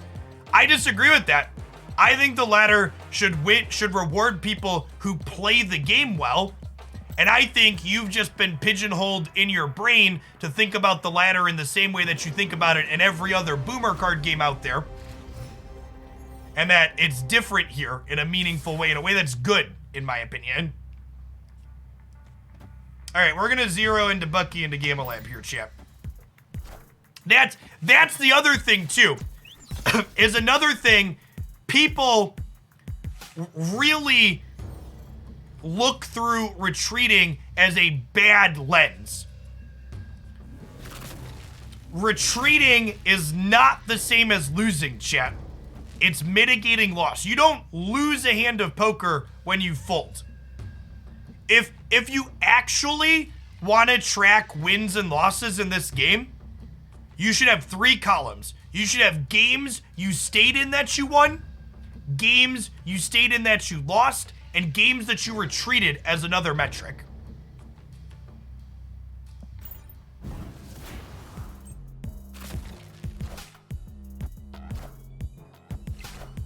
You should think of the ladder in Marvel Snap is a month-long poker tournament, and every game that you play in this month-long poker tournament is another hand of Marvel Snap. Is exactly how it works.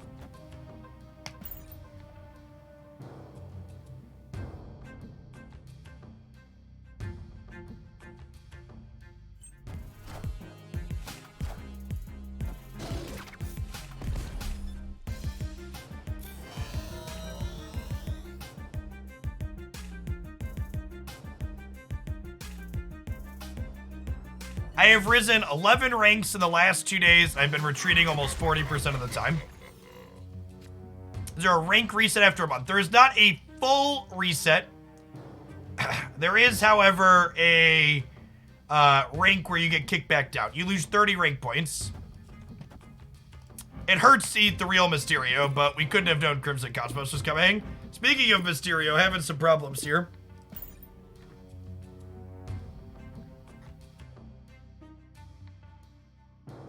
I think they should add more turns. You wanna play more turns, open magic.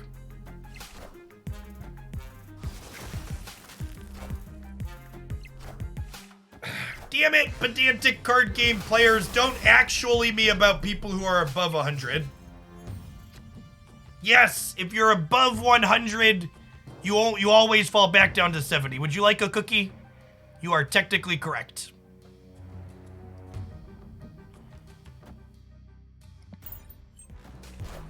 Would a cookie for being technically correct make you feel better?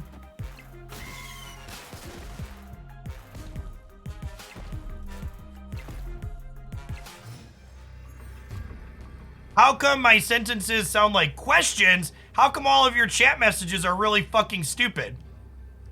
See? There's a question for you.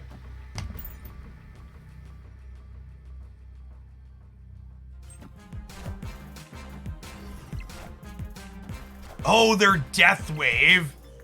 Yeah, that'll get us.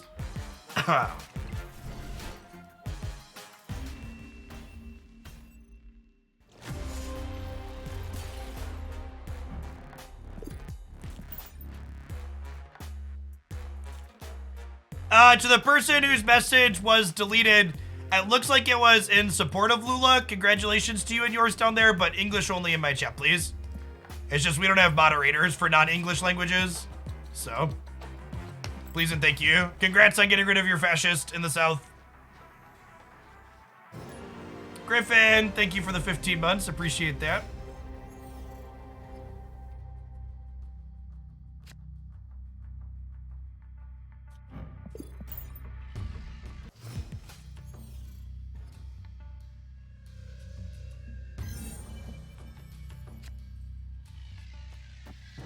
I want to play these into here. Playing these into here is good if we draw Venom, because Venom takes the Ninfuller power.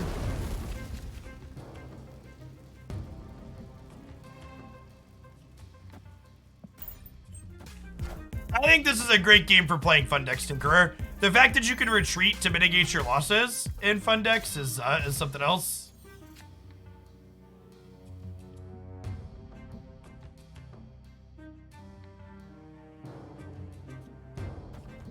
We do this. Let's put some Mysterio clone here.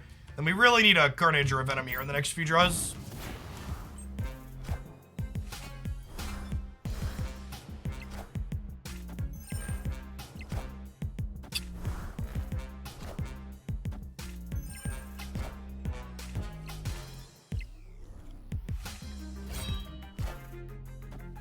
Most interesting location. That's a good question. I don't know if I have a good answer to that one offhand.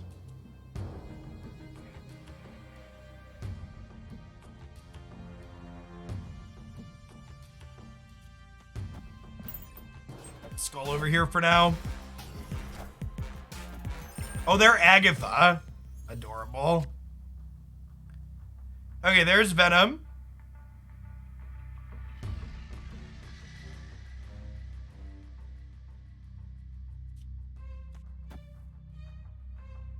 I'll snap them before Venom flips up here. Venom's gonna be huge, and then Taskmaster will be huge next turn.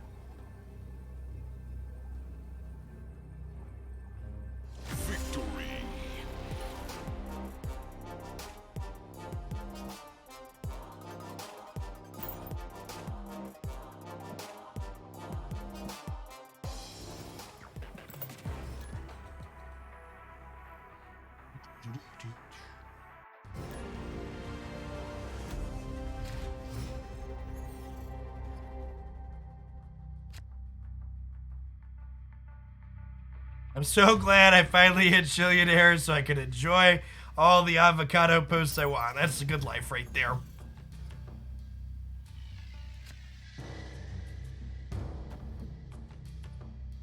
We playing into the compound? I don't know that we are.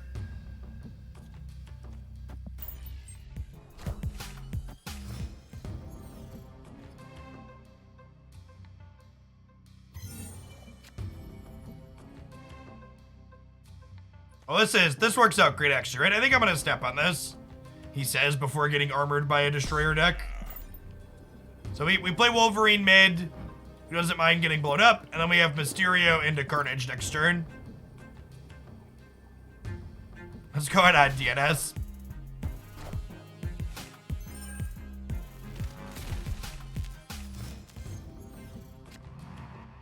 We're not super political on stream consistently unless there's something crazy going on in the world, which happens occasionally. But if you want more political takes, make sure you follow my Twitter. There's plenty of that up there. PKP man, thanks for the brand new prime, appreciate it. So we have to play into the left next turn, which is fine. Carnage is gonna be real big in the middle.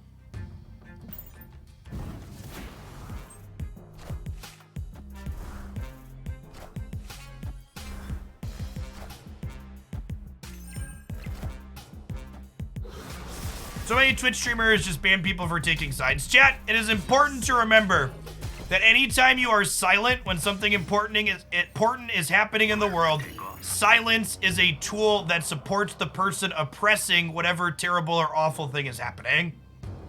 Silence is always an acceptance of the status quo. It is important that when you see something bad in the world, you let people know that it is bad and you don't want to tolerate it.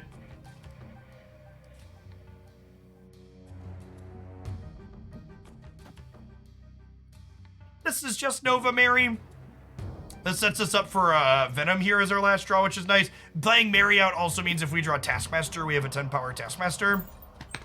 And if we don't draw either of those, we could always Enchantress to get rid of the Mary debuff. Hey, Aggro Craig, thanks for the brand new tier 1 sub, appreciate it. I think this game needs a mulligan. This game has a mulligan. If you click this red button in the corner, there's a retreat now option, lets you mulligan the entire match.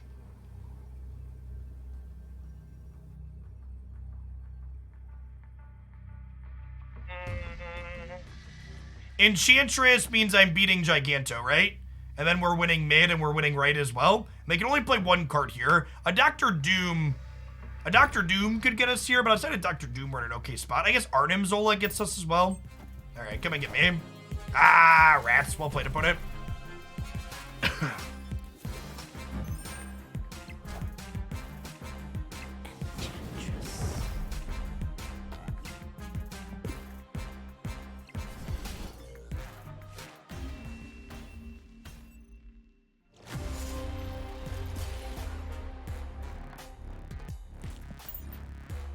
Yeah, you don't need a mulligan when you can see 75% of your deck.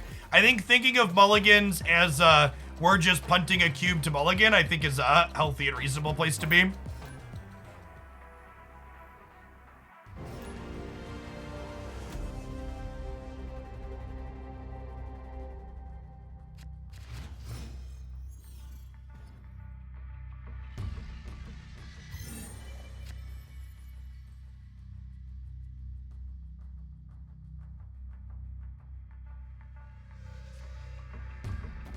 So change decks a little bit here. We're still playing a Venom Destroy deck, but we changed some of the details. I usually call this one Full Destroy. Just call it like all in on the destroy effects. I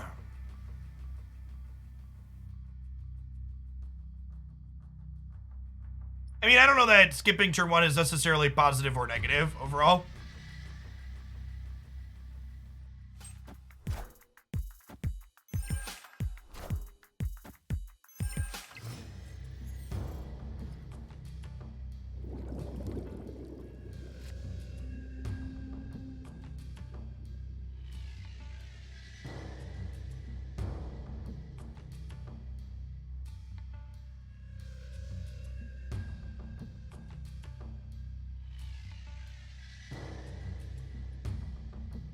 They set up a Nova here. I think I'm probably just deathlocking the hood next turn, so I think I'm gonna forge over here for now.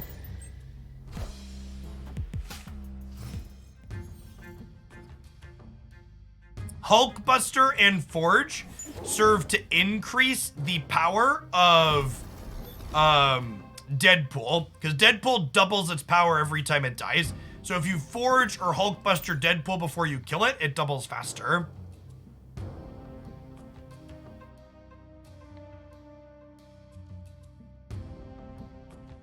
A bigger reason you opt out of running Taskmaster in this list. Zola and Taskmaster serve a very similar role in slightly different ways. I think there's merit to running either, but you usually don't want to have both. Like there's spots where Zola is good and Taskmaster is bad, and vice versa.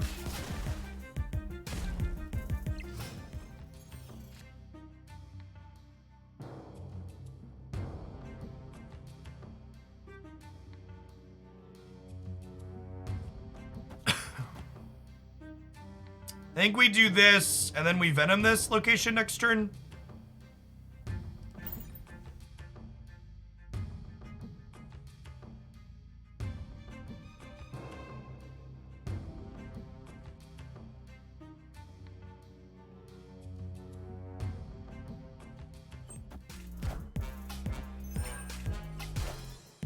Ready to get bucked up, chat? All right, Warpath. So they're the Destroyer deck.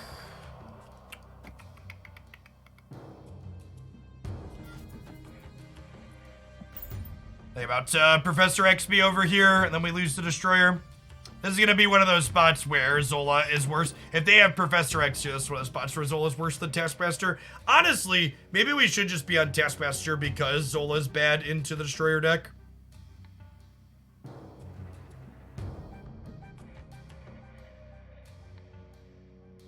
Rescue has been great in my Venom deck. That's a good shout. I can see that being okay. Chase Clark, thanks for the almost 3 years. Welcome back.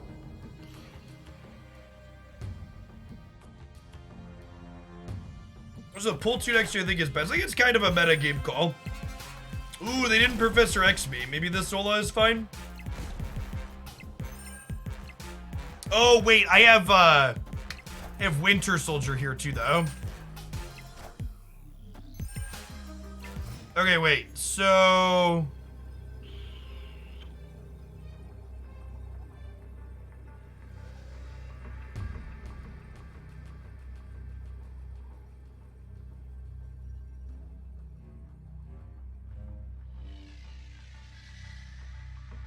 yeah, if this was a... if this was a Taskmaster, yeah, I think I'm gonna swap Taskmaster for the Zola. Zola, Monster Isle, and Prey. Yeah, I could take a coin flip. I actually don't hate that. Yeah, I'll take a Zola coin flip.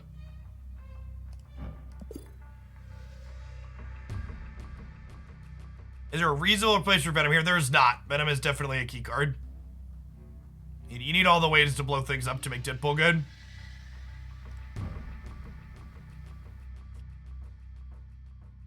Victory. I think I'm still gonna swap Zola for Taskmaster. Zola's just a little awkward a lot of the time.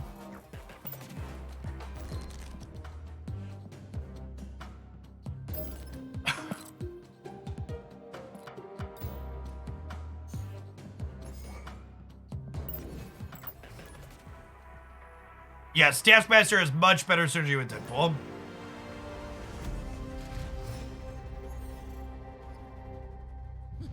Hey, congrats on the fat raise, Craig. Alright, well, I mean... sure.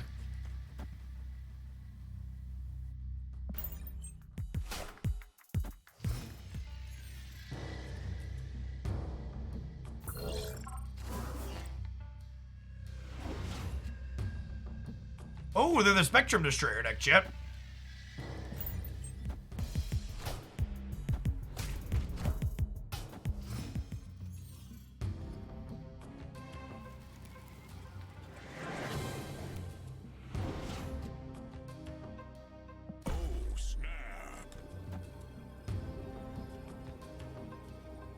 I'm gonna snap them on the Cosmo draw.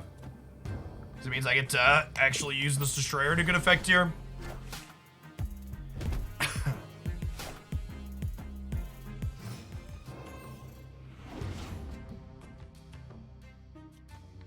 So I just need to win one other path here.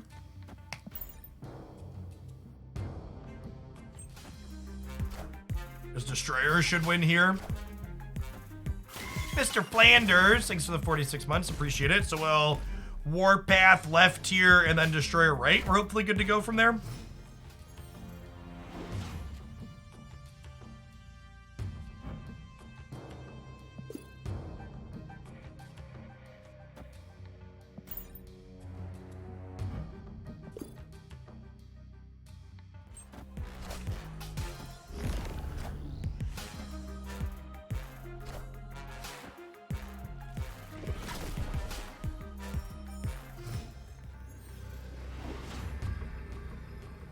I told you these Venom decks can never beat the Destroyer deck, chat. You just gotta flip up Weird World so you get to be the Destroyer deck and then they have the Venom deck into the unwinnable matchup.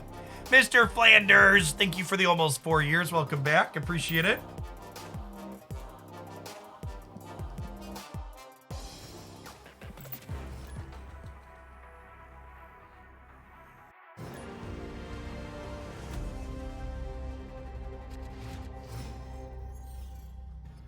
Chat, we're less than 150 subs from being the first dedicated Marvel Snap channel on YouTube to hit 10,000 subs. There's a few of us that have dedicated Marvel Snap channels stood up, but we're currently in the lead. Can we be the first to 5 digits in Oaklandia?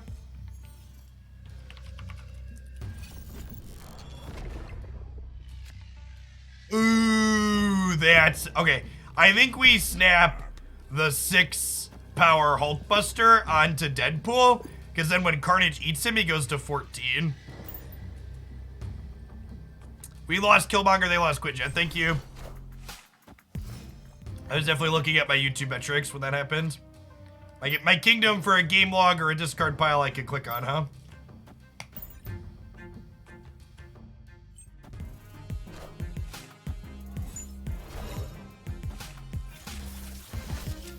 Oh god, Cloning Vats is hilarious too. Cloning Vats is hilarious too.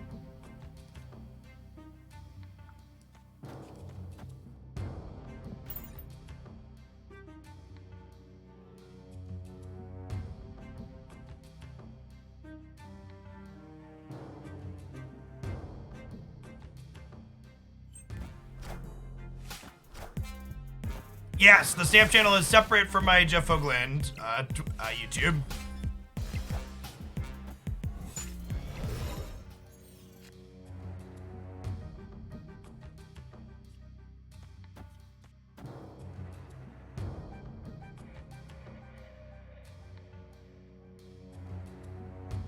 Is PvP or PvE? PvP.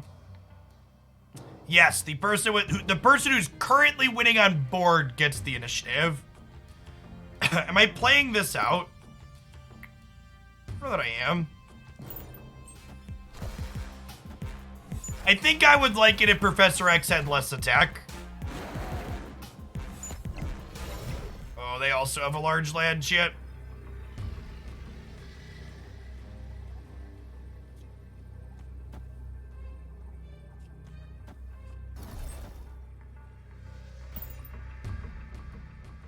I'll stay in for 2 here. Yeah, because they play a dino out, we play mid, they can't win the other path.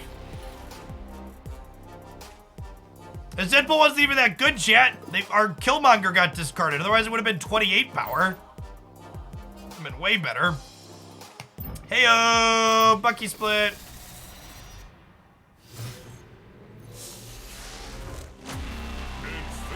Infinity. Well, I mostly just wanted the Infinity Border, chat, but we'll split him too for for old time's sakes. We'll split him down the middle here. All of the avatars I will never use.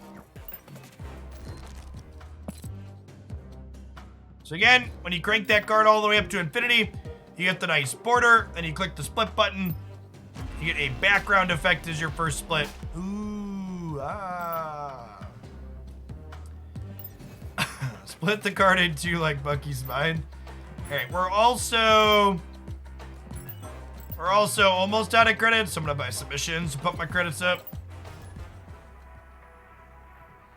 They don't actually. I really hope we get variants that have variant tokens at some point.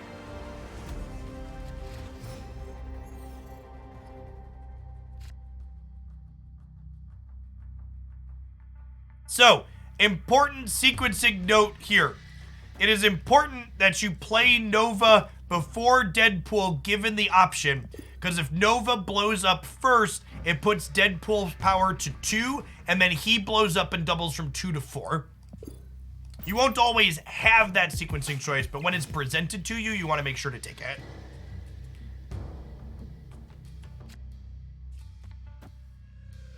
Gosh. Okay, well, Forge into Deadpool makes him 3, and then I'll go to 4 and double. Our best draw here is Carnage, because it will let us go Deadpool into Carnage, eat the board this turn.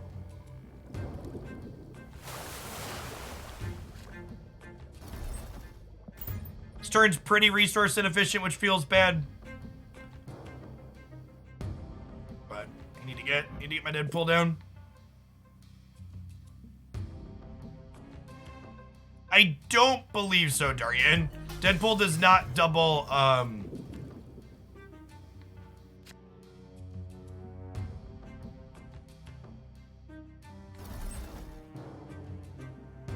So he's gonna go to 8, and then next turn we'll get to go Nova in, or sorry, Deadpool into Killmonger, and then we'll be able to Taskmaster him on the following turn.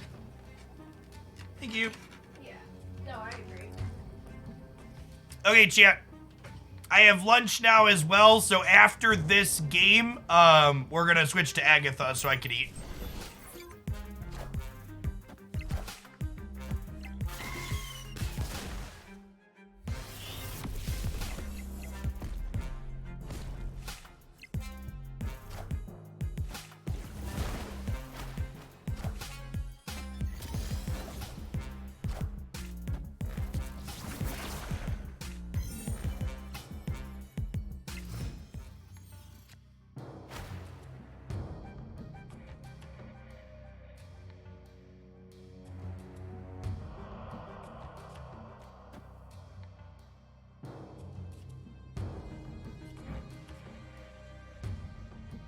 Victory.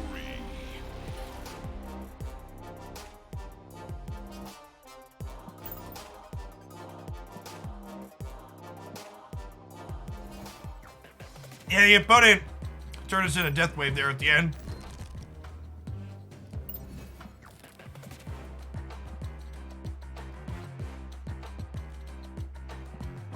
I should probably deck tech Agatha before we play it, huh? For people that are new. All right, I'll deck tech Agatha, and then you'll understand. You'll understand here in a second why this is a deck we play while I eat lunch.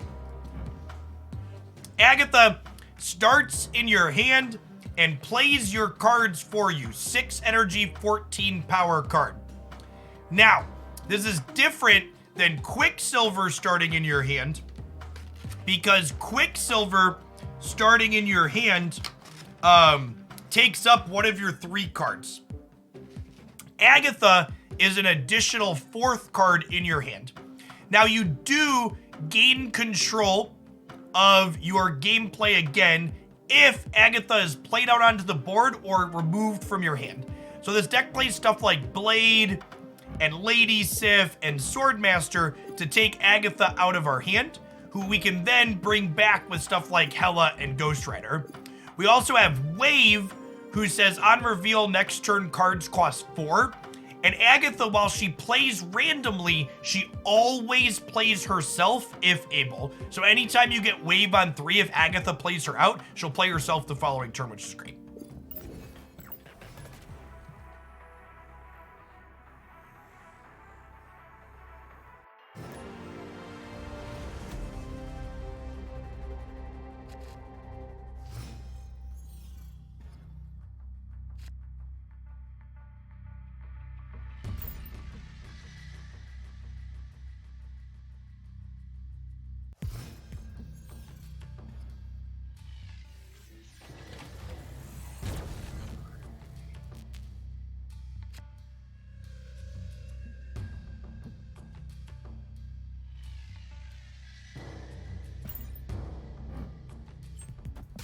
Well, that's great for us.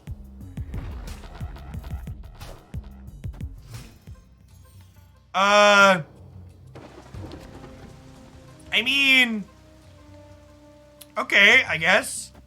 It could be worse. It's a shame we don't have any of our Chunkamunks in our hand. Oh, am I duck that up tip?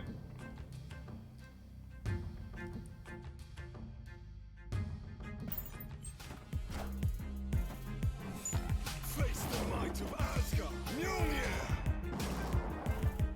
Mjolnir.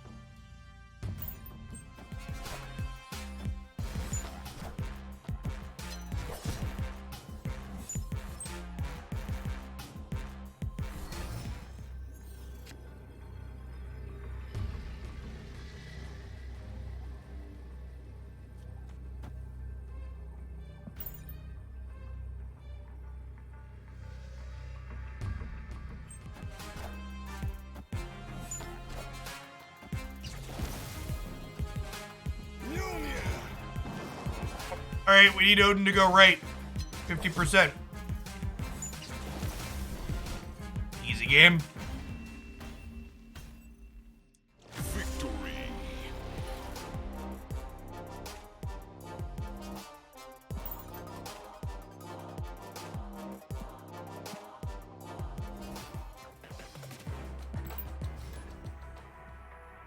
Second dinner told us that collection tokens would come off of the collection level track like everything else.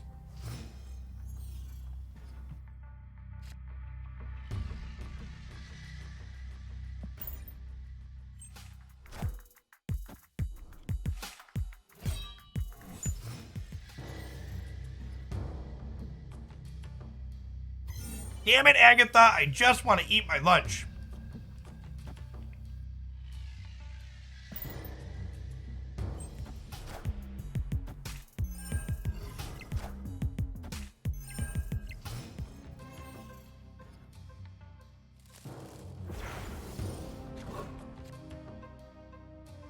Opponent snapped.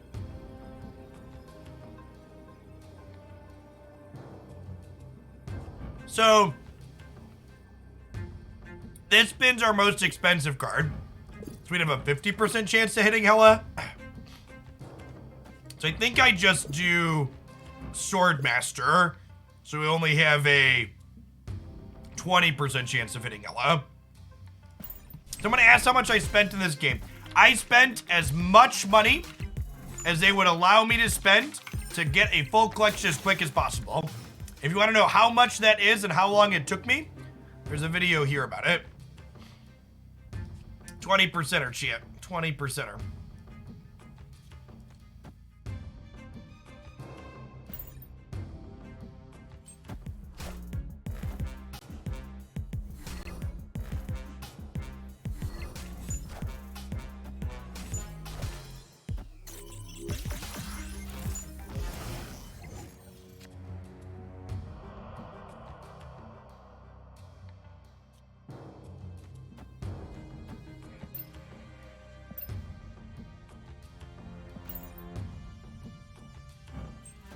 %20 chance to get Hela back here, Chip.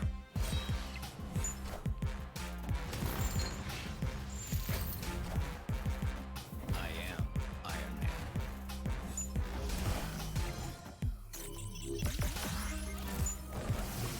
All right, so they have another Iron Man. I assume that means we're dead. Very.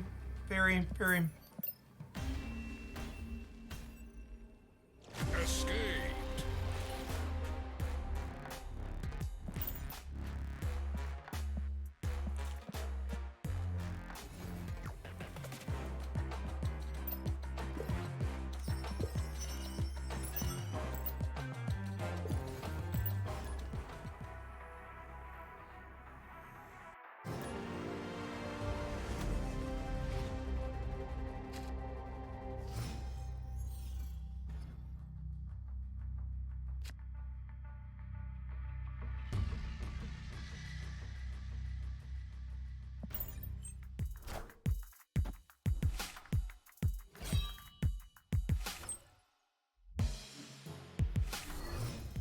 Alice. Teferi is a slow, painful death.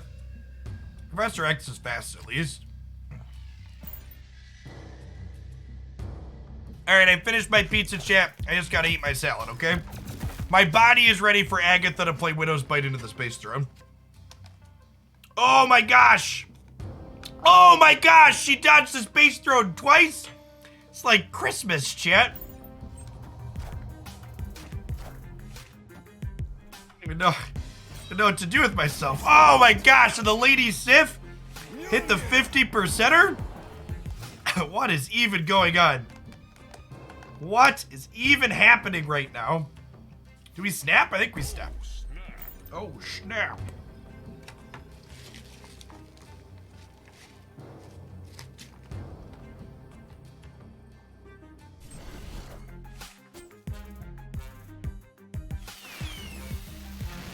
Mjolnir, to me.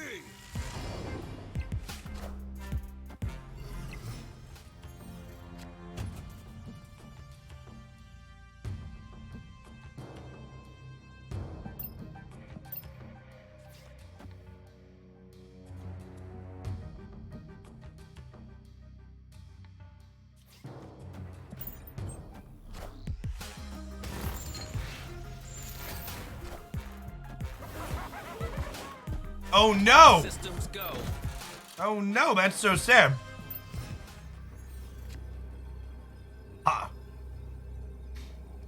Who do we have discarded? We have Black Cat and what else?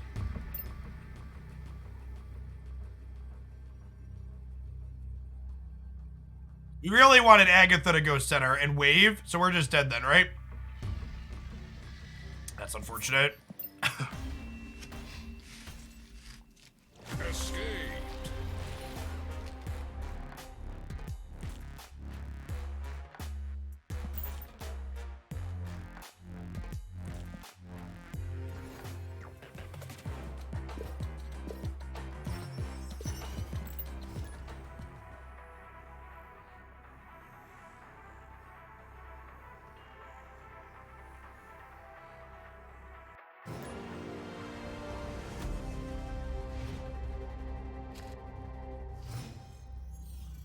This deck actually good.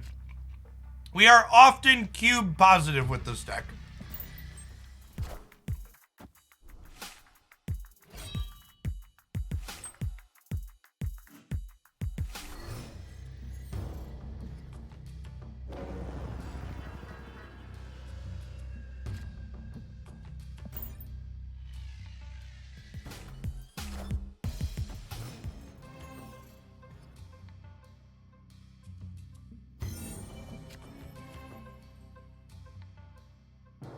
Why did you put me on this path? I feel I shall never return from the depths of Marvel Snap. You and me both. What's going on, Jode? Thanks for the 3 years. Hope you're having a good time. I know I am.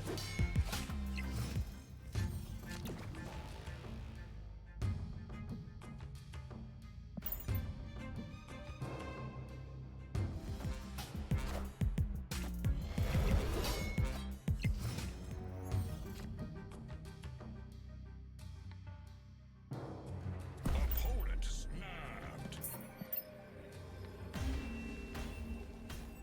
Escaped.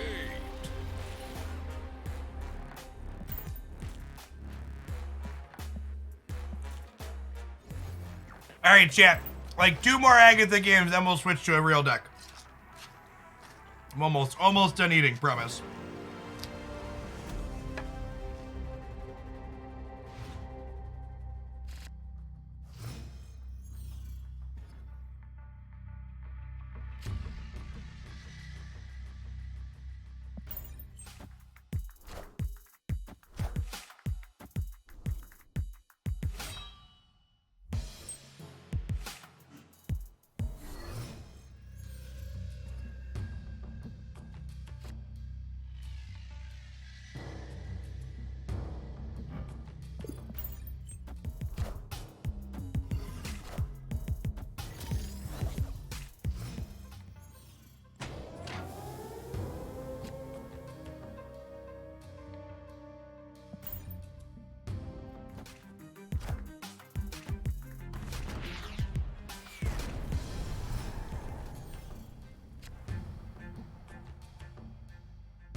It is not possible to get 6,000 collection levels in a week. We're 1 in 3 to draw hella, chat. Opponent snapped.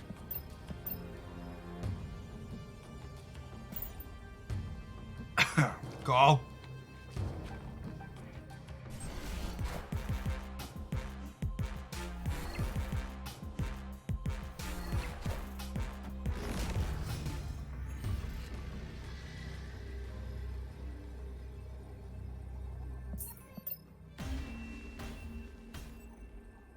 Escaped.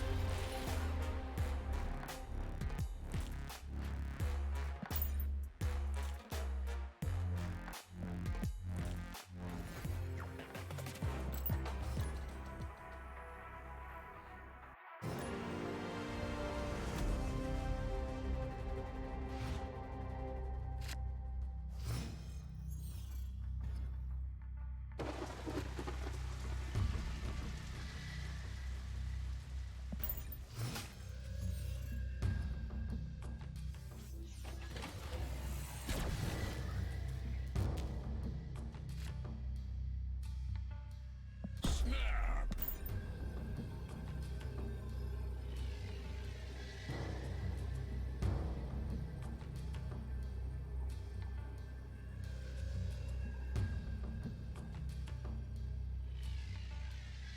What's going on, Gazi? Yeah, we're a full-time staff stream here for the foreseeable future. Some cards are extremely OP. I don't know that I agree with that. I kind of think game balance is in a pretty good spot at the moment.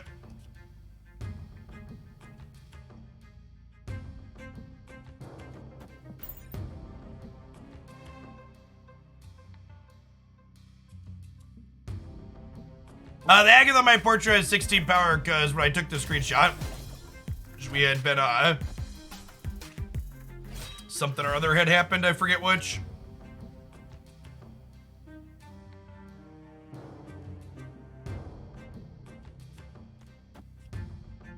I guess I don't have to worry about the Professor X locking me. Do I want to play for the raft? I can't decide if I want to play for the raft or not. Probably.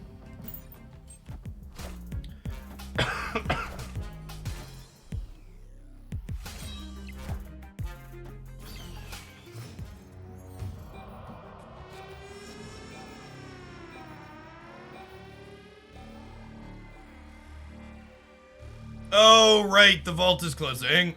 I forgot about that.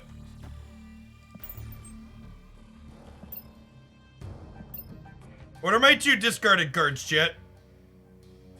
Somebody help me out, I'm stupid. One of them is Hellcow, what's the other one? Opponent snapped. Captain Marvel. Okay, so I've got 12 power coming in from there. So I'm going to 9 here, meaning they have to go to 22 to beat me.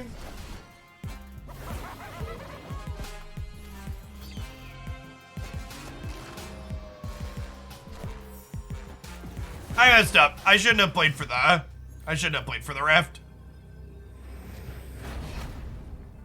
We win this if I play better. Escaped. I should have put more power into here and then just played to hell on the last turn. We almost assuredly win here and here.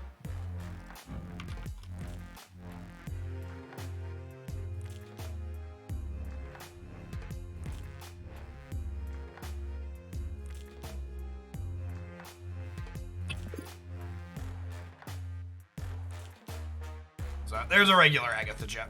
All right.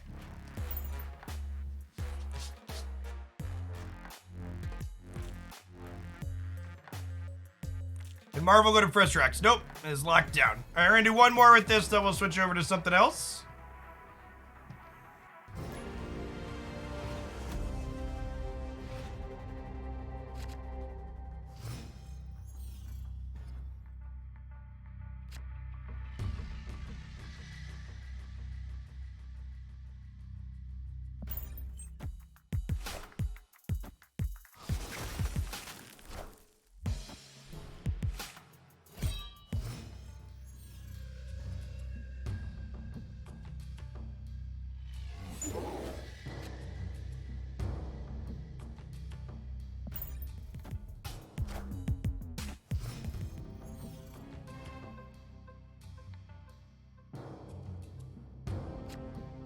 Nice. Okay, 50-50. Hit me, dealer. Never lucky, rubber ducky.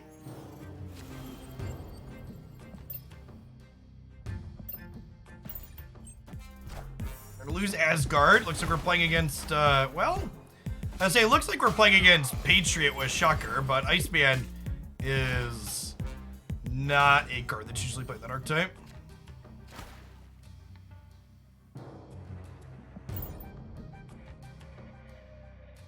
Okay, so we're gonna have 3 cards in discard.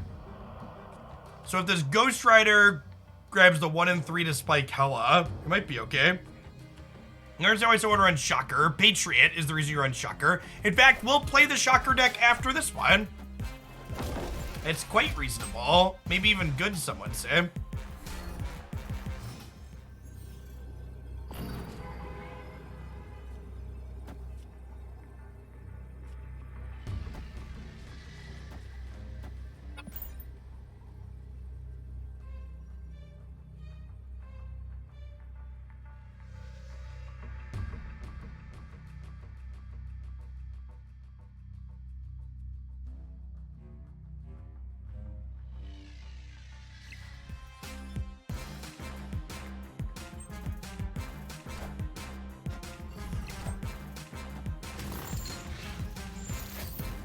We're getting Ultron, chat. I think we're getting Ultrons.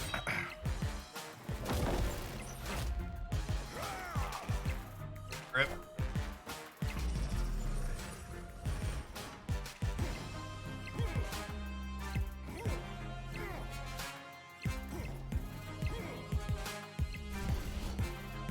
Lost our 1 and 3 chip. Use Ultron. Ultron's pretty common in the Patriot deck, despite being very bad.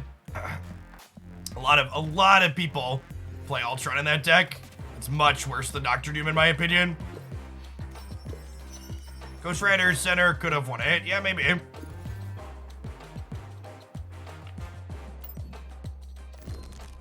So wait, no, they're gonna slide everything to the right. Sometimes you have Ultron. I think playing Ultron is, if you don't have Doctor Doom, is worse than playing any other card instead. Alright, so chat, this is the reason why you play vanilla cards in the late game. Your cards with no abilities have +2 attack, +2 power. You then copy this with Mystique to give your cards +4 power, meaning that Misty Knight is a 6 power 1-drop, Shocker is a 7 power 2-drop, etc. We even play Abomination and Hulk at the top end of our curve for similar reasons. We also have Doctor Doom, because sometimes spreading out some Doom bots is better than having one stat stick with Hope. There's better in different spots than others. So, let's play some Patriot, huh? No Thing. Thing doesn't really fit on the curve well.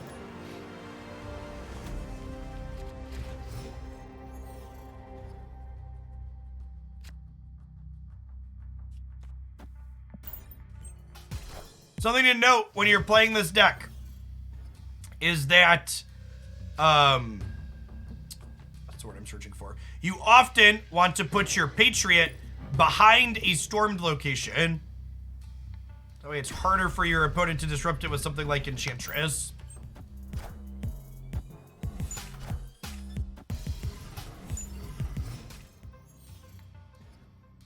Hit someone with pool 3 cards at rank 113. Yeah, that's pretty typical. That's to be expected. All right, well, they're not an Enchantress deck with Morbius, I imagine. Let's get the cubes in the pool here.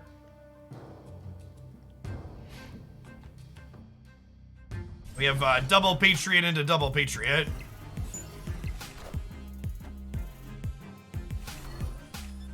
Okay. All right.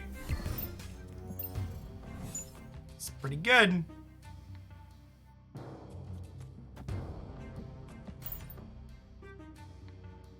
Storm London here. Cut them off of any more double ups. Wind, aid my hand. So, Abomination's probably our best draw here.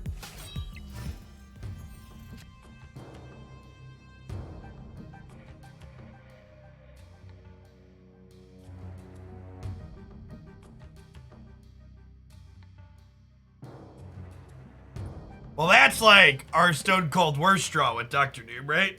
Super awkward. Do I just do this and then hope to draw Hulk or Abomination next turn? We're 50% to draw one of those two. Let's do that. Debris to fill locations against their holodeck has value.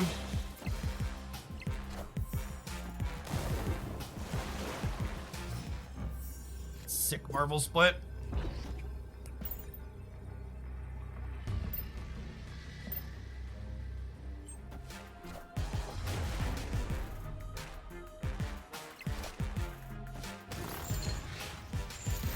Higher, further, faster, baby. This much, chat. We'd have won if we'd have drawn Hulk there. Needed a slightly larger lad for Fist Tower here.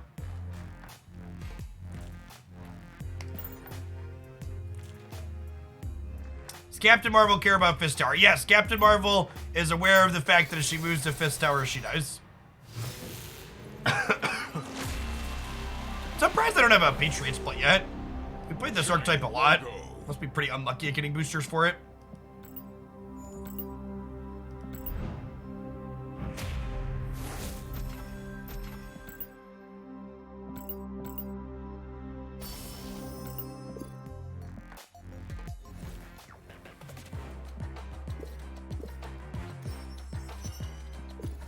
Season cash.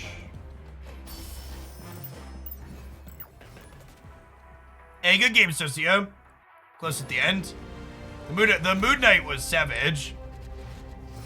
Thought I was gonna have 4 Patriots when I snapped you back. I was wrong.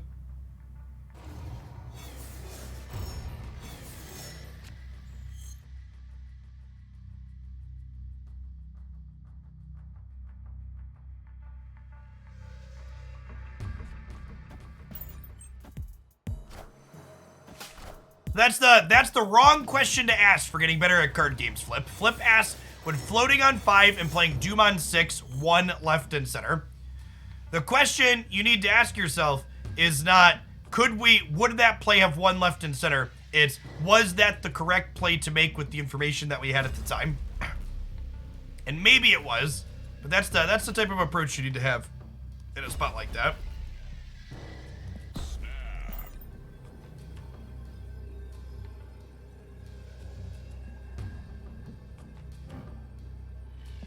Alright, okay, spot twin TVA here. I'm gonna snap them and try and push them out. Alright, we're playing for 2. Mr. Fantastic's pretty good. What does Wasp do? She gets things done, chat.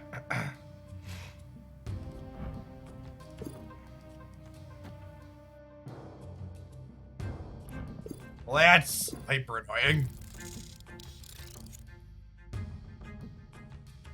I don't have any 4-drops in my deck though, right? So there's no reason to play this out yet. You've gotta be kidding me. Time's up.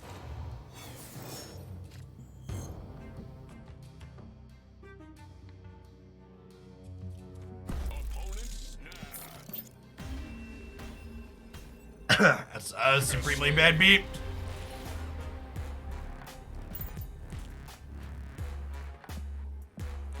There's definitely some peak Marvel Snap gameplay there that occurred on your screens.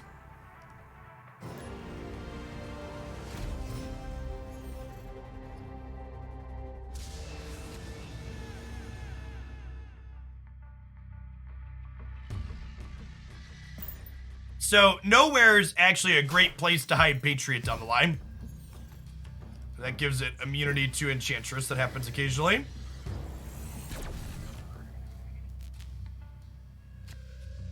And by down the line, I mean now. Let's go now.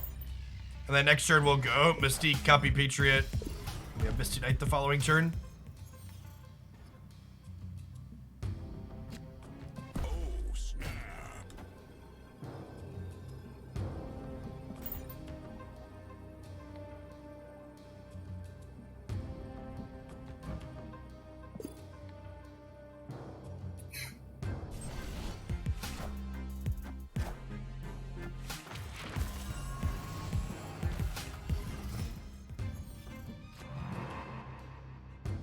All right, so kicking rocks into the lockjaw path here is excellent. I'm gonna play Misty Knight here too to try and lock Kiln. Do I need Misty Knight to lock Kiln? I probably don't actually. In the event that we do, Dr. Doom's gonna go here anyways. Yeah, I'm gonna Misty Knight mid actually.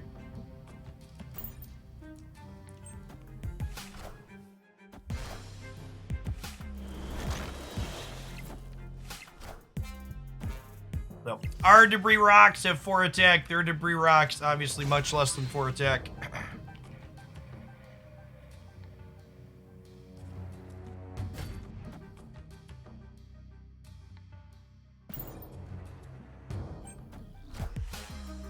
You play for all 3 lanes of the Patriot lane a wash?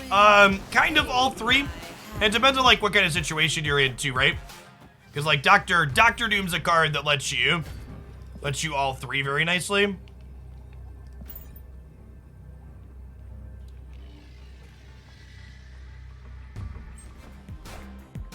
How's it going, D-Touch? Check out this one.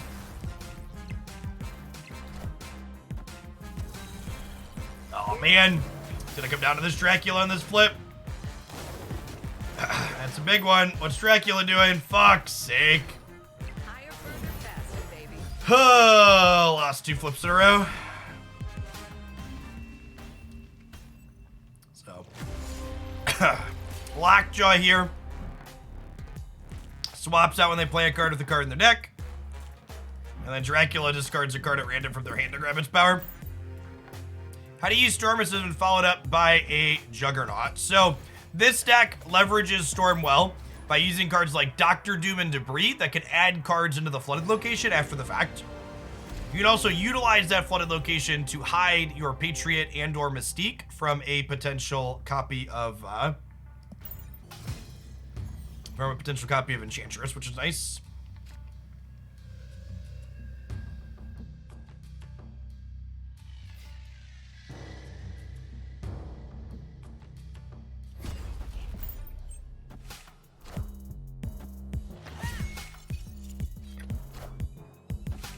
Debris?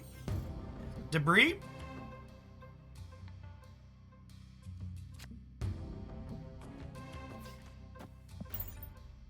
New York actually makes Debris less good of a draw because I wanted to Debris the Space Throne to kick a rock there, but it's no longer meaningful.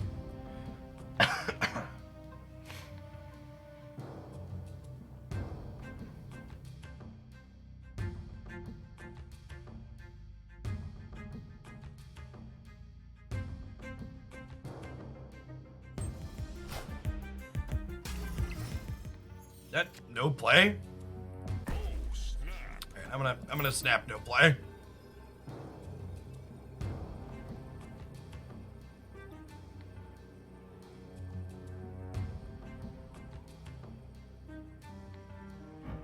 Like a Koye, nothing till 4. What are we doing over here?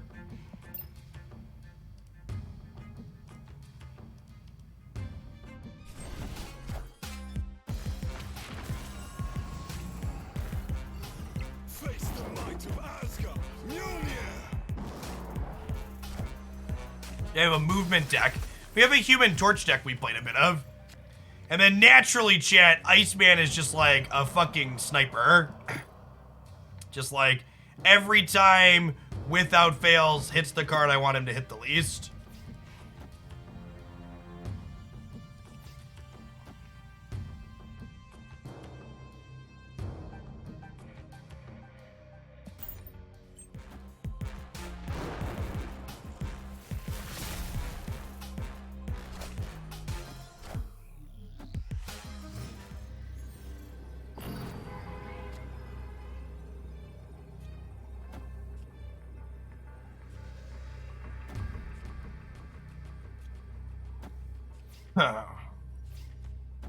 We do this.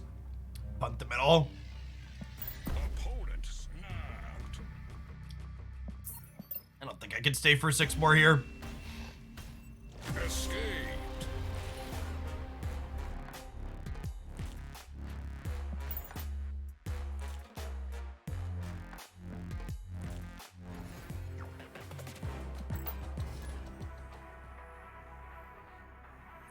Punting is card game jargon for making a mistake.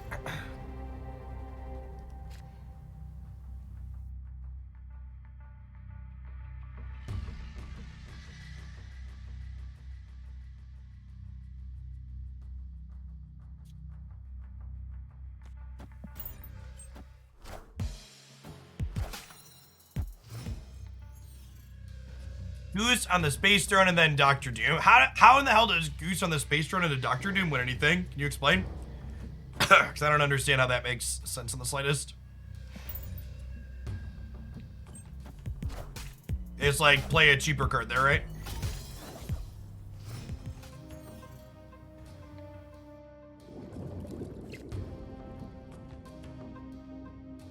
Oh, because I could pull it out thanks to New York.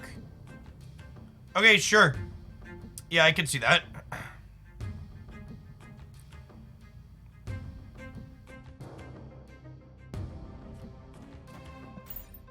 We storm this year before they get Professor X out.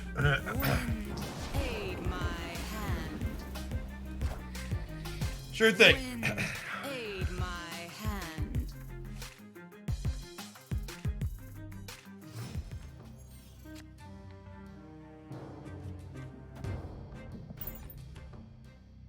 So we'll go Patriot into here, Mystique into here, and then Debris could let us win middle. Probably not. Doctor Doom would need to draw.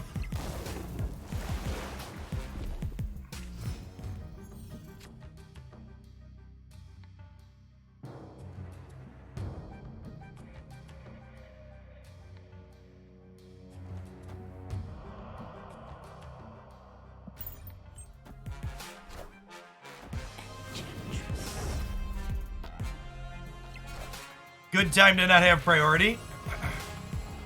Coming from a MOBA, I usually say I'm in single location. I like that. Oh, that's hilarious. Mojo gets the Patriot buffs because it lost all its abilities. Hello.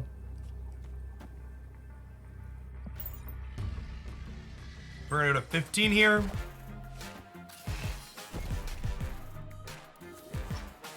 Wow, that's good. Zola looking pretty gassed here.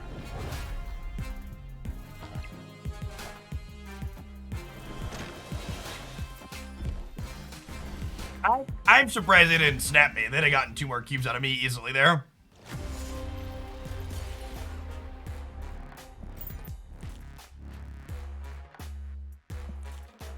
Deck submissions are $10 for people who are subscribed to my Twitch channel. They are $20 for people who are not subscribed to the channel. If you're bad at math, that means it's cheaper to subscribe and then donate, but who am I to tell you how to spend your money? As you will.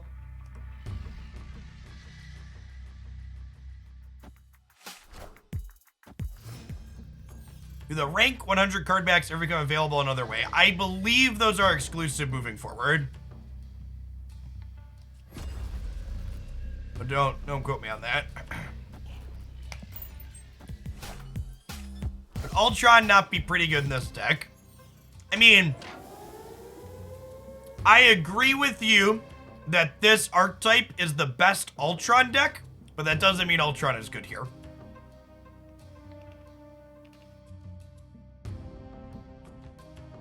You made a donation for deck building. When can you expect to see it? Dealer's choice, whenever you want. We get started in 5 minutes. I think Ultron is worse than Hulk and Doctor Doom, generally speaking, in this deck. They're probably gonna Carnage this turn, so I actually don't think I want to put rocks into here.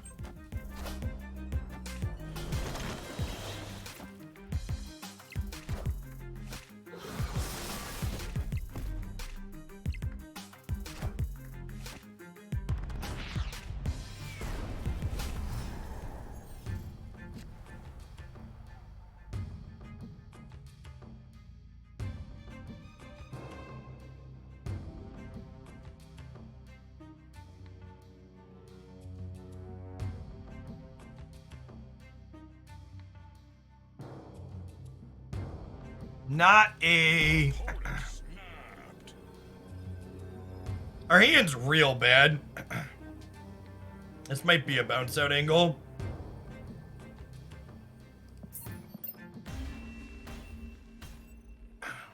Escaped. I'm a big fan of Spider-Man, but like specifically like the I like Spider-Man specifically from like the PlayStation 4 settings. The Peter Parker from that universe or whatever you want to call it. Where he's like not quite a college kid anymore, or high school kid.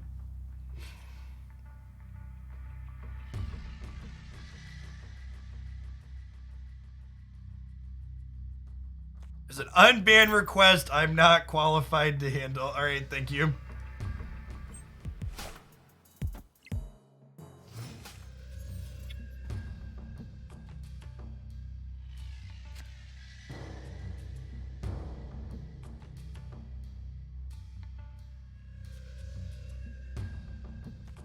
So we'll play a little bit of power into here.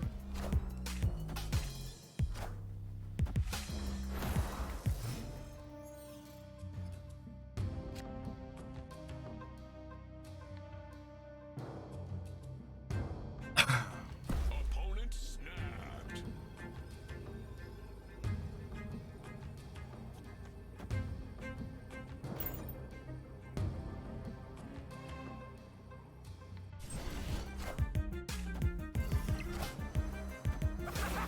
Yeah, it's a great way to look at it, Hawk. Miles as a teenage Spider-Man and Peter as a more adult one is great. I'm gonna snap them here, chat. Snap.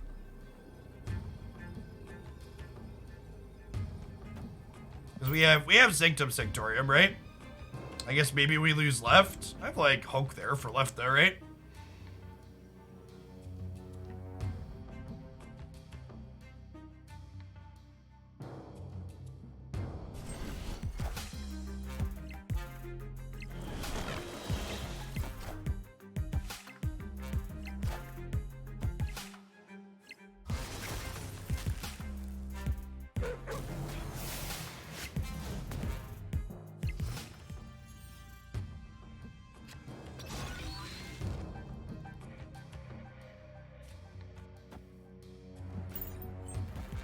Face the might of Asgard. Mjolnir. We are losing middle here, unfortunately. Maybe I was...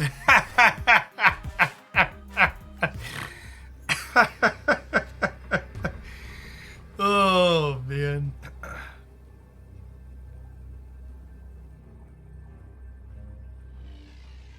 Oh, Wasp would have been better than Rock and Kill. Yeah, that's a good call. Do I think this can hold? If I don't Doctor Doom, we lose to a Doctor Doom out of them. My Doctor Doom here is 915, basically. We go to 35. But they have +5 to whatever they play here. So I put some of that. I think I have to Hulk and hope the Rock holds. Damn. Mjolnir.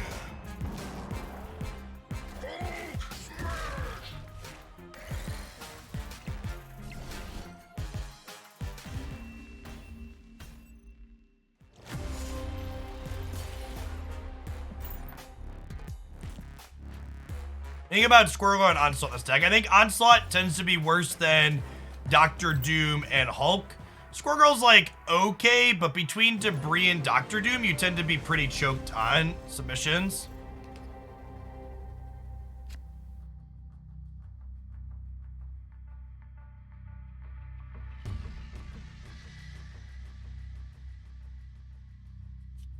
Oh, you already did the donation. Was it under this username? Chroma Key, and did you use the Streamlabs link or did you use bits?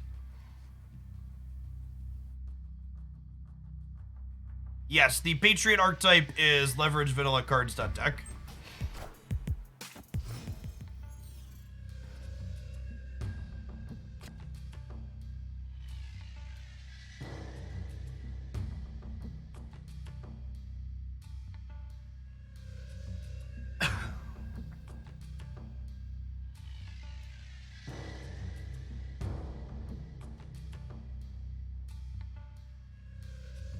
Well, we're not playing into Necrotia. I guess we'll goose the right.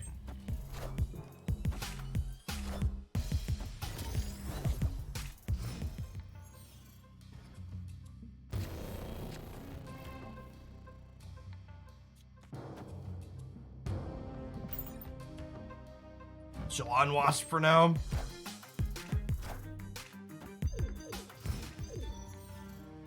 Time's up. People ever play Mysterio? Yeah, Mysterio's another card that you can sometimes play. That again, is a little awkward with our other cards that fill up the locations. You have to be, your space on the board is a super valuable resource. And when you don't have something like Carnage to clear it out, they have Maximus. Damn. Armor, Cosmo, Iceman, Maximus. Very unique combination of cards from them.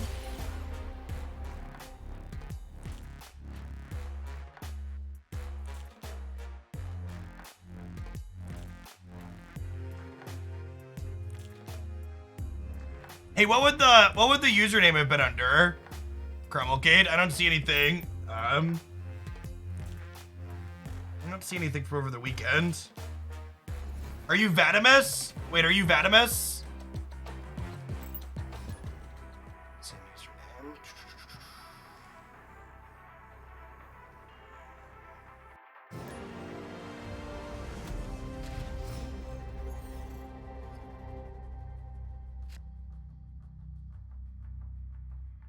You're fine. I'll grab the list that you put on the site and I'll sort out later. You've gifted subs and stuff. It's cool. It's not a big deal.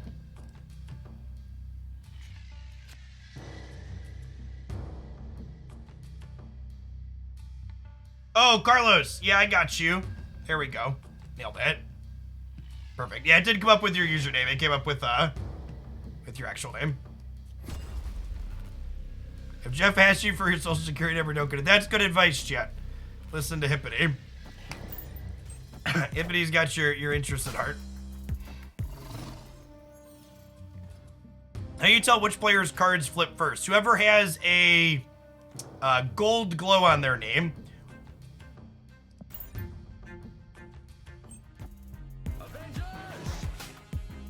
Assemble.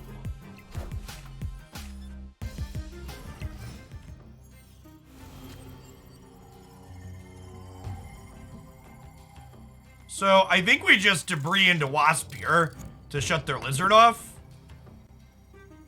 Do I need to shut the lizard off to win this path? Probably not.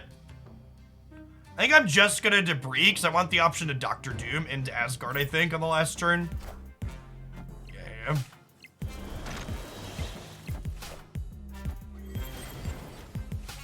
How many hours would you say it takes to get through pool 2?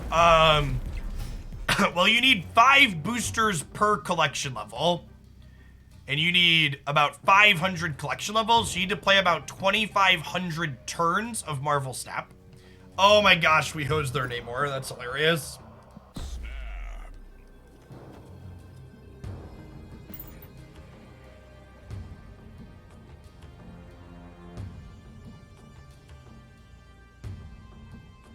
There's only 250 collection levels. It's 214 for pool 1. No, I'm saying the entirety of everything, chat. I am Iron Man. If you're counting from the end of pool 1, then yes, it's different. I'm saying 500 total. Yeah. Okay, so we're not winning Nidavellir.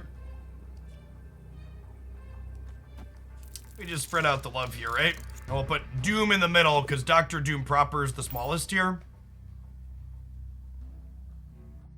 So we'll add a 7-power Doombot here and here. Lizard will shrink by 3. How do they win here? I don't know, because they can't even, like, Enchantress us, right? Yeah, they're just out. Victory.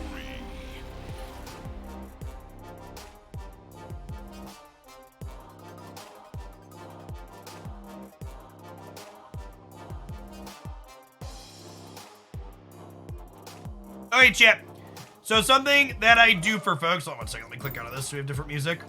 Something that I do for folks talking about deck submissions is In addition to taking a donation to play a specific deck, I also take what I call pool build-arounds. As we take a look here at what pool 3 cards we have access to, and we give some thoughts on what we're able to do with them. All right, so this is Carlos's pool 3 stuff. So easy one, and I try not to build this one and play it on stream. But Destroyer, obviously you could build Spectrum Destroyer. Is probably the best pool 3 thing you can do. Is build Spectrum Destroyer.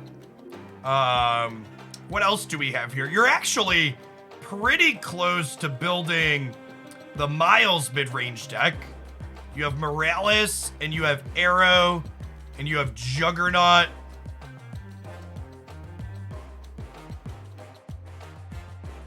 Pool 3 starts just above, whatever the first card is, above 474.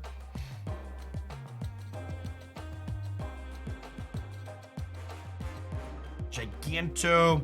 So what can we do that's not just Destroyer? So the big one that jumps out at me here is we have Lockjaw. I think we can build. We have 0 with Red Skull, but I think just 1 payoff for 0 is a little on the small side. No, you get 2 mystery cards as guaranteed pull 3 cards, then the cash to start. So your first 3 pull 3 cards are guaranteed cards in the level track, and then you get others after. So I think what I would build looking at this is, let's put together a Lockjaw variation, because we're missing Wasp is notable, but we have Wong and we have Dr. Doom, and we have other large lads like Giganto to flip into. So I think we can build a Lockjaw Jubilee deck here. So let's flip over to our deck editor and let's put a Lockjaw deck together for Cade for us. Yes, yeah, I know the other. I'm just looking at the ones that have checkboxes because I know the sheet's a little bugged.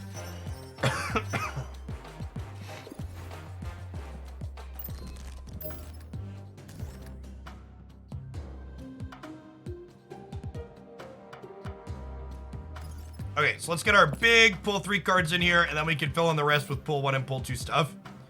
So Lockjaw is in. I get to play with my favorite man, the Doombots. We've got some Wong. These look like the 3 big pull 3 cards for this.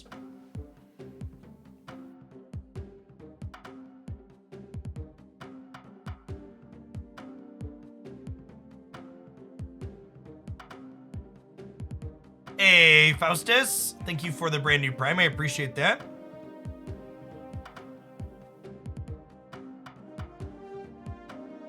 We could play Giganto. Let's throw him in here to start.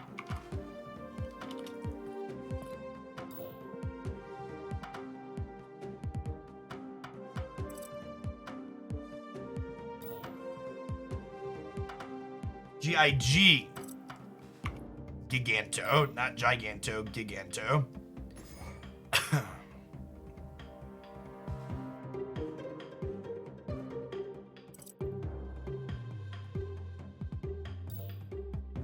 Okay, and then what else do we want to do with this deck past this on a pull 1 and pull 2 stuff? So I think it's Jubilee, White Tiger Odin for sure.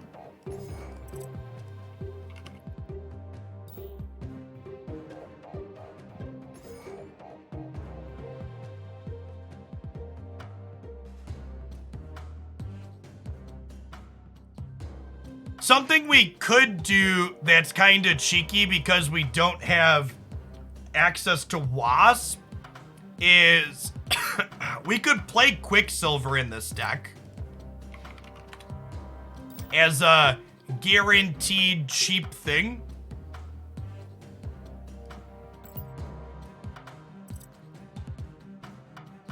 And we can play Chavez as another big thing to get out that also helps offset a little bit. Does Iron Fist work with Lockjaw the way we want? I don't think so. I don't know what you think it does, but it doesn't really have good synergy there now.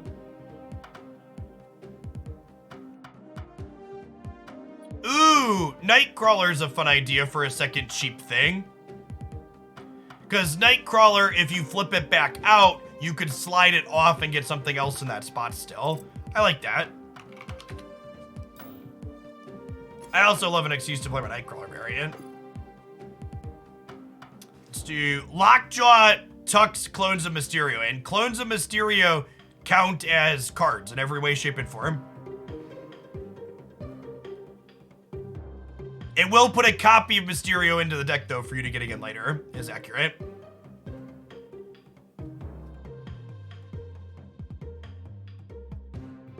It is accurate and true.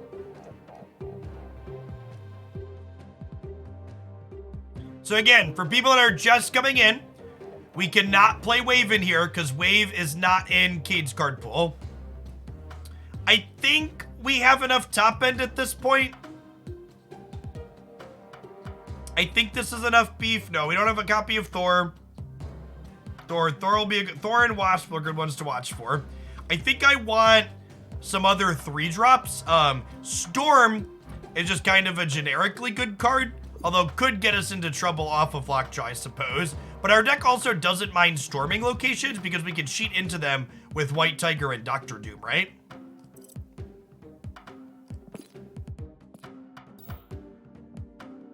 I feel like I want some 3s and 4s. Flying disruptive cards is kind of a hard sell when you're flipping things out of your deck at random.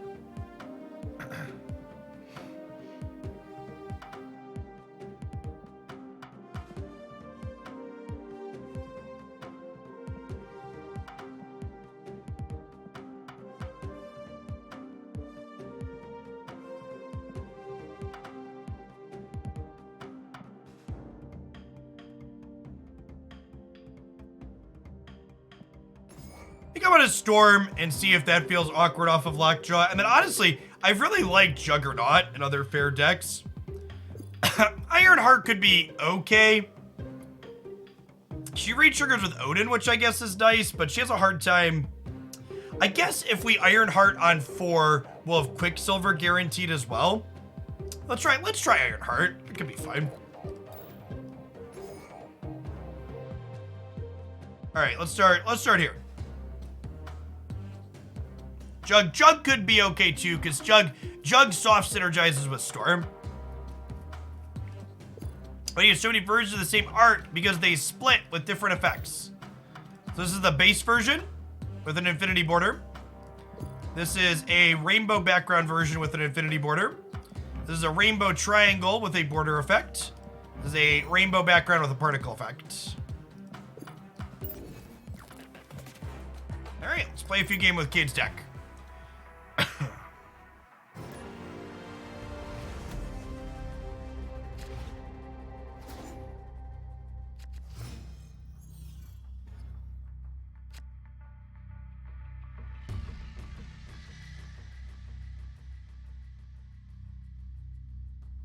And again, we're not playing Quicksilver out early. We're playing this, so if we draw our Lockjaw, we have a cheap thing to flip into. My foot's like 95% better. Not about to run a marathon, but I also feel pretty good.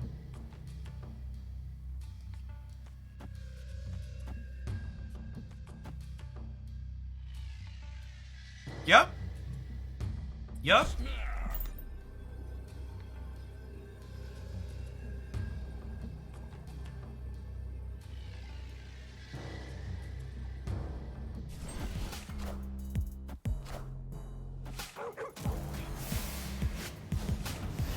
Okay, that's fun.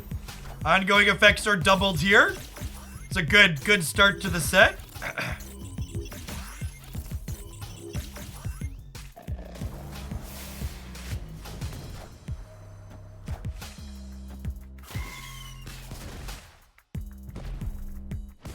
I would like to redraw Ironheart, please, deck.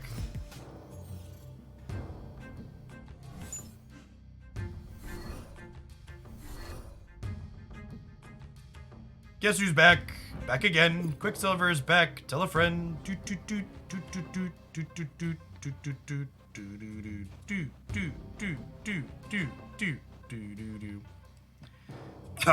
Who is Quicksilver, by the way, chat? Is this the Marvel equivalent of the Flash?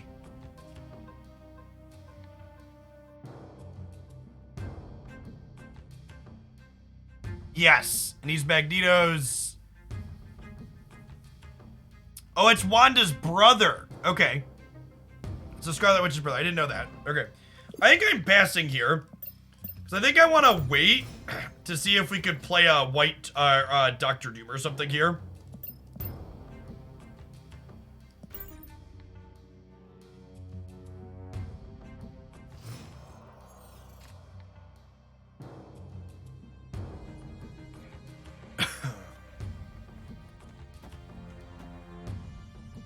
I'm gonna play out like this, so if we draw a 6-drop next turn, we can cast it. Oh, you know what? I should probably Nightcrawler middle, so that way if we hit Doctor Doom, we could put 3 bots here and 2 bots here. Odin's got some lightning shit.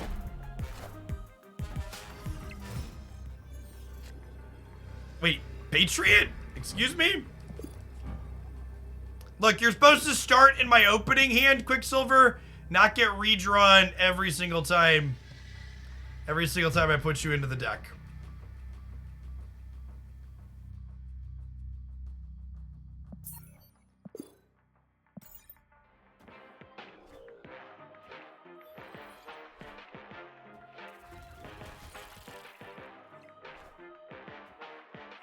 I could have played 2 power, it doesn't matter. Is Quicksilver draw guaranteed? It's not. It's just bad variants. Speaking of bad variants, the Sokovia discarding our White Tiger instead of Nightcrawler was rough.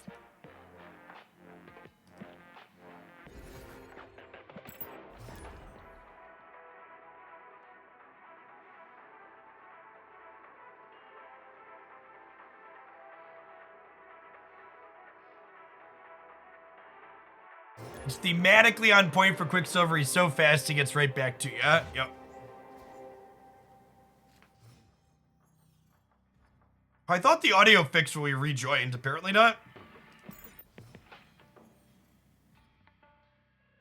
A Gigantodon. He is just a pile of stats, chat. But you can only play him to the left.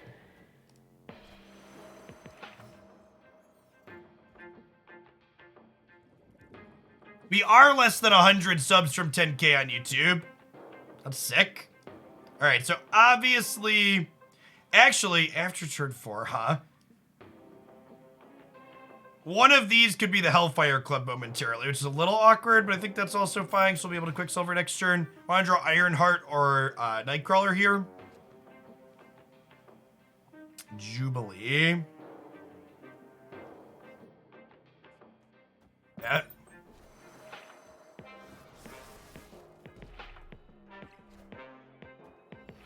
Why am I not playing in Steam? Because the Steam client is buggy. Wind. Okay, well. My hand.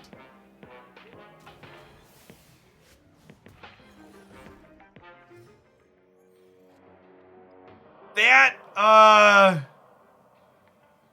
could have gone better.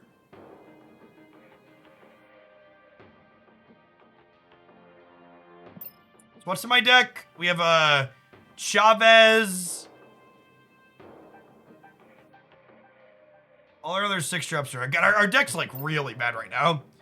I guess we're Wonging. And then we're Doctor Dooming and hoping that wins left. Alright, they committed hard to the center, which is great for us.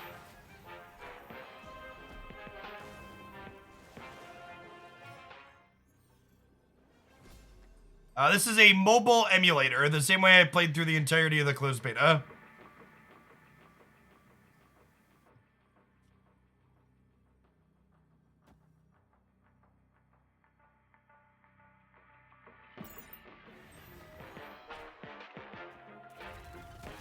I'm gonna lose because I moved the Nightcrawler. Will the real Mysterio please stand up? Yeah. We're gonna have a problem here. Damn it.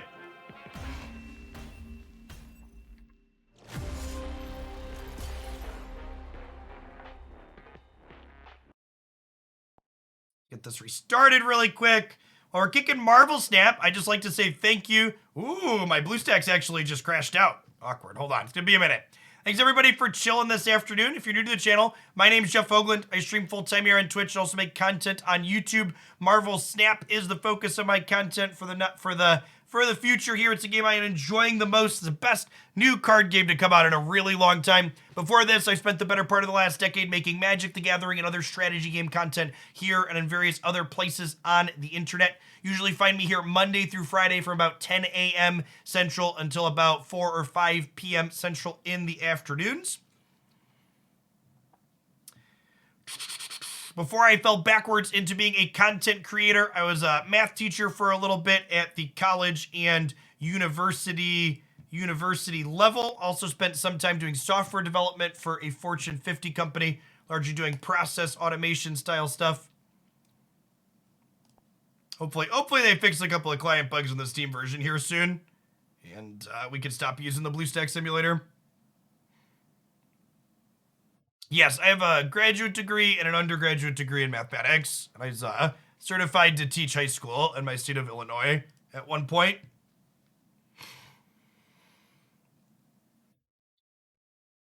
What kind of bugs are in the Steam client? If you have too many decks in your deck list, which I definitely have, my deck list is almost full, you have to minimize it from being full screen to change decks. Or like guess and click randomly. Yeah, you have to pop it out of full screen mode. And then pop it back in.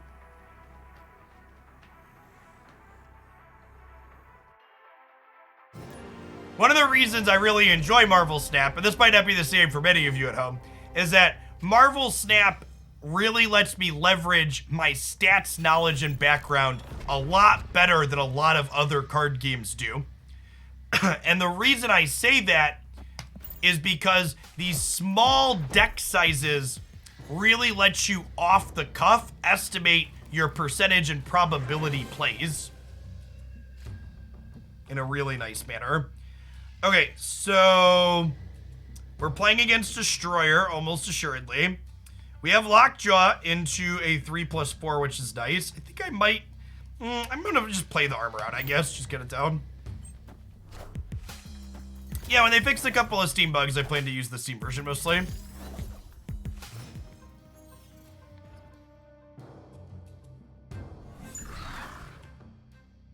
Window mode for you currently breaks the Steam client. Oof. Yeah, like I said, chat, this is definitely a mobile game first.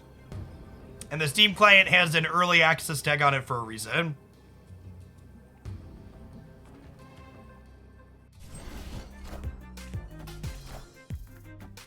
They're playing Rocket Raccoon. Interesting. Are they not the Destroyer deck? Oh, you know what? They might be the Khazar deck. That's what might be going on here. Yeah.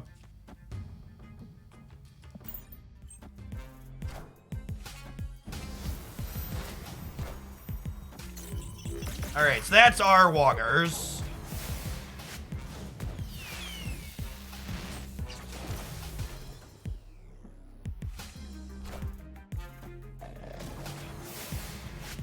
Does Lockjaw trigger more than once? Yeah, every time you play a card into his path.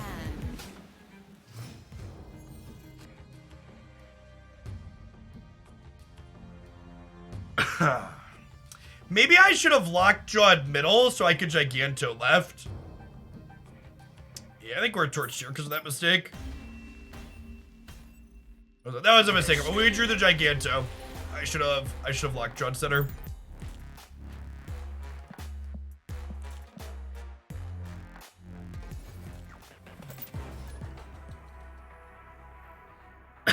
Yeah, the predictability, it's not even just about the games being short, because games being short is nice, but the fact that you sit down and you know how long you're committing for when you click the play button is huge.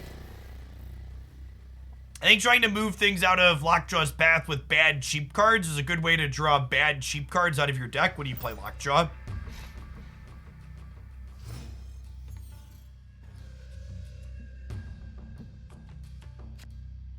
I think I really like Chavez to balance out the statistics that Quicksilver hurts.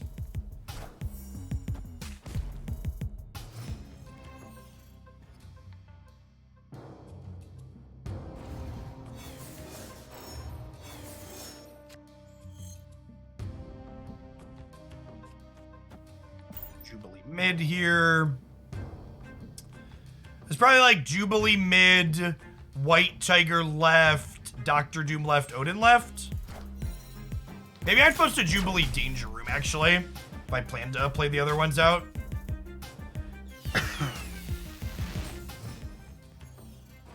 Would be the ranked season drops everybody down at the same point that the battle pass ends. During the closed beta, they did not tell us the next season's theme until it was released.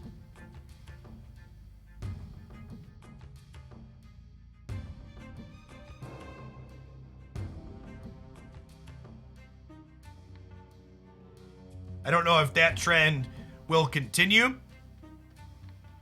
into the release seasons, but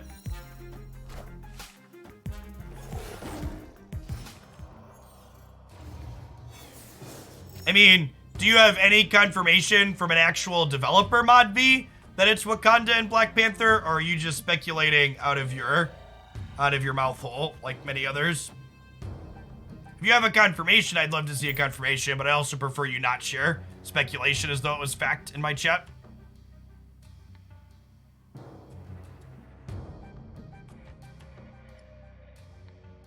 No, the season does not reset at the end of the month.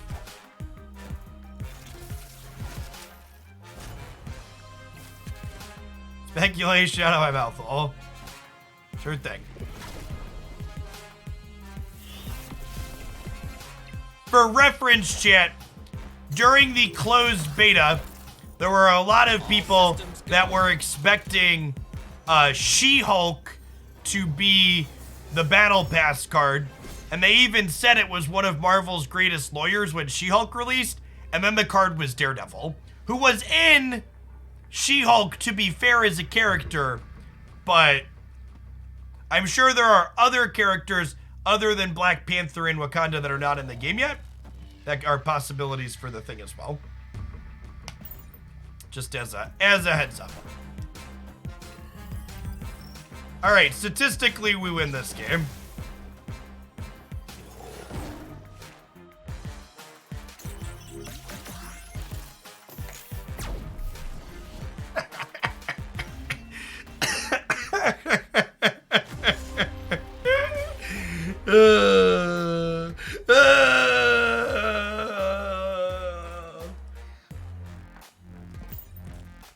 Oh, the laser.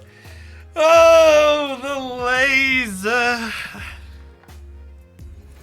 I cry every time, chat. I cry every time.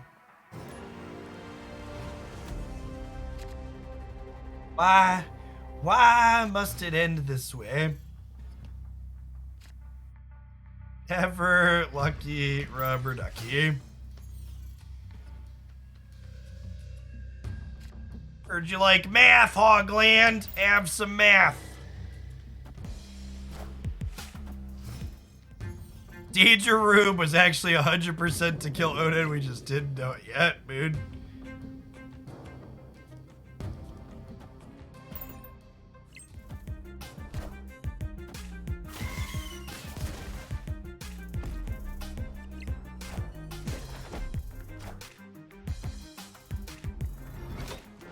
Why don't you want more season caches? Season caches have an expected value of 45 credits. They're great. All right, this is just the Wonger's curve, right?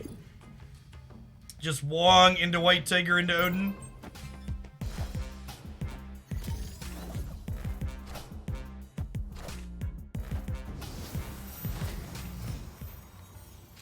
Are they about to...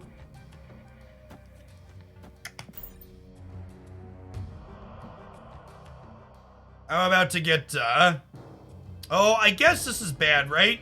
Because if they Professor X here and both cats go this way, I still lose this, right? We draw Ironheart, I suppose. Opponent snapped. Yeah, we're about to get fucking Professor X'd. Escaped.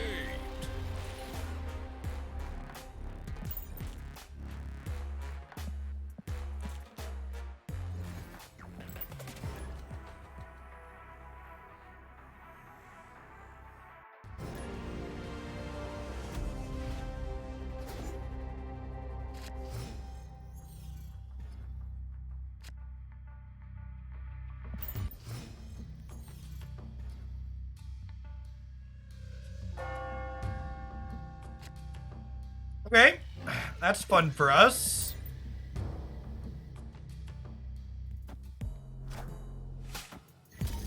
No, you can wait on your daily missions till the what's it called to clear out.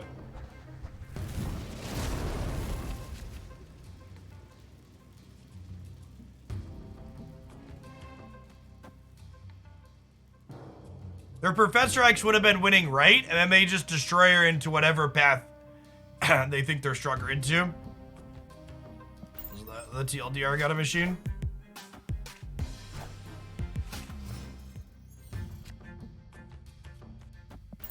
I'll build my own Karmartage with Wongs and White Tigers. Assemble.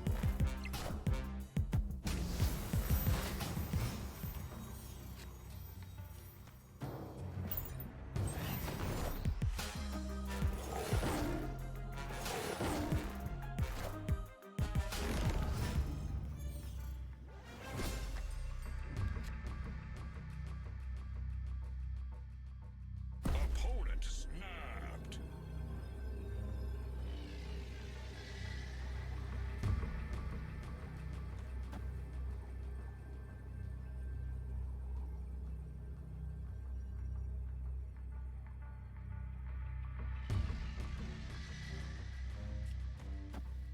Oh, snap.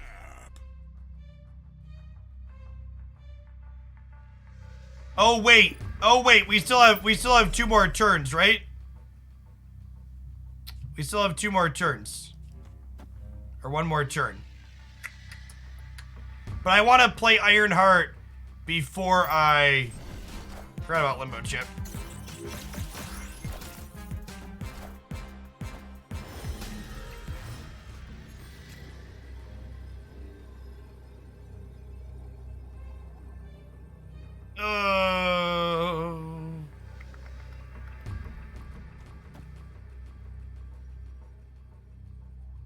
They Destroyer here.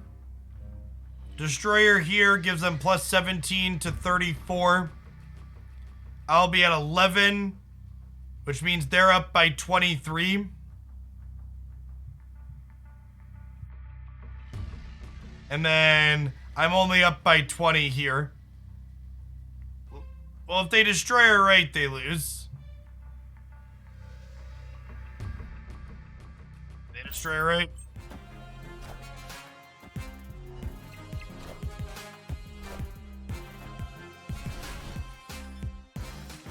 Oh, right, and they have Cosmo here as well. Yeah, we needed both Iron Hearts to hit Hellfire Club. And again, that's the strength of their deck. They get to just play all these main deck hate cards. So, like, the card that enables their Destroyer also, like, turns off our deck. So I couldn't play into Karmartage.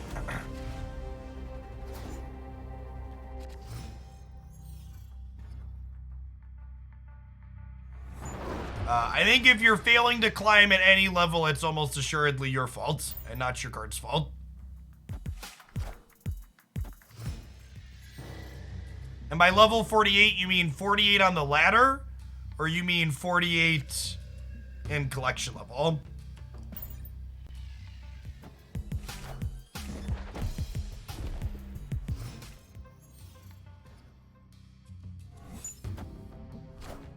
Damn it, Bobby.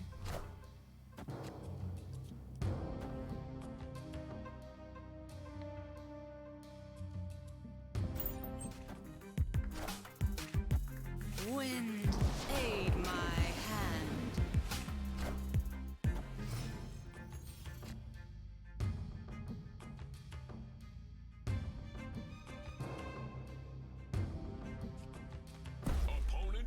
Snap me, huh? We can put 28 into the left. The question is, can whatever this does win right?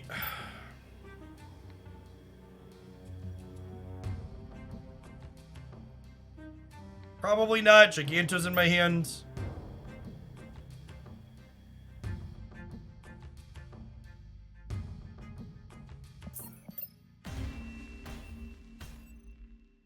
Escaped.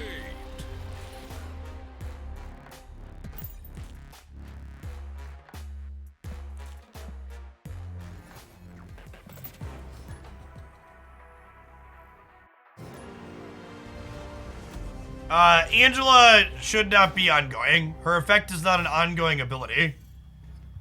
It's a triggered ability when you play a thing out. Angela should probably be 0 power to start. Is reality.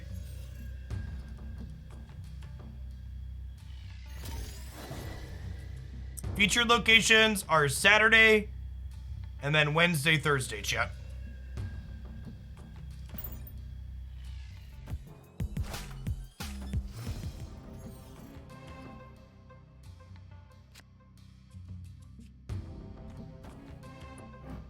That's really sad. We drew the Ironheart to pair with the Quicksilver too.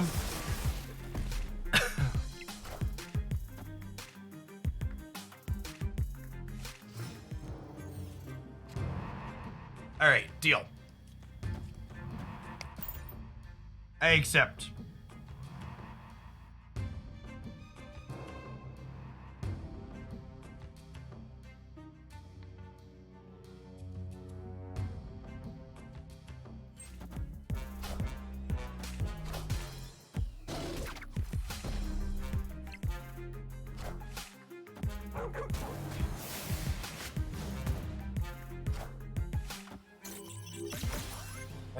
There's our big boy.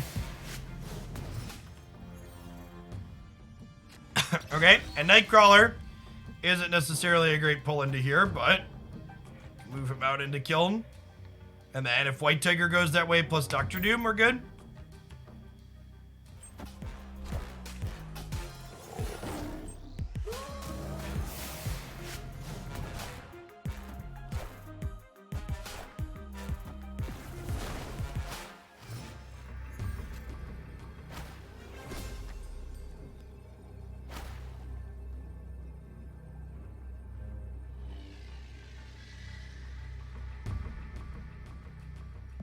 I think we're gonna call this one a failed attempt, chat. Escaped. Sorry, Cade. I think your best bet, if you're looking to ladder up, is probably just play the Spectrum Destroyer deck or one of the other pull 2 decks that I posted. Your pull 3 stuff is missing just a couple of too many holes. You're close. You're close to the Lockjaw deck. You have Jane Foster, so if you get Thor and or Wasp, you're pretty close. You have a couple of other ones that just need a few pieces to fill in. That's one of that. The tough part's about early pull 3. You're just gonna be missing the second half to a lot of things, and the collector tokens will help. The collector tokens will help alleviate that once we get it, so people can fill in holes on things.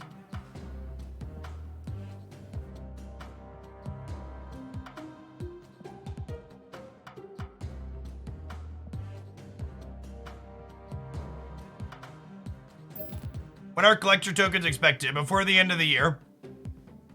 If I was the last game of Retreat, it seemed okay. Because my opponent played a wave, which meant they were going to get to play Death and Chavez. And I had no way to win the left path, and I could not beat a single card in the right path, much less 2 good cards. Alright, chat. Cerebro 5. Cerebro, very powerful build-around effect. Ongoing, your highest power cards have +2 power. So if we construct our deck in a way that all of our highest powered cards have the same power, they all get +2. So Cerebro decks generally have a number attached to them. This is Cerebro 5 because all of our cards mostly have 5 power other than Cerebro, Mystique to copy Cerebro, and then Wave and Magic here. So let's pop on into some games with this one and play some Cerebro.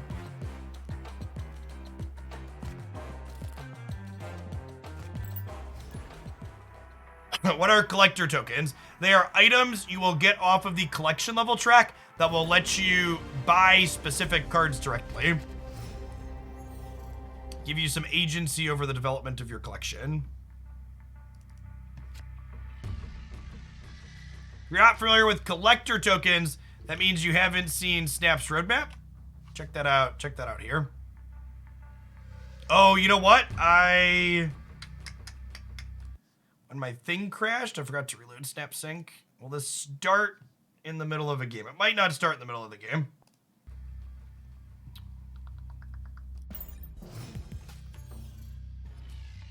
Might need to restart Snap, actually. We'll see. Nope, it did start in the middle of the game. Perfect. What wonderful software. Angela's actually kind of awkward into Sinister London.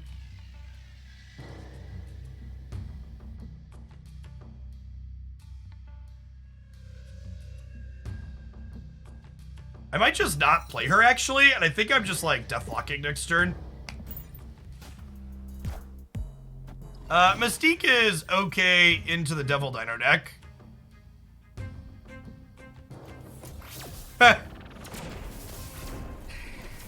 Well, shit.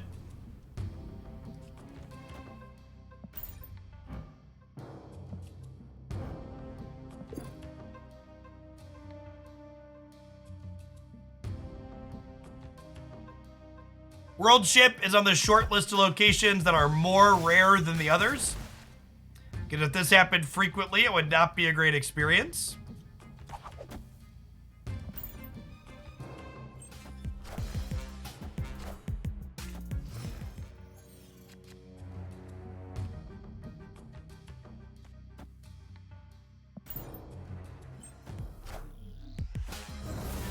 Will collector tokens speed up getting cards or just change the order? I have to imagine they'll just change the order. We don't know for certainty yet. No certainty yet, though.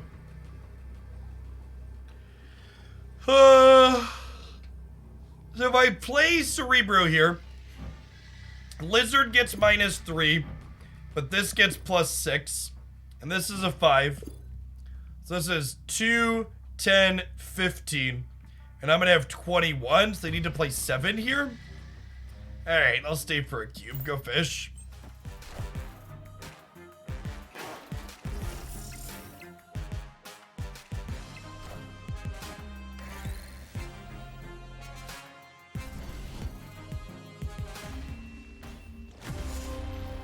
Miles Morales will be in the Pool 3 card pool when the next season ends.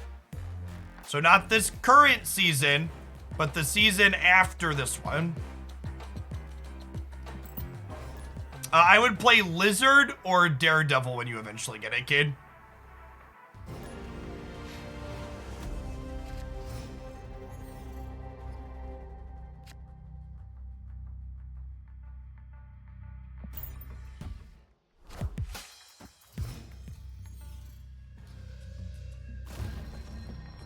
Alright, so we're not playing into La Chicaglia. At least not to start.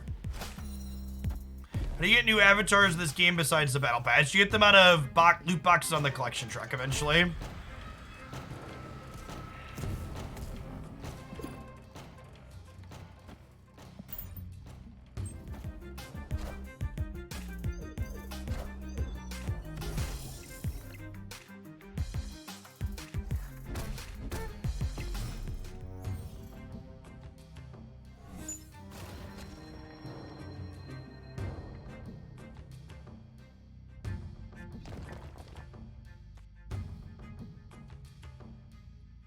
We get to Mystique here, and then we get to Polaris plus Mysterio into Doctor Doom.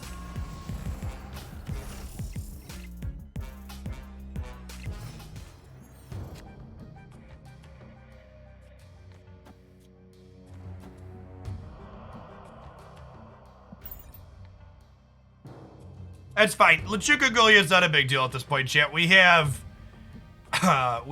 all of the cards we're gonna play this game in hand. So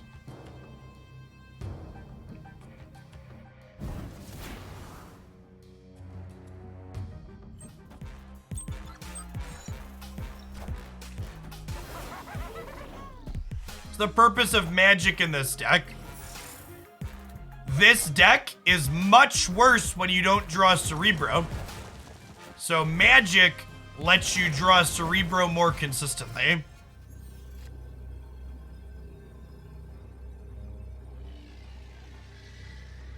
Hobgoblin means we've lost rate. It's unfortunate. Yeah, I like Spider Woman as a card too. Really efficient, disruptive tool. I don't think 9 power wins either of these. I think we just bounce. Escaped. Pulling Sunspot into here wouldn't have been too big of a deal if I could have played Dr. Doom out here. Then we would have had a 27 over here, but Hobgoblin locking a location up is rough. Oh, I can split her again. Lovely.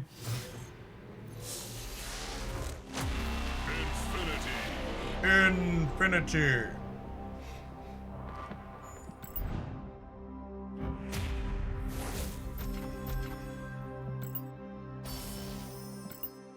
What level can you expect to have a full collection? Around level 3,000, give or take. If you want to know how long it takes to get all the cards in that level, I have a YouTube video here breaking down the math.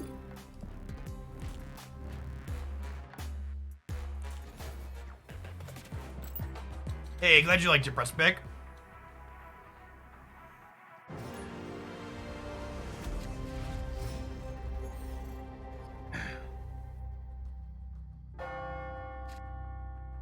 I will say, one of the things I find amusing about human nature and people not collecting two different dots is a common sentiment I hear among Snap players is they wish they could play endlessly for rewards and not get capped out on daily quests. But then at the same time, they also frequently comment that they wish they had all the cards faster. And they kind of miss the connection that, like, well, the reason why you don't get all the cards faster is because if you didn't have something to play for, you'd play less. How does Wakanda work with Cerebro? So, normally, Wakanda is super awkward. But the fact that it hit Wave and Magic and Angela means it's actually not that big of a deal here. Because I just won't play Miles Morales, and we won't play 2 cards on Angela. So we'll be good to go here. Oh, I drew Mysterio, though. Okay, so I can't play Mysterio now either. Angela breaks it. That was bad on my part. Excuse me. Yeah, I should have waved in the middle.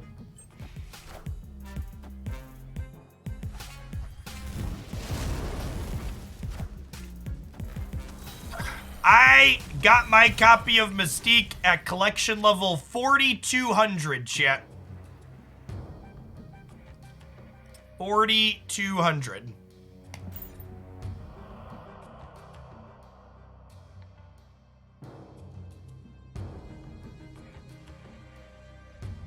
You don't like that the pool 1 and 2 cards are random cards from caches. Well, during the closed beta, for reference, they were not random from caches. They simply spread them out more levels. And the caches, believe it or not, actually feel better. The caches actually feel better than not, is the TLDR. The caches mean you have a chance at a card every 12 levels, as opposed to knowing it's going to take you 48 levels. So if you run good, you can get them faster. Yes, and for reference, when I said 4,200, during the closed beta, another change that they made that was very good is they made it easier to obtain a full collection.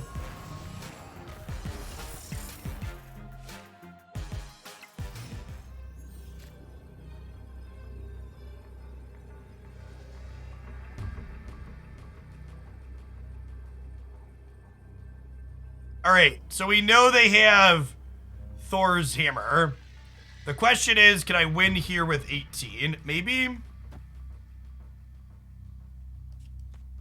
The fact that I can't Mysterio here really sucks.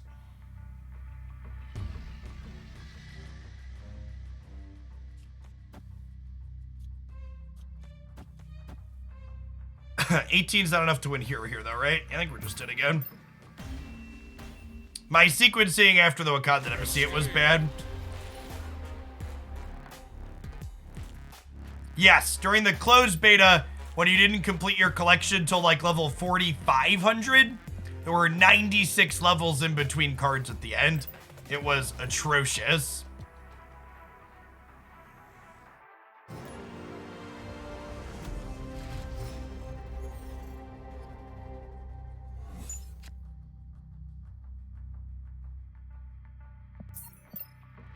We're at exactly rank 100. I'm conceding the District X game. We're just donating cubes to bad locations. It's like, thanks, peace out.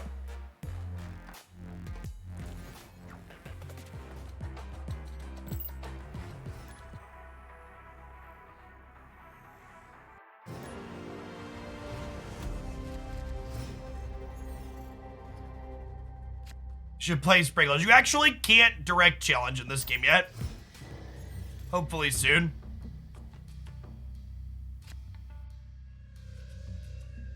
Let's not put Lizard into Onslaught Citadel chat. He has a bad time there.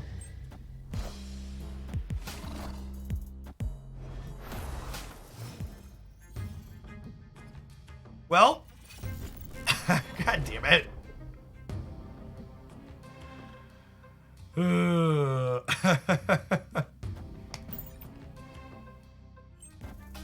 The Cerebro archetype is incredibly susceptible to location variance.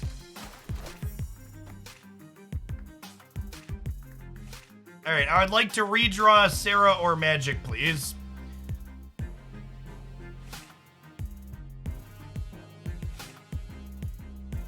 So we can wave one of those out.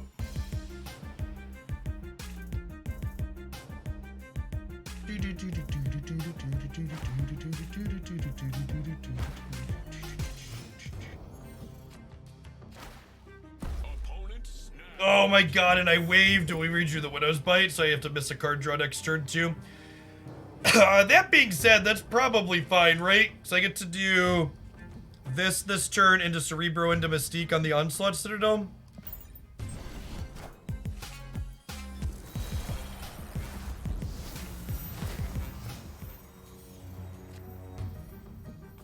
Getting combo killed? Is this in the right order, huh?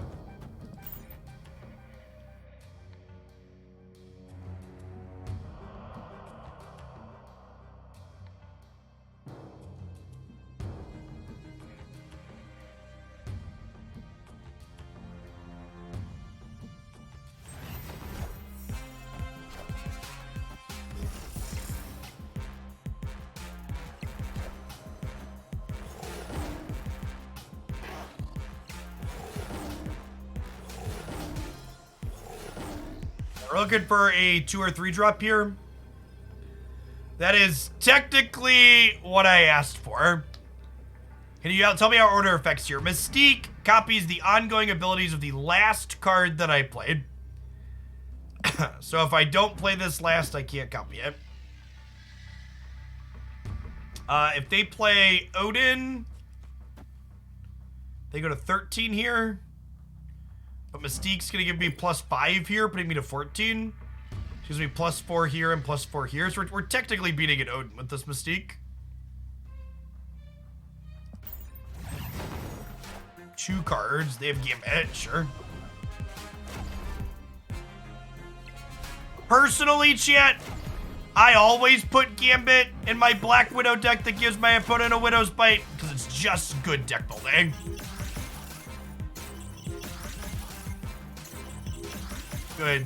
Good, clean deck building.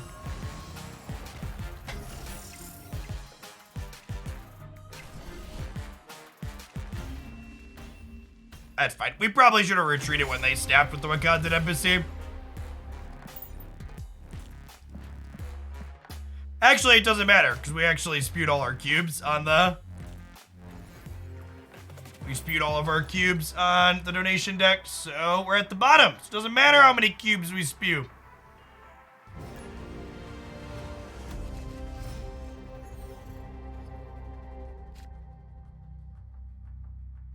Infinite Cube Spew.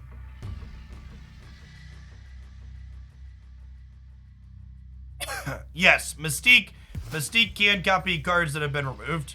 Same thing with Taskmaster, by the way. Like your Deadpool gets destroyed or something, it still copies if it's your last played card.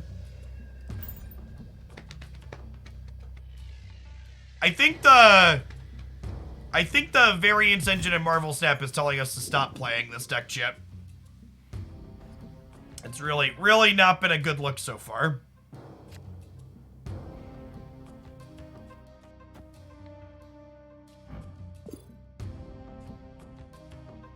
Do I need to Cerebro Bar Sinister if I could Onslaught Citadel? Not really, right?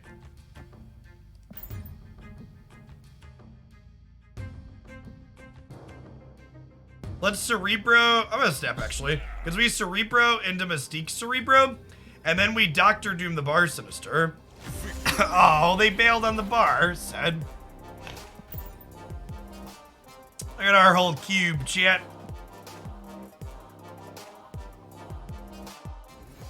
Ooh, I have enough boosters to split wave again. I'm getting close. We might be able to get a monochromatic on here.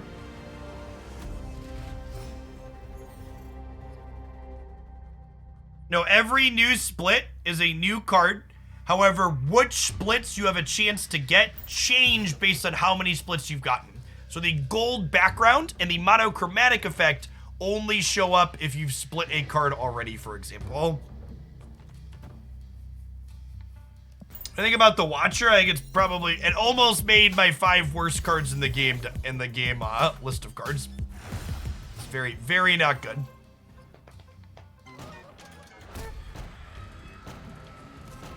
Very bad, not so good card.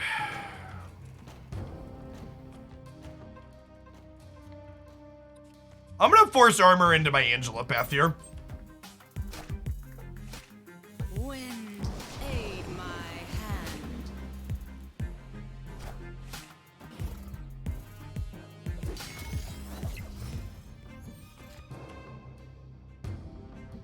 We really need to draw our copy of Magic next turn so we can turn off Murray Isle.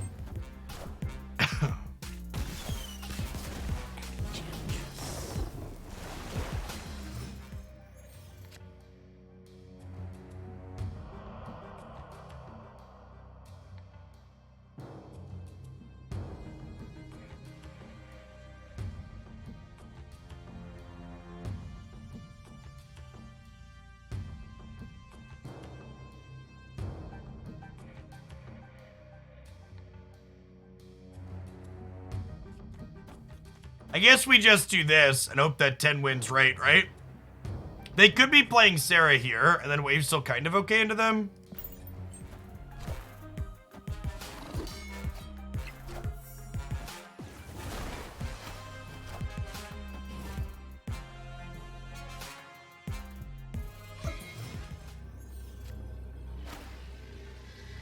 Ha!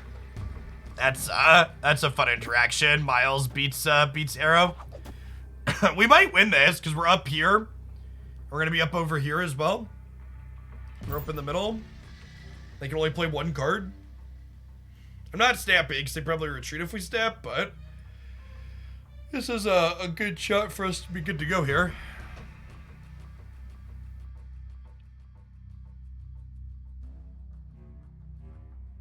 Yeah, the Watcher just giving you his ability regardless of as long as he's in your deck is probably what he needs to be playable.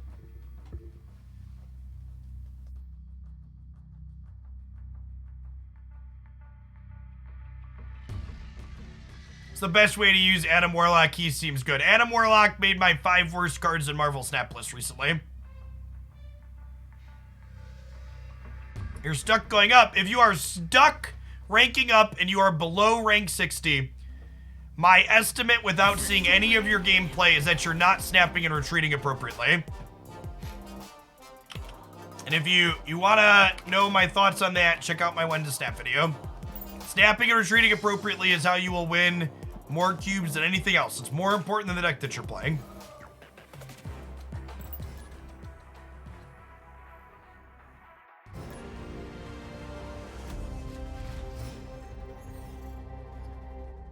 If you're stuck at 80, 80 is where it really starts to get a little hard because you could start playing people with pool 3 collections, even if you don't have pool 3 collections.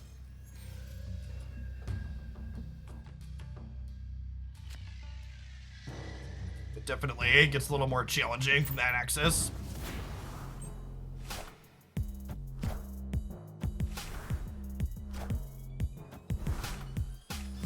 It's not that every match you play at that point is going to be against pull 3 cards, but some of them likely will be.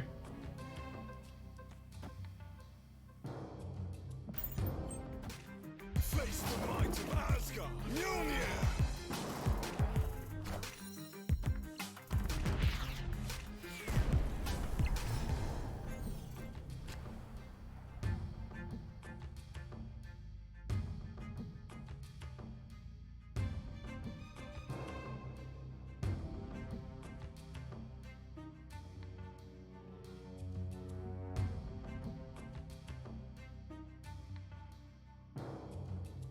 The frequency of bot games decreased. It has, Jones.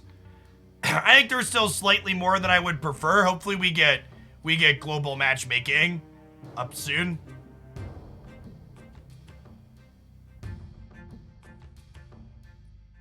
The fact that matchmaking is regional definitely hurts things a little bit. I think I'm punting mid.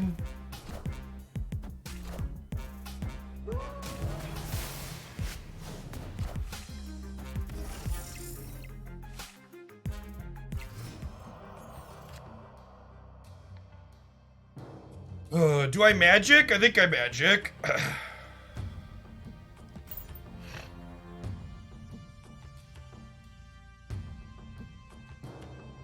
Repeat matches are quite frequent.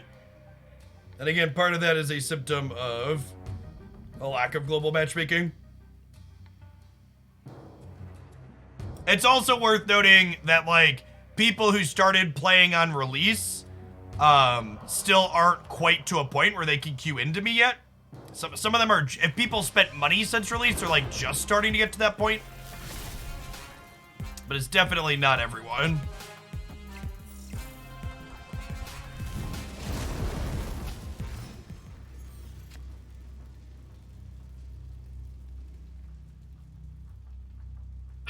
Okay, so I think we Sarah here. Yeah, free-to-play players are not pull 3 yet.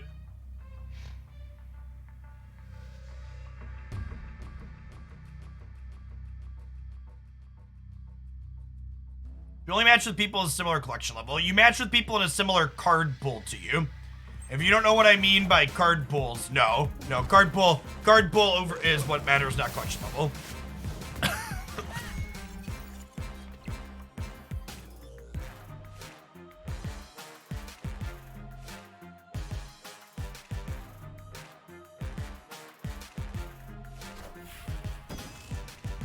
Mjolnir. To me.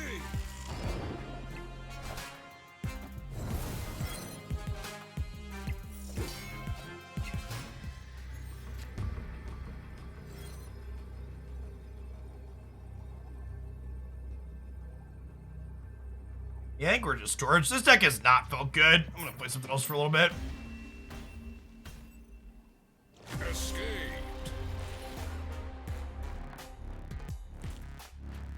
I've spent some money. I'm now 8-12. You spent more than some money if you're 8-12. No judgment here, chat. I gave them as much money as I was allowed to until I had a full collection, but 8-12. 8-12 is more than some. How do you do, my fellow large sea creature?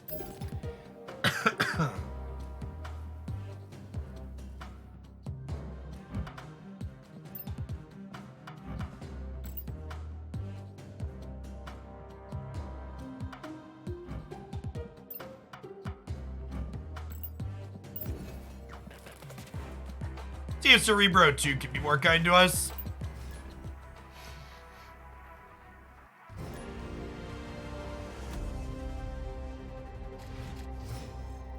What are you purchasing? Well, you have a season pass and a welcome bundle, And then you can buy gold, which allows you to buy credits quickly.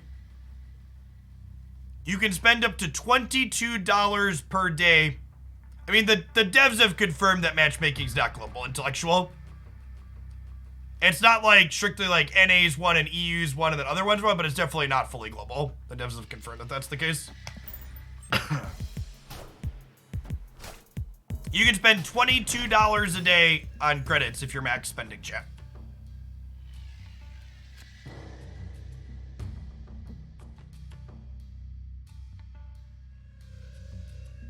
Yeah, I need to figure out if anybody knows how to make an OBS browser source automatically refresh periodically.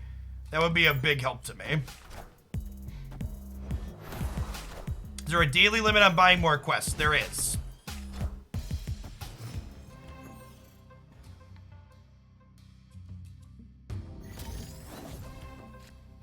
$22 per day assumes that you are buying the maximum amount of credits from the shop and buying the maximum amount of refreshes in a day. It's about 22 USD. You'll spend $100 in gold over the course of 5 days.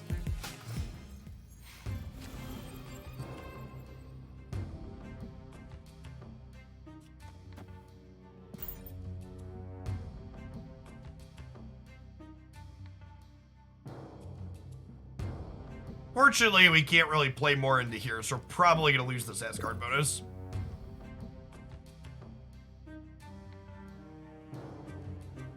Yes, Scorpion hitting Mysterio is quite good.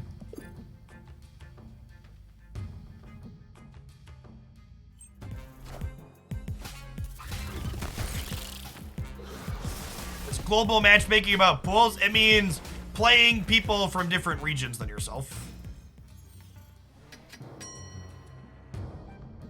Okay, well, that was kind of the nuts, right? So we snap.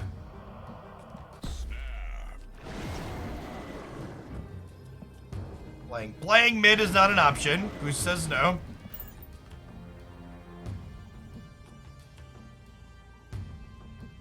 You're thinking about buying fast upgrades from the store. That means my snap guide has a ton of good information in it to help you out. Should definitely do that. Is this a bot or a ghost then? Probably a bot. Friendly neighborhood Spider-Man here. Opponent snapped. Yeah, probably a bot. If they're a ghost, they're a bad ghost because the snap is awful. Escaped.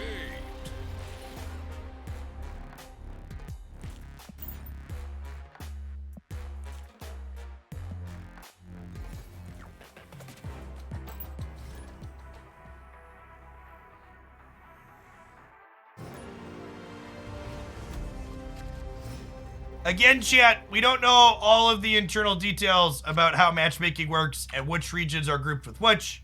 They did say it's not fully global, though. We have anecdotes to that effect as well, but I'm pretty sure Second Dinner noticed that it wasn't global.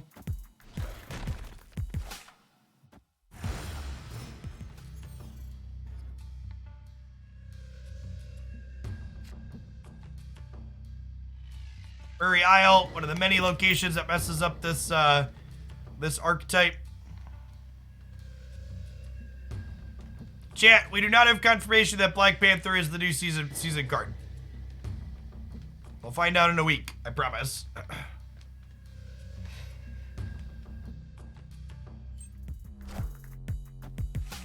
You mean by ghost? Ghost means someone who's watching the stream. It's probably just a bot looking at the name of the previous one. Good God, both of these locations are awful for us. Thankfully, one of them is going away.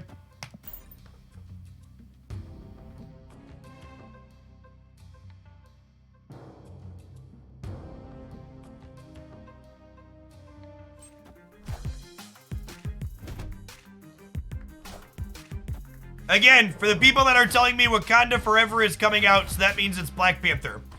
When She-Hulk released, we had a Daredevil one. So I will bet it's something based on the character of that show, but I would also put money on it could be someone else in the movie.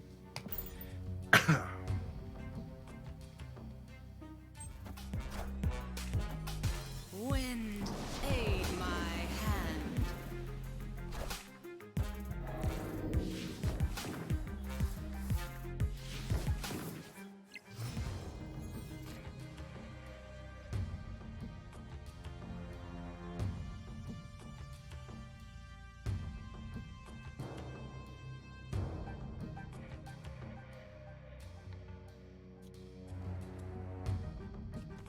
I just play Brood here.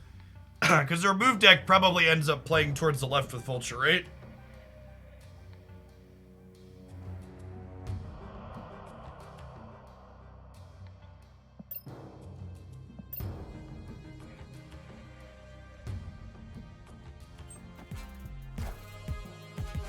Which Pokemon do I main in Pokemon Unite? I don't really have a main. I've played like 4,500 games of Pokemon Unite, and like my most played character is only like 300 games.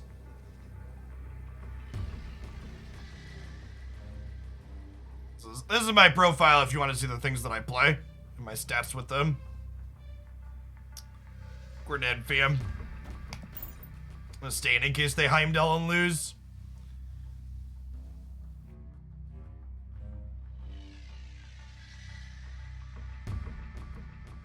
It's 50-50, chat, when there's a lane. I can't wrap my head around intuitively why... I can't wrap my head intuitively around people why people think it would be equal probability for each individual location. Because you always play to the first location in these. Alright, I'm not saying it if you snap. That's fine, take your cube. Escape. Is Destroyer an okay sub? No. I think that's a key card Hacksaw. You can't play without it. Just do very different things.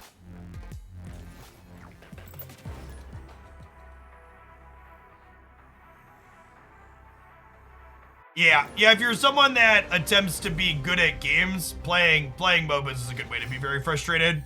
Most people that play MOBAs have no desire to get better at the game.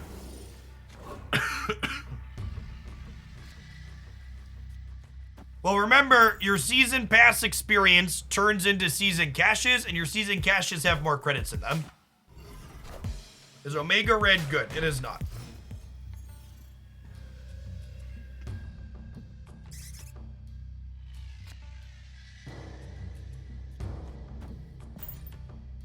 You know, it's funny, I took, when Snap released, I just didn't play any Unite for a week. And then my wife and I were playing the other night, and we streamed a little bit on my Unite channel. And I was like, wow, it's been a week since I played Unite, and it's been a week since I felt angry at the video game I was playing. And those two things are probably related. I like only played Snap and Genshin for a week. It was just like, oh, neither of these games make me mad.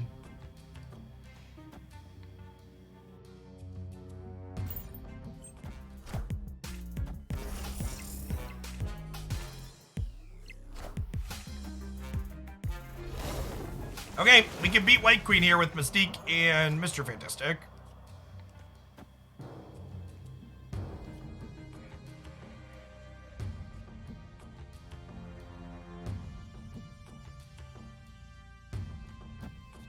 I think we do this and lock them out of the left with Goose. I had to quit Unite. My husband said I was yelling at the TV too much. Yep. I feel you. Well, I'm glad we have this Mr. Fantastic, because we are going to need it to win the right, huh?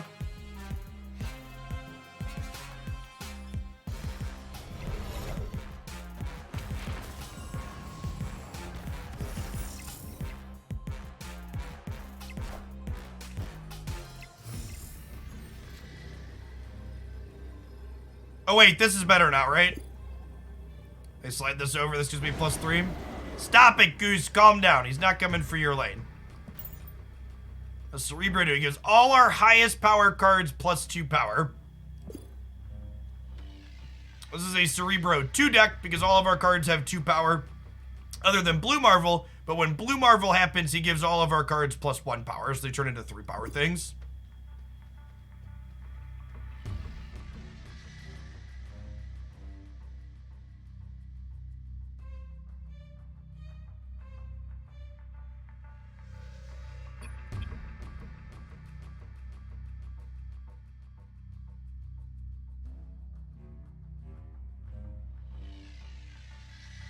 Based off of current power, which means there's a lot of locations that can screw with this archetype, is definitely the case. That was a lot of cards they just played back out.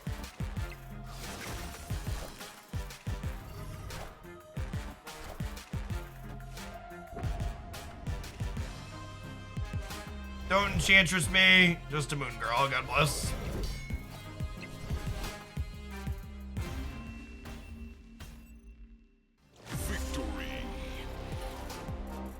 Do you recommend using Infinite? In general, Infinite is a kind of medium-minus card.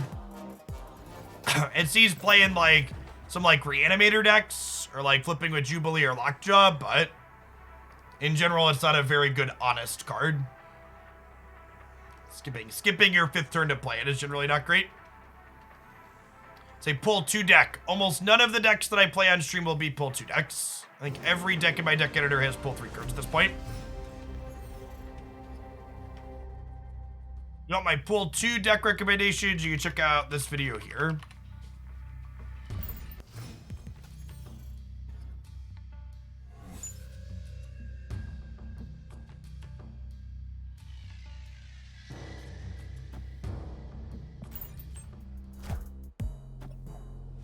Chat, when you talk about if something has the potential for will people watch it, I would like to remind you that both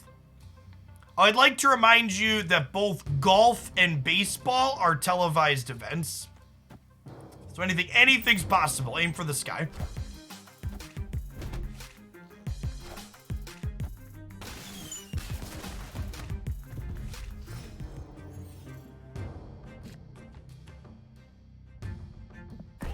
All right, we have quad Cerebros, so we're gonna snap them here.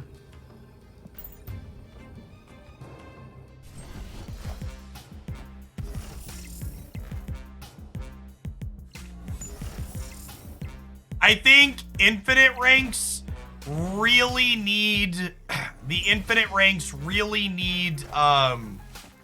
the ability to continue getting some small amount of prize every so many levels. So Mystique's gonna double and copy Cerebro. So all my 2s are gonna be 10s now.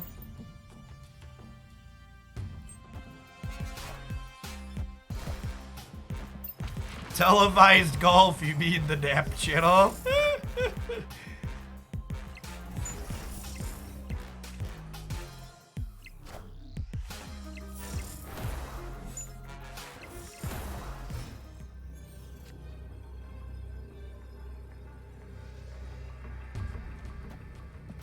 Okay, 30 power worth of broods, please.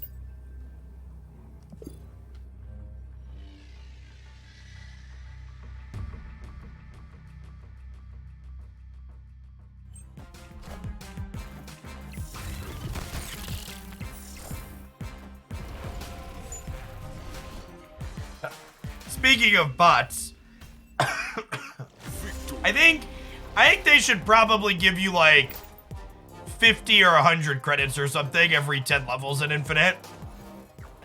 Is it brewed from StarCraft.Marvel? LOL.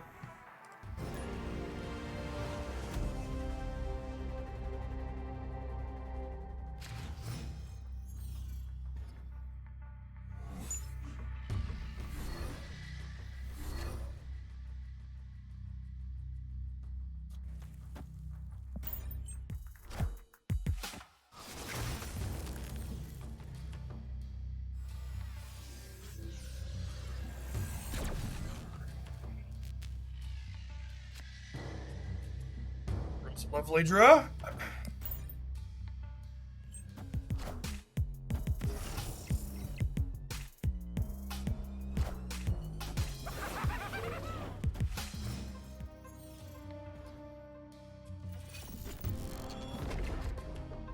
Okay, so Wakandan Embassy here is actually not too big of a deal. In fact, it means Mystique now buffs herself, which is kind of sick.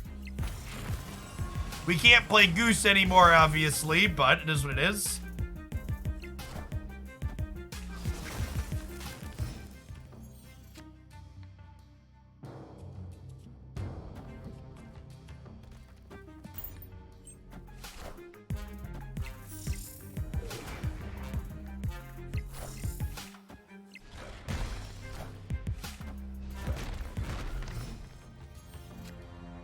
Well, I was going to say I hope we draw Blue Marvel, but now we draw rocks.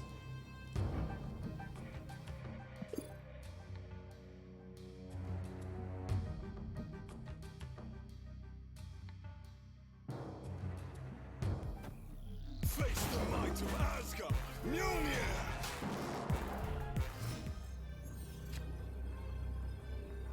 I mean, as far as our non-Blue Marvel draws go, that's definitely towards the top. I would like 18 power in the middle, please.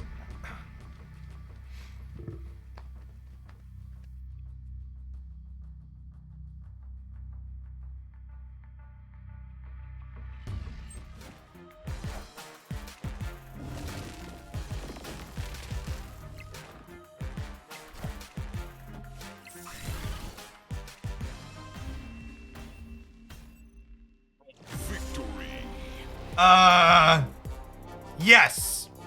I accept. Humbly, of course. Humbly.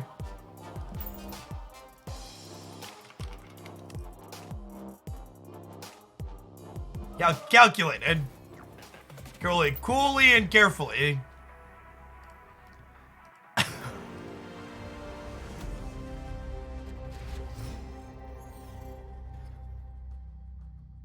Yeah, something just like we drew it up.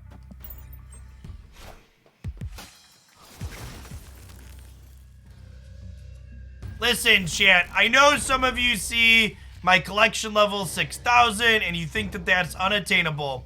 But if you just stay cool and collected and continue slipping Ben Brode $100 bills, you too can achieve that with minimal time spent.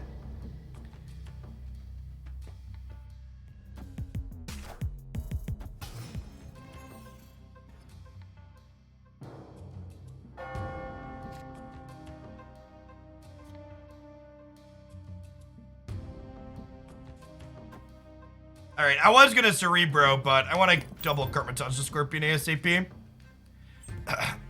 I said a continual stream of $100 bills. I didn't say a single $100 bill, chat. Come now. You must understand.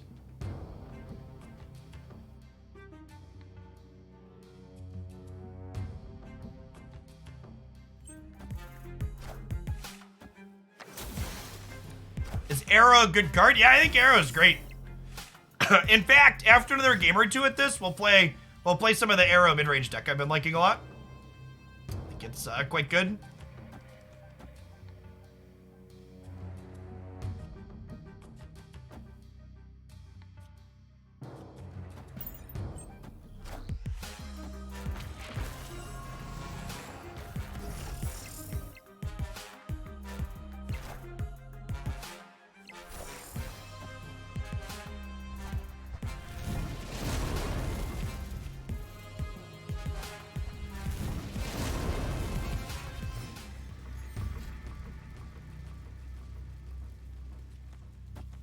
All right, well, we're kicking a rock into their 3-card decks. This is a 25% chance to brick their draw next turn, which is nice.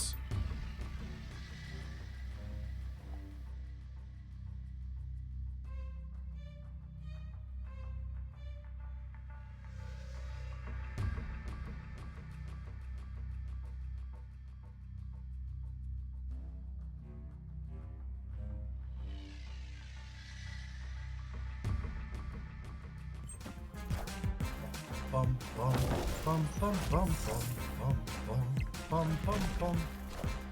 Good old rock chat. Nothing beats rock.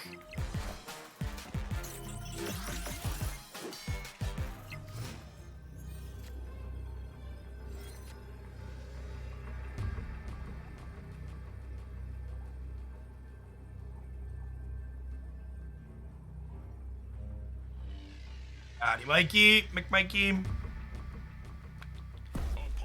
Opponent snapped. They can probably beat us left and right, huh? Need 13 and 12. Alright, fine. Let's go fish. Just Iron Man plus Mystique.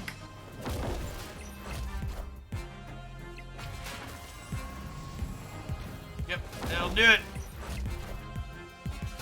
Oh my god, and the extra kick in the dick for Rogue. What if you don't draw?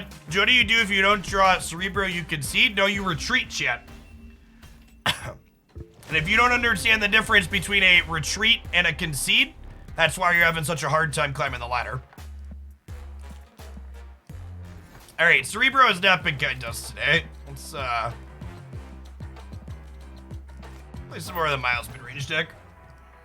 This was feeling okay for us earlier.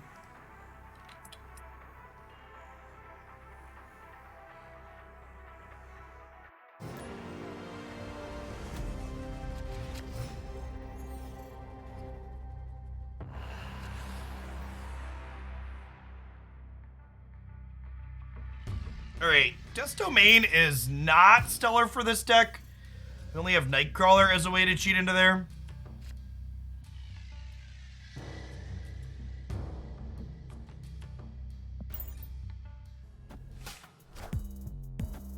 How do I retreat if they snap and I'm obligated to snap back? Asking the real questions.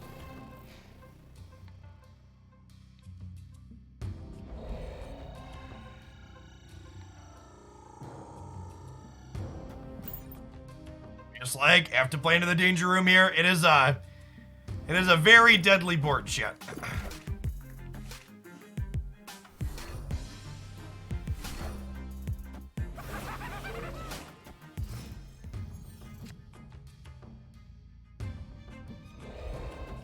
Alright, Death's Domain is good for something here at least.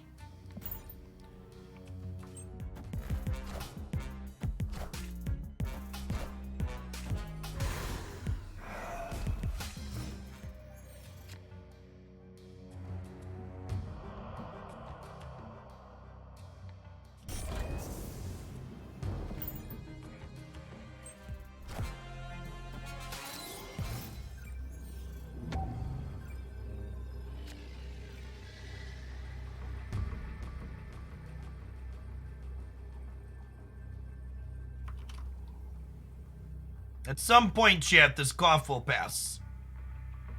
I believe.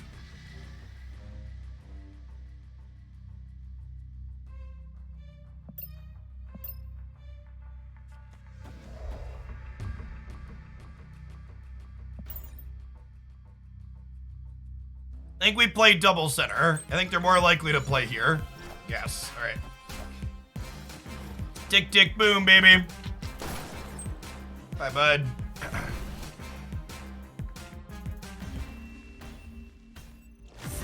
Someone asked earlier if Arrow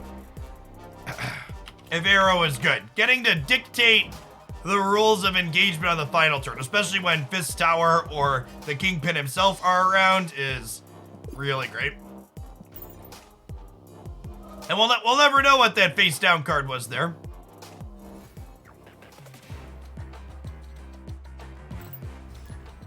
It's just gone to us now.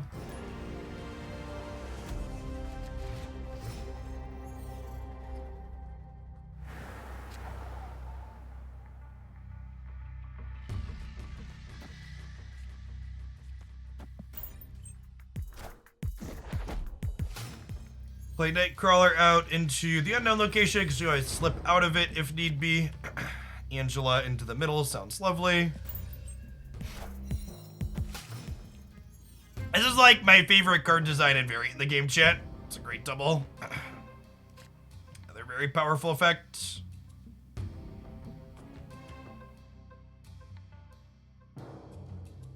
I was hoping to draw a 3-drop, so I didn't move Nightcrawler last turn, and we get punished. We have nothing to do this turn now. Viper only donates Hood in this deck. She also donates, things like random stuff on the board, like Raptors and the -2 ninjas, and she kicks opposing goblins back at your opponent. You also just like play around as a vanilla 2-drop on, 2 as well.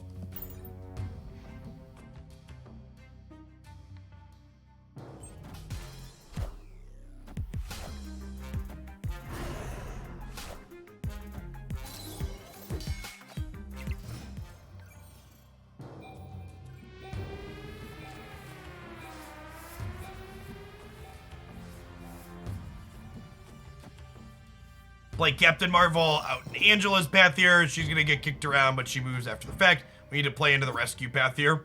And then the Strange Academy is going to make Miles cost 1 here, so we'll be able to arrow plus Miles on turn 6 this game.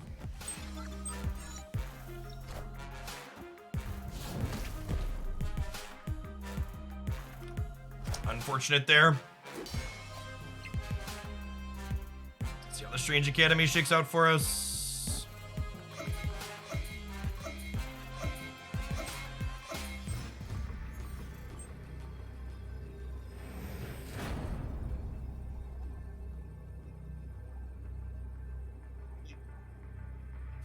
Well, this means that we win the Strange Academy, most likely.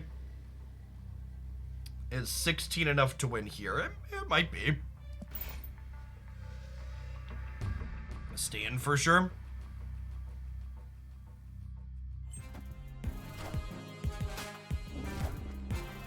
Come here, bud.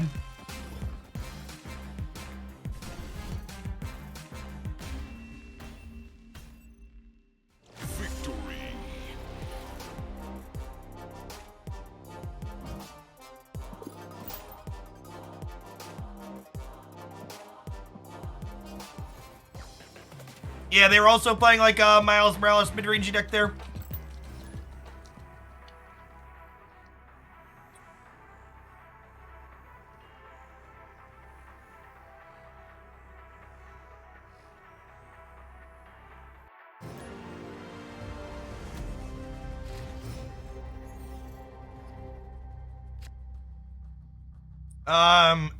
Arnim Zola is like okay with Devil Dino, but it's not an amazing card in general.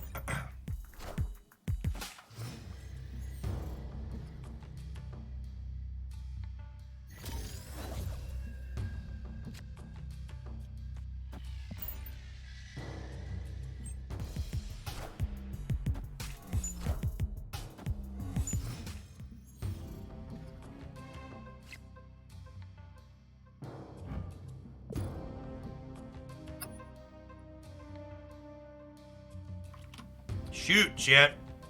Alright, I think we make another D-Man and then we Viper the Hood, right?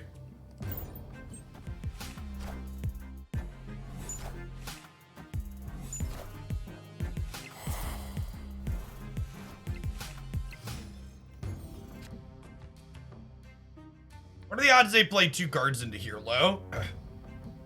Oh, you know what? We can Polaris the Mojo now, right?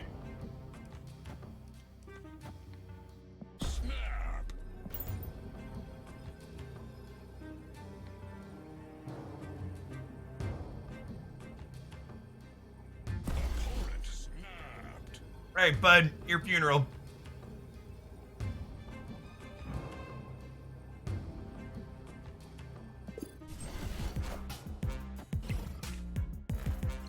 Is a Carnage? Is that why they snapped? They snapped to save Mr. Negative, sure.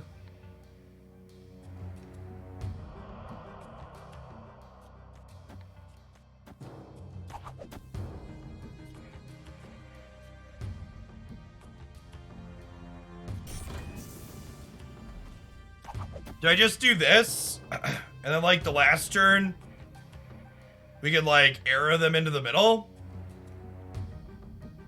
Along with the demon somewhere? I could do this.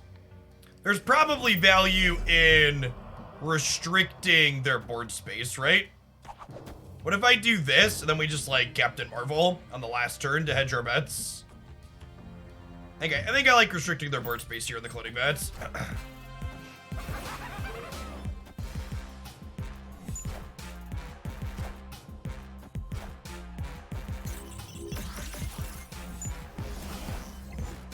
I am Iron Man.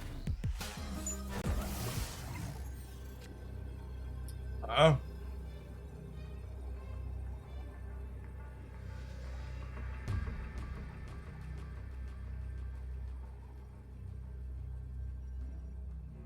Howdy, Kojo.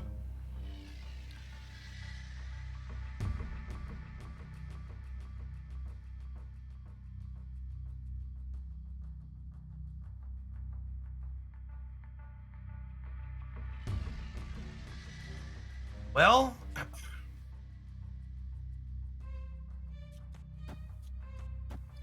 we do this.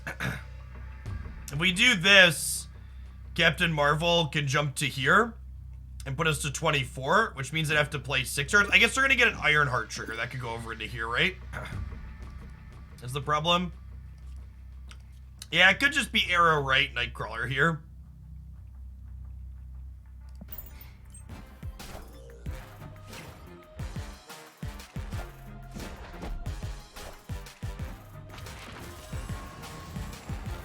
I am Iron Man. Okay, yes. Man, Arrow's great, chat. She's so good. Victory.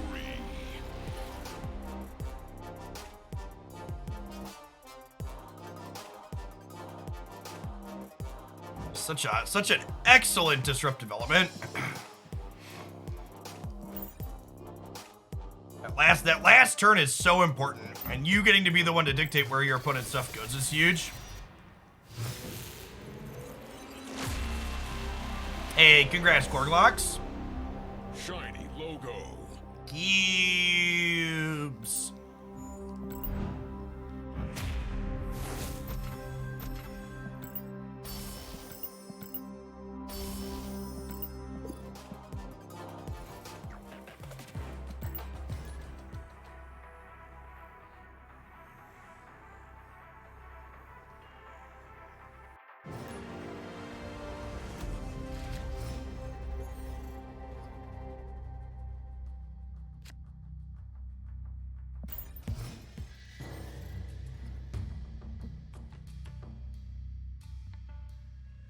I feel like I missed the resubs that happened in there. And we had a brand new sub too. Quail Lord, if I missed your sub, I'm sorry. Thank you for the prime. If I didn't miss it, thank you again. And Sir C, thanks for the 2 months. Our deck's not great into Bar Sinister unless we draw Green Goblin. Am I feeling well? No.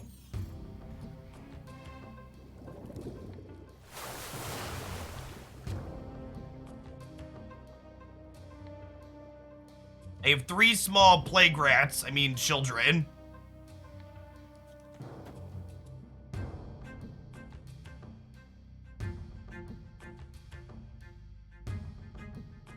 I recommend just spending your credits as you have credits to upgrade. I don't really think there's any reason to wait.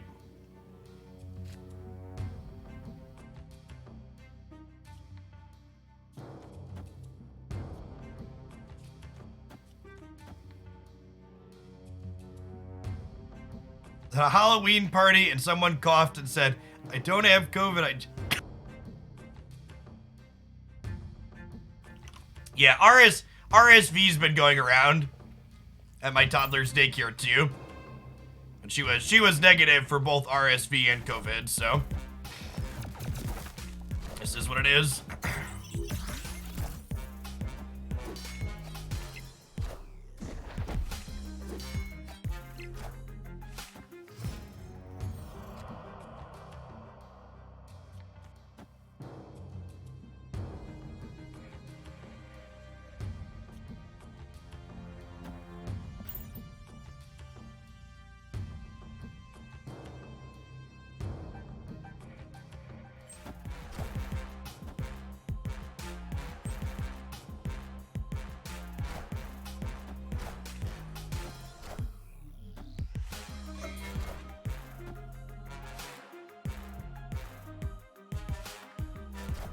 Are they like expecting me to go on the last turn then, or like what's the deal here? Okay, good chat, opponent. Good chat.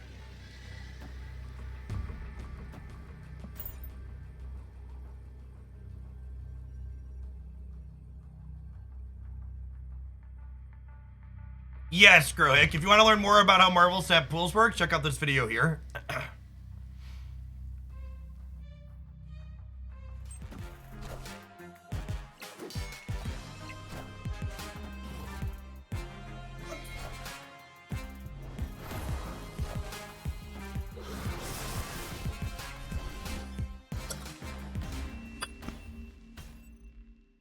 Victory.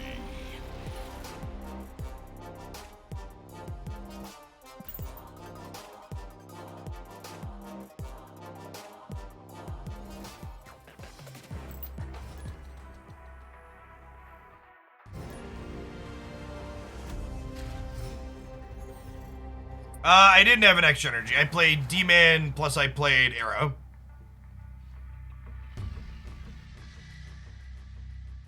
There are both discard and destroy decks that are viable in tier 3, but they both require multiple cards from pool 3. And they're not competitive in the slightest in pool 3 without them.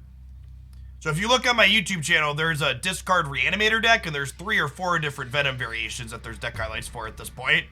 But you really need Venom and Hood and like a couple other good destroy cards.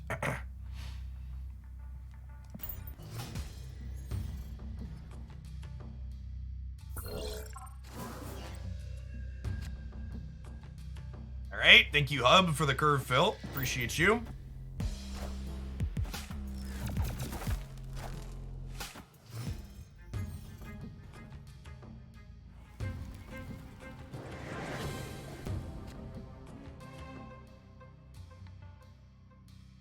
We're playing against the Hazmat deck again here, it looks like. And they showed us Carnage. So I think I actually want to wait to Green Goblin till after they use their destroy card.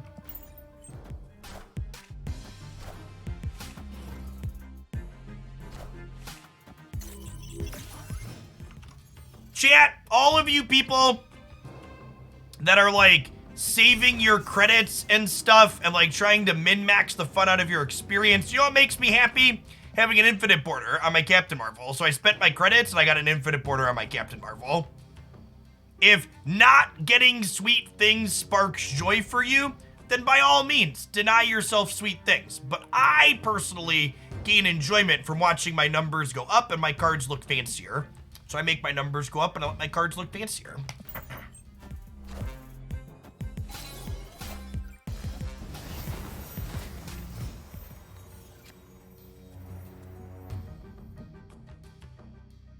Okay, so with the Wong play here, we go Green Goblin this turn, and then if there's still an open spot here next turn, we can Juggernaut them, which is great.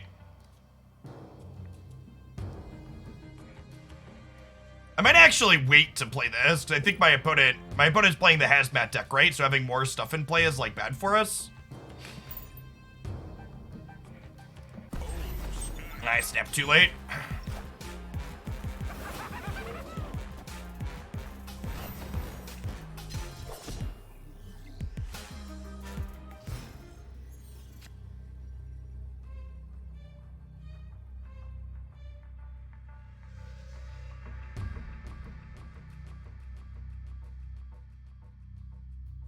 Huh? I don't think we have enough stats to beat them here, huh? I was not expecting a 17 power Gamora in the middle. I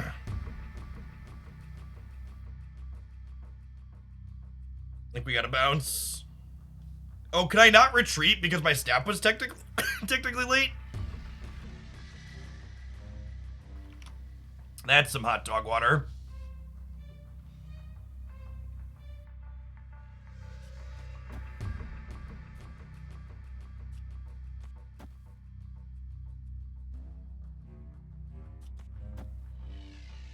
I guess we do this and hope that 13's enough.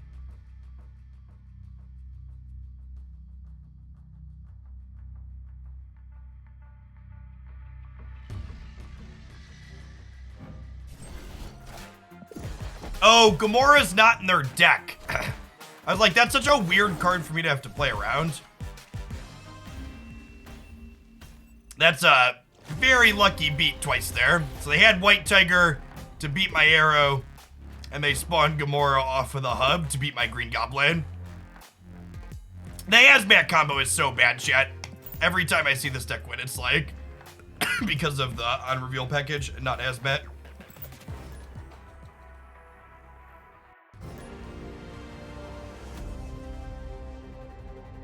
What's going on, Dis? Thanks for the 33 months. Welcome back.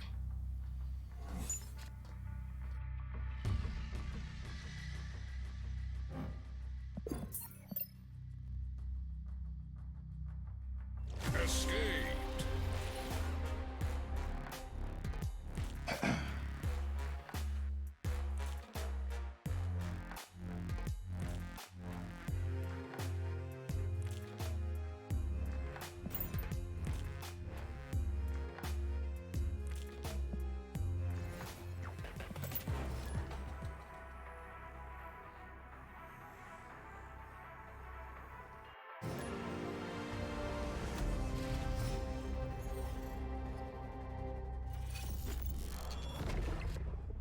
The Wakandan embassy is not kind to the likes of Green Goblin, chat. He's a very sad Mama Jamma.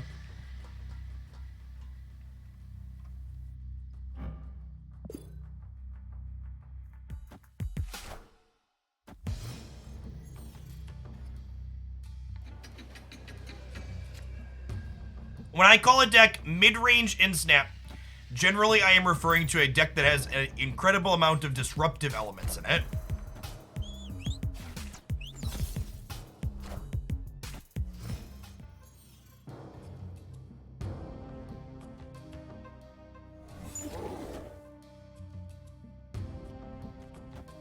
I'm gonna Polaris ink one of these over, hopefully before Carnage comes down.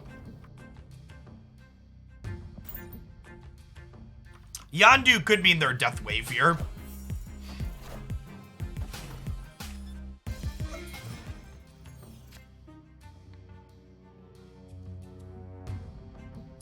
We just go Angela, Demon Miles here now.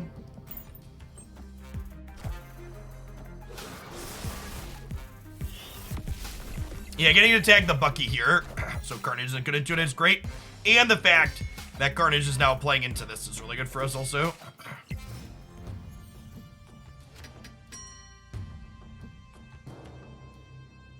That's lovely. I think we Green Goblin here as well. That's like perfect, right? I think I snapped them. Victory.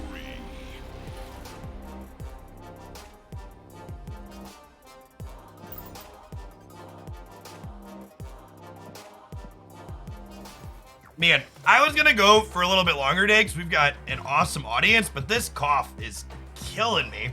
I think I'm gonna go ahead and call it an afternoon. I'm gonna go ahead for 7 hours. That's a pretty solid stream. Appreciate everybody that hung out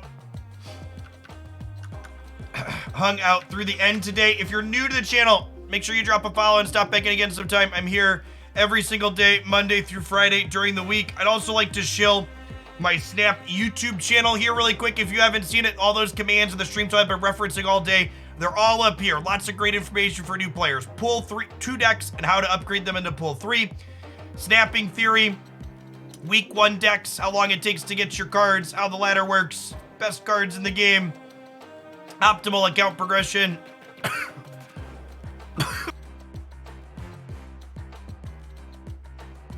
as well as deck highlights and other stuff here. I'll be back tomorrow. Hopefully I'm gonna take a long hot shower and try and calm the vocal cords, chat. I'm gonna drop a raid before we dip though.